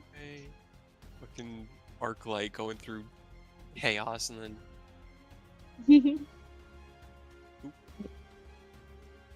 Alright. Right. A unicorn appears randomly in the space, clicking its hooves against the ground, looking around confused and surprised. It rests its eyes upon Ken or not Ken, on Nick, and a gentle kind of, "Oh, you poor child," walks across it. And don't forget to drop the invisibility for us, so that now there's not an invisible we can't see. Yeah, I drop invisibility. Okay. It No, doesn't know. That's not how that works. It does make the save against the thunder step, so it takes half damage. Okay, and as it Get 'em! appears, you fire the shot. It reels back and opens its mouth. Go ahead, make me an athletics check, Tony. Alright.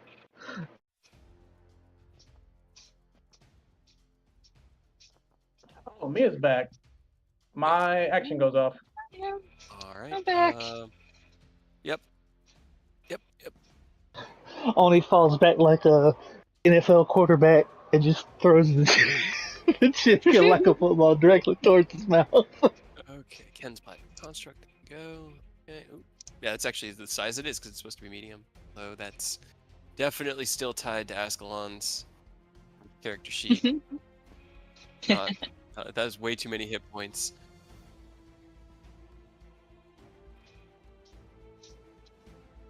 And then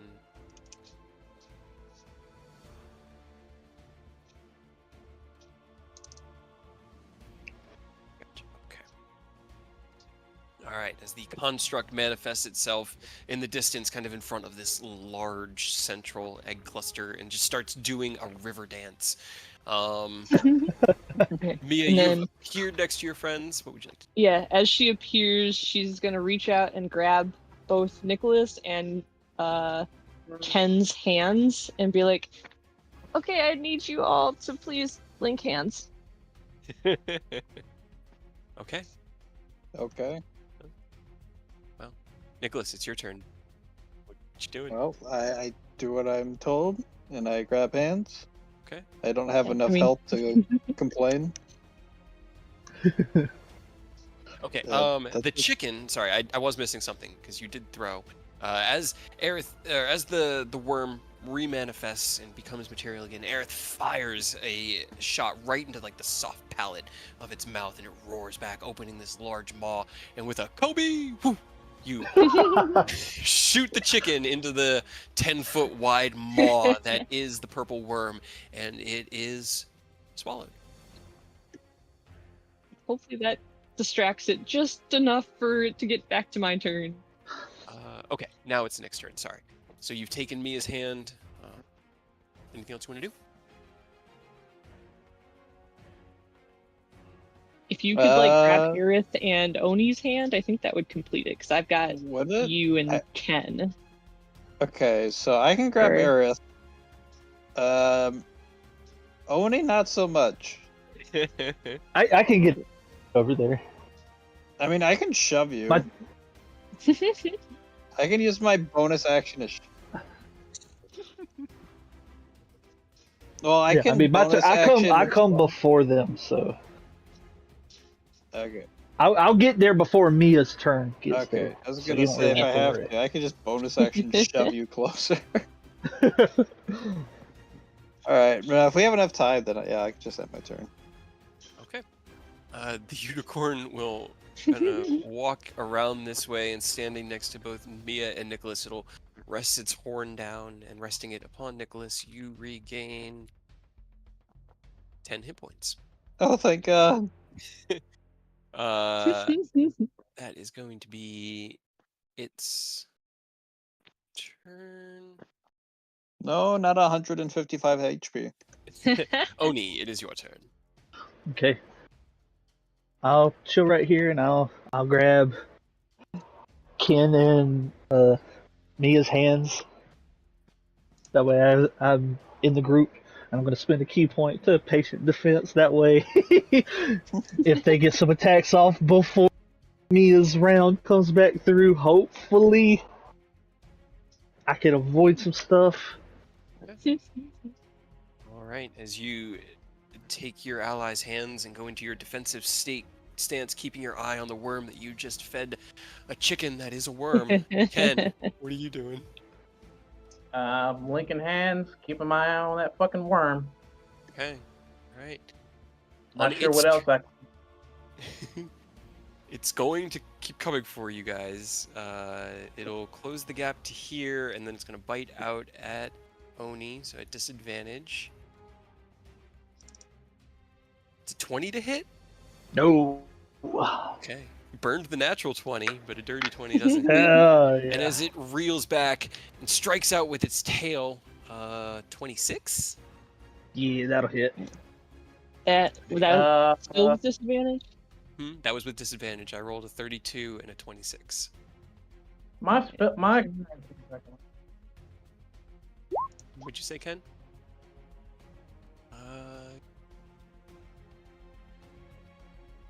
Creature. Well, he needs to make he needs to be within 5 feet of you to make the attack. Yeah, okay. Okay, so silvery barbs it. Roll one more d20. One more, okay. 21 to hit. No. All right. As you deflect out of the way, the giant maw, as it comes clamping down this 10-foot wide tunnel, and it kind of like smashes itself into the tunnel to grab at you. It pulls out, and the stinger comes in like a pneumatic piston, just out of nowhere, just plunging right at you and the rest of the group. And as you see it heading towards you, you hear Mia cast out a spell, and just ever so slightly, the stinger turns and it skids off of the stone wall and does not hit you. At the start of the chicken's turn, it takes acid damage and resumes its normal form. Okay. Yeah. So it's arcane versus non-arcane, and all right. Let's see. For science. So...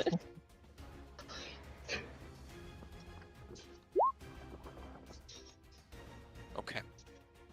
You watch as the one that had been biting at Oni, as he turns back toward it, reels back into that space, kind of like curled up over the chasm, and you watch its body bulge and twist, and it kind of skitters back even further into the tunnel that had come in, and you hear this horrible, rending, ripping sound as two of them struggle to occupy the same space. This like as the polymorph chicken is ejected out of the front of the other one. They are both torn up, and in the process take each 83 points of damage. Hell yeah. But they're both still squirming. And it's actually, I moved the tokens wrong, because it's actually the front one's turn, because it kind of like pushed it back like, as it crawled out, and then it's gonna try this again.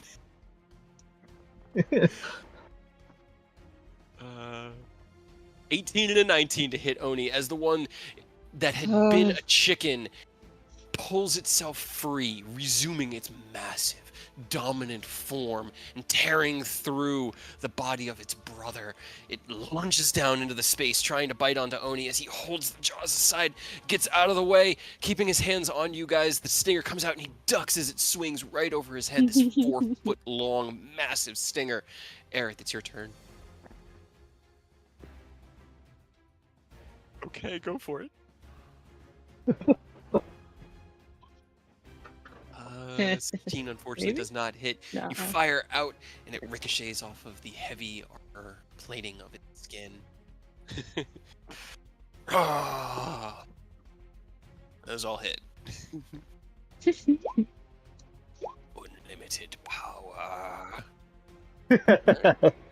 Nice. 13 points of damage as you fire out your like shotgun blast of eldritch energy that crackles through the space. Anything else you want to do?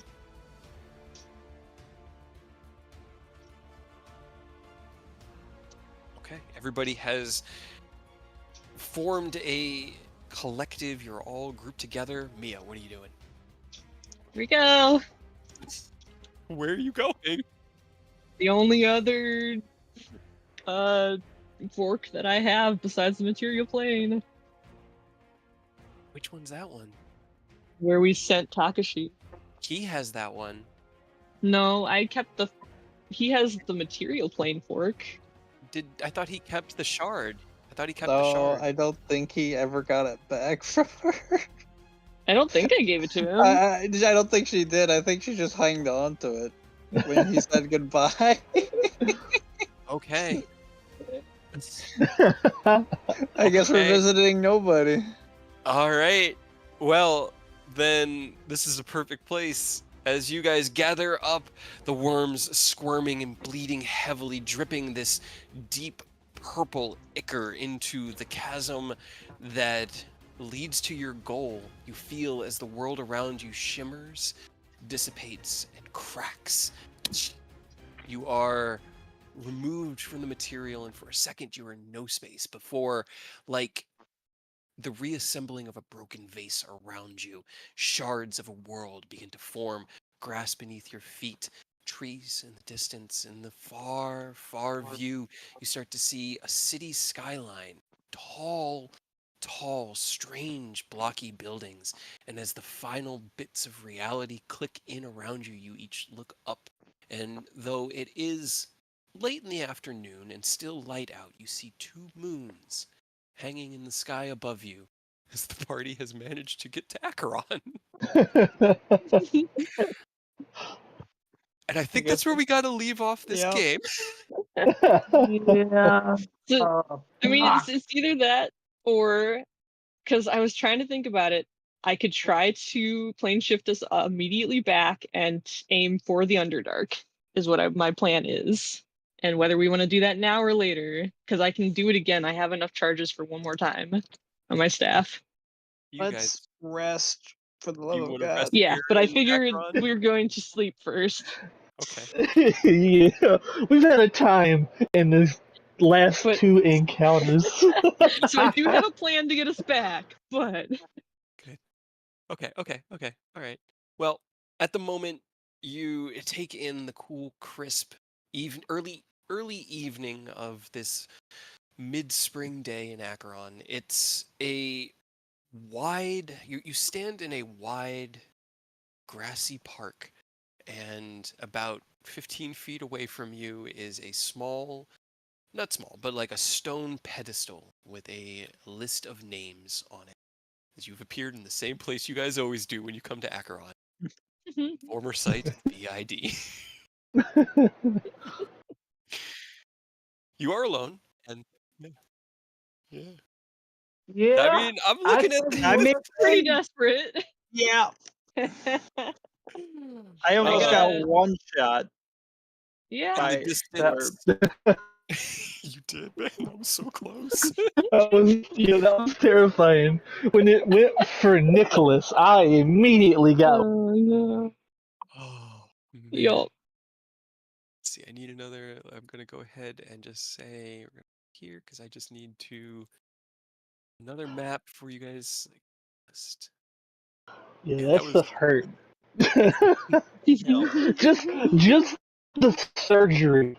Only had 6 HP after that. Yeah.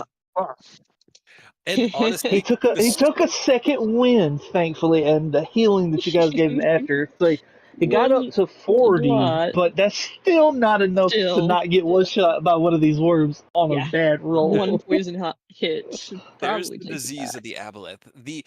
The sword was a good narrative workaround for resources you guys didn't have, and I liked Also, it like, because how it are we was supposed to know that? right, right, It's very right. fucking specific. Oh, Yeah. So if you'd cast Lesser Restoration at 6th level,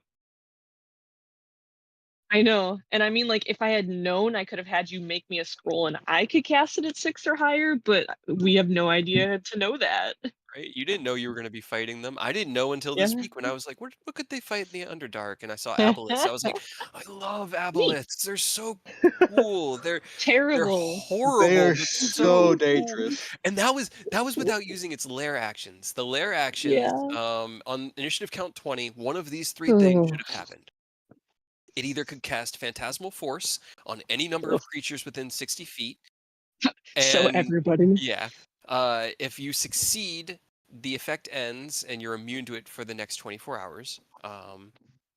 It can cause all of the pools of water within 90 feet of it to surge outward in a grasping tide, pulling everything 20 feet into the water, which is what I was planning on doing and forgot because I'm not used to using lair actions, and would have got all of you in the water, which would have Oh been no. so much fun. Because it has a whole bunch of things. Like if you're in the water near it and you fail a save just starting near it, you become diseased by it to a point where you can't breathe air anymore. You can only Oh, breathe God. water. Yeah. The third Great. one, water in the aboleth's lair magically becomes a conduit for the creature's rage. It can target any number of creatures with it can see in the water within 90 feet of it. They take a wisdom saving throw or suffer 2d6 psychic damage. Yeah, I You know. guarantee you, if we ended up in the water, we would have died, or at least half of us would have died. It would have been a lot harder because, like, you all would have ended up with the problem. Like, the biggest thing with this disease is that you cannot recover hit points unless you're in the water. How are you Right? even supposed to test How are you that? supposed to know that? Right? Yeah. Sorry, guys. I haven't felt good since that aboleth fight. I'm gonna go take a bath and try to take a short rest in the bathtub. Suddenly it works. Oh, it worked, guys! It works when I'm taking a bath. So I really liked the use of Bahamut's longsword, but I had Right? to make it hurt. So you were taking 66 damage every time Oh, I was fully prepared. The second it was like, we don't have the healing abilities to do it, I was like, all right. When he was talking about cutting and burning off, I was like, fuck it, let's go. Let's send it. That was the only reason. I didn't want to shoot you down, Aurora. It was just, I don't think we needed multiple people doing it, yeah. But I was Would've knocked definitely him that, out. like, I was fully prepared to, take a lot of damage to see if it worked, and if not, oh well. Sometimes the dice give us, sometimes the dice take it away. It was you had to maintain your con saves to not cry out. And if you'd cried out, the worms they were right there. They knew you were there, but they couldn't find you because all they have is tremor sense and enough blind sight to see just above the ground. So unless you're really like touching the ground or super close, they can't sense you at all. And with you guys floating so carefully and being quiet, I was like, okay, I'll give him some con saves to see if he can maintain that stoicism. And a natural Sure 20 did. and a natural 19. That speaks to Oni. That does. Took it like a champ. He did. So you'll have a nice scar on your back and a story to be told. You were burned with a divine weapon because it was it was justice. Freedom protected your mind, and justice purified your body. Hey, he That was survived, so way he's too down close. for it. Yeah. Somewhere in Acheron. That So I was don't. way too close for comfort. They only had 80 hit points left each. They were close Oh, after. wait, only I 80 had each. 5. I know. I've got 17. Anything sneezed on me, I would have died. Same with Mia. Yep. Honestly, if the tail hit anybody but Ken, that person was going unconscious. Like Mhm. the tail. All right, so there's an old meme about purple worm poison because technically purple worms in old versions of D&D. In this one, they're technically a monstrosity. In the old versions, they were beasts, which made their poisons naturally occurring substances. There was like a wizard ability where you could have like an alchemist subclass or something, and you could create any non-magical poison given enough work. And so you could create purple worm toxin and coat your daggers in it at level fucking like 5. Oh no. A purple worm's tail attack, its toxin deals, I think it was looking it up A now. lot.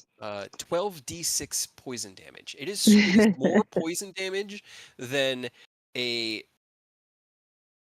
It is as much poison damage as a 9th level fireball or 7th level fireball. Woo. On top of 3d6 plus 9 piercing damage Piercing. from the stinger. As it, cores a hole in your body. So we're talking a total of 15d6 plus. Yeah, if I didn't have my shield, I would have been knocked out. That was, yeah. Whew. Hell yeah.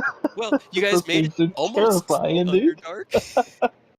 Yeah, but We'll I get had there. an We'll just idea. take a quick siesta out in Akleron, We Yeah, need say to hi to sleep, nobody. and then with plane shift reading through it, you can specify a target destination, general terms. I could specify the Underdark, and I don't know where we'll be, but we'll be somewhere down there. It's true. It is true. Underdark in the Dalelands. Oh, Gotta say hello to nobody and his family. Get a nice Please dinner do. with him. Try the local cuisine. Right? Oh man. Just Mio was visit like, a doctor "Where's to get Dave?" us all treated a little bit before we head back. But Yeah. it was Yeah. that or Yeah. it was that or teleport, and I don't really have anywhere to teleport us besides back to step 1 in Erebor. So I was wondering because you were grouping everyone up, and so I was like, okay, Mhm. so I figured you were teleporting. I was just wondering where you were going to No. try teleporting to. I could have gotten everybody without linking hands. Yeah, when you did the linked hands, I knew something else Need was in that for play. plane shifts. Yeah, everyone was the poor. But yeah, it was unicorn. either That poor we come unicorn was a here. tasty snack. The worms ate Oh. him out of No, very big well, frustration. It was it's a fine. He celestial that could disappears after summon. he disappears after a minute. So He Oh, survived that poor minute. Todd. Todd is still going down that tunnel.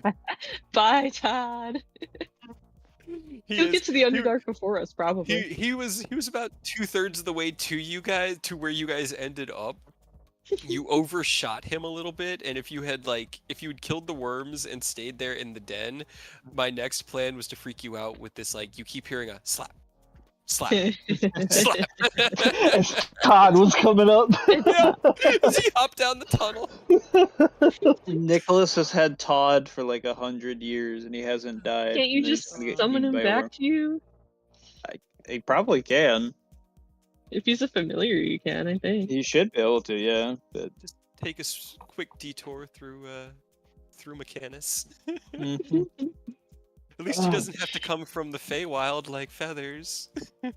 I had realized that during the interim between last game and this one that Feathers was a fey creature, and so I had to send Aerith a little message that was like, just so you know, Feathers did get resummoned, but it took several hours, and it felt less like resummoning him and more like putting him back together. Oh no.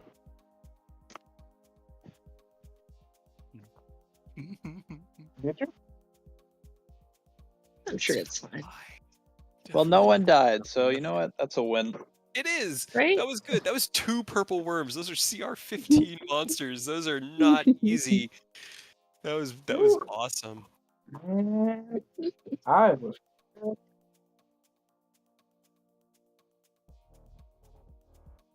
I I'm felt just like glad Fair it point. worked. Otherwise, felt you would have like- been Right? stuck in there. Yeah. Probably would have died. Stop trying to get Aerith killed. Yeah, whenever Stop you were like, just go, I'll hold 3 off, I was like, no, not our boy.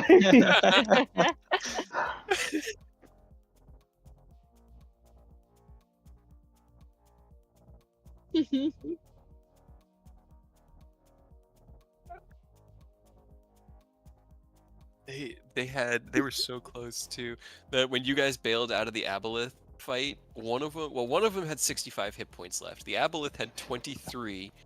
One of them had 26. One of the spawn had 26, and the other had 16.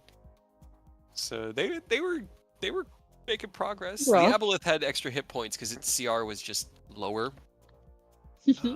But everything else on it was just standard. Oh boy, fun! Yay! I almost got you guys to the Yeah. Underdark. That was the path. It was right there. We'll get there. Like I said, I've got a plan. I know.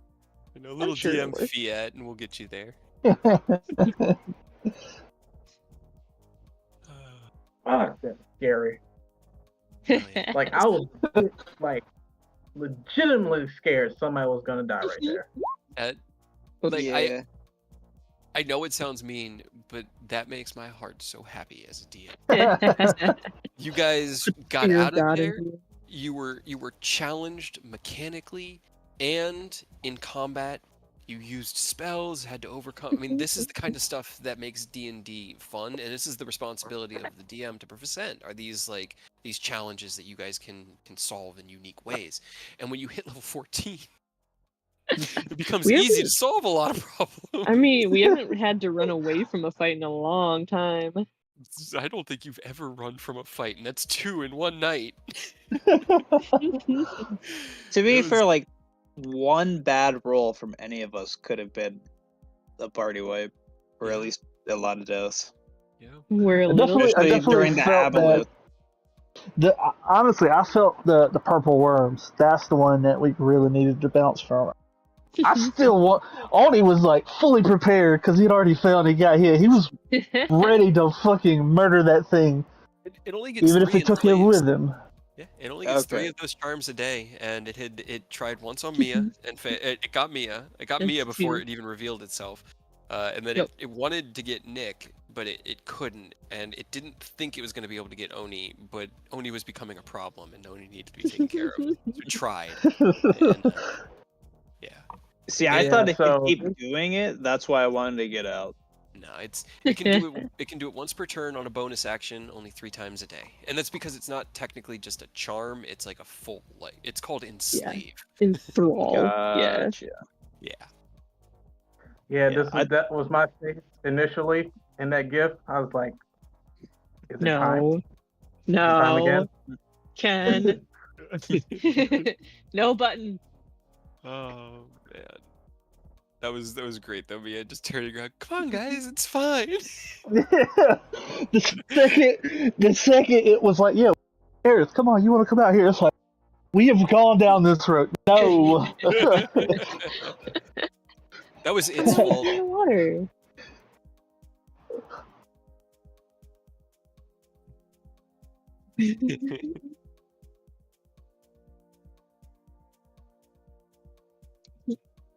That was its Please. fault. It thought you would trust Mia more. It thought you would listen to her. And it was just like, bring your friends. The water's fine. Yeah, you were too far away. Mhm. It didn't want to get very close to you guys because it didn't want to reveal its presence, and Mia was walked out onto the water. So Mia was the most accessible. I didn't It wanna tried to use speak Mia in as the tunnel bait. anymore. Yeah. Alright, if it got it did- Oni, to be Oni fair, could have just it killed did- half of us. Yeah. It did work because it got us all like Oni went out into the water to grab her because he already did not trust what was going on. We were all at the edge of the water, bunched up. It definitely the bait worked. We bit it hook, line, and sinker. We just didn't trust her to go in the water. Is all. No, I totally like it. All I needed to do was use that water pull thing, and with a DC 14 strength save, you all would have been in the drink. Fucking strength.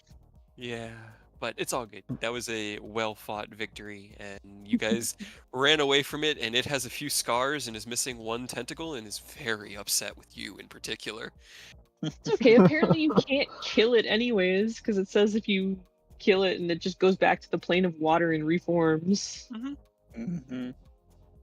Yep. Yeah. Right? Aberration. You should have just banished it, Nicholas. This was so the aboleth. This aboleth and you running from it was really just foreshadowing because you guys are going to somewhere very, very heavily connected to the plane of water in a while. Fuck. I'm sure that's fine.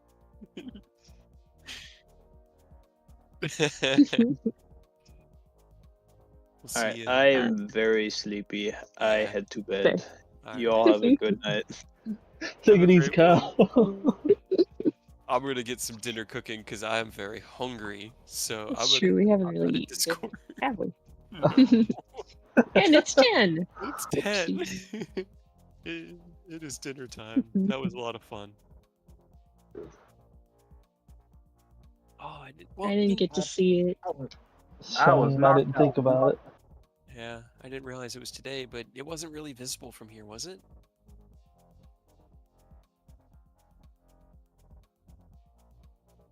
Oh, really? I didn't know we had that much of a coverage. Okay.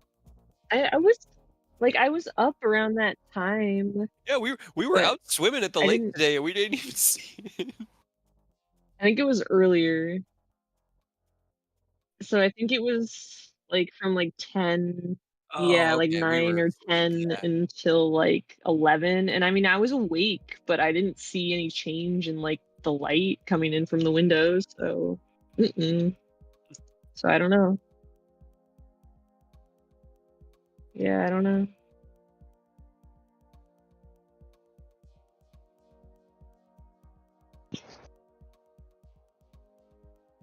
Great. Like I didn't really notice. So I was like trying to keep an eye out for it, but at the same time.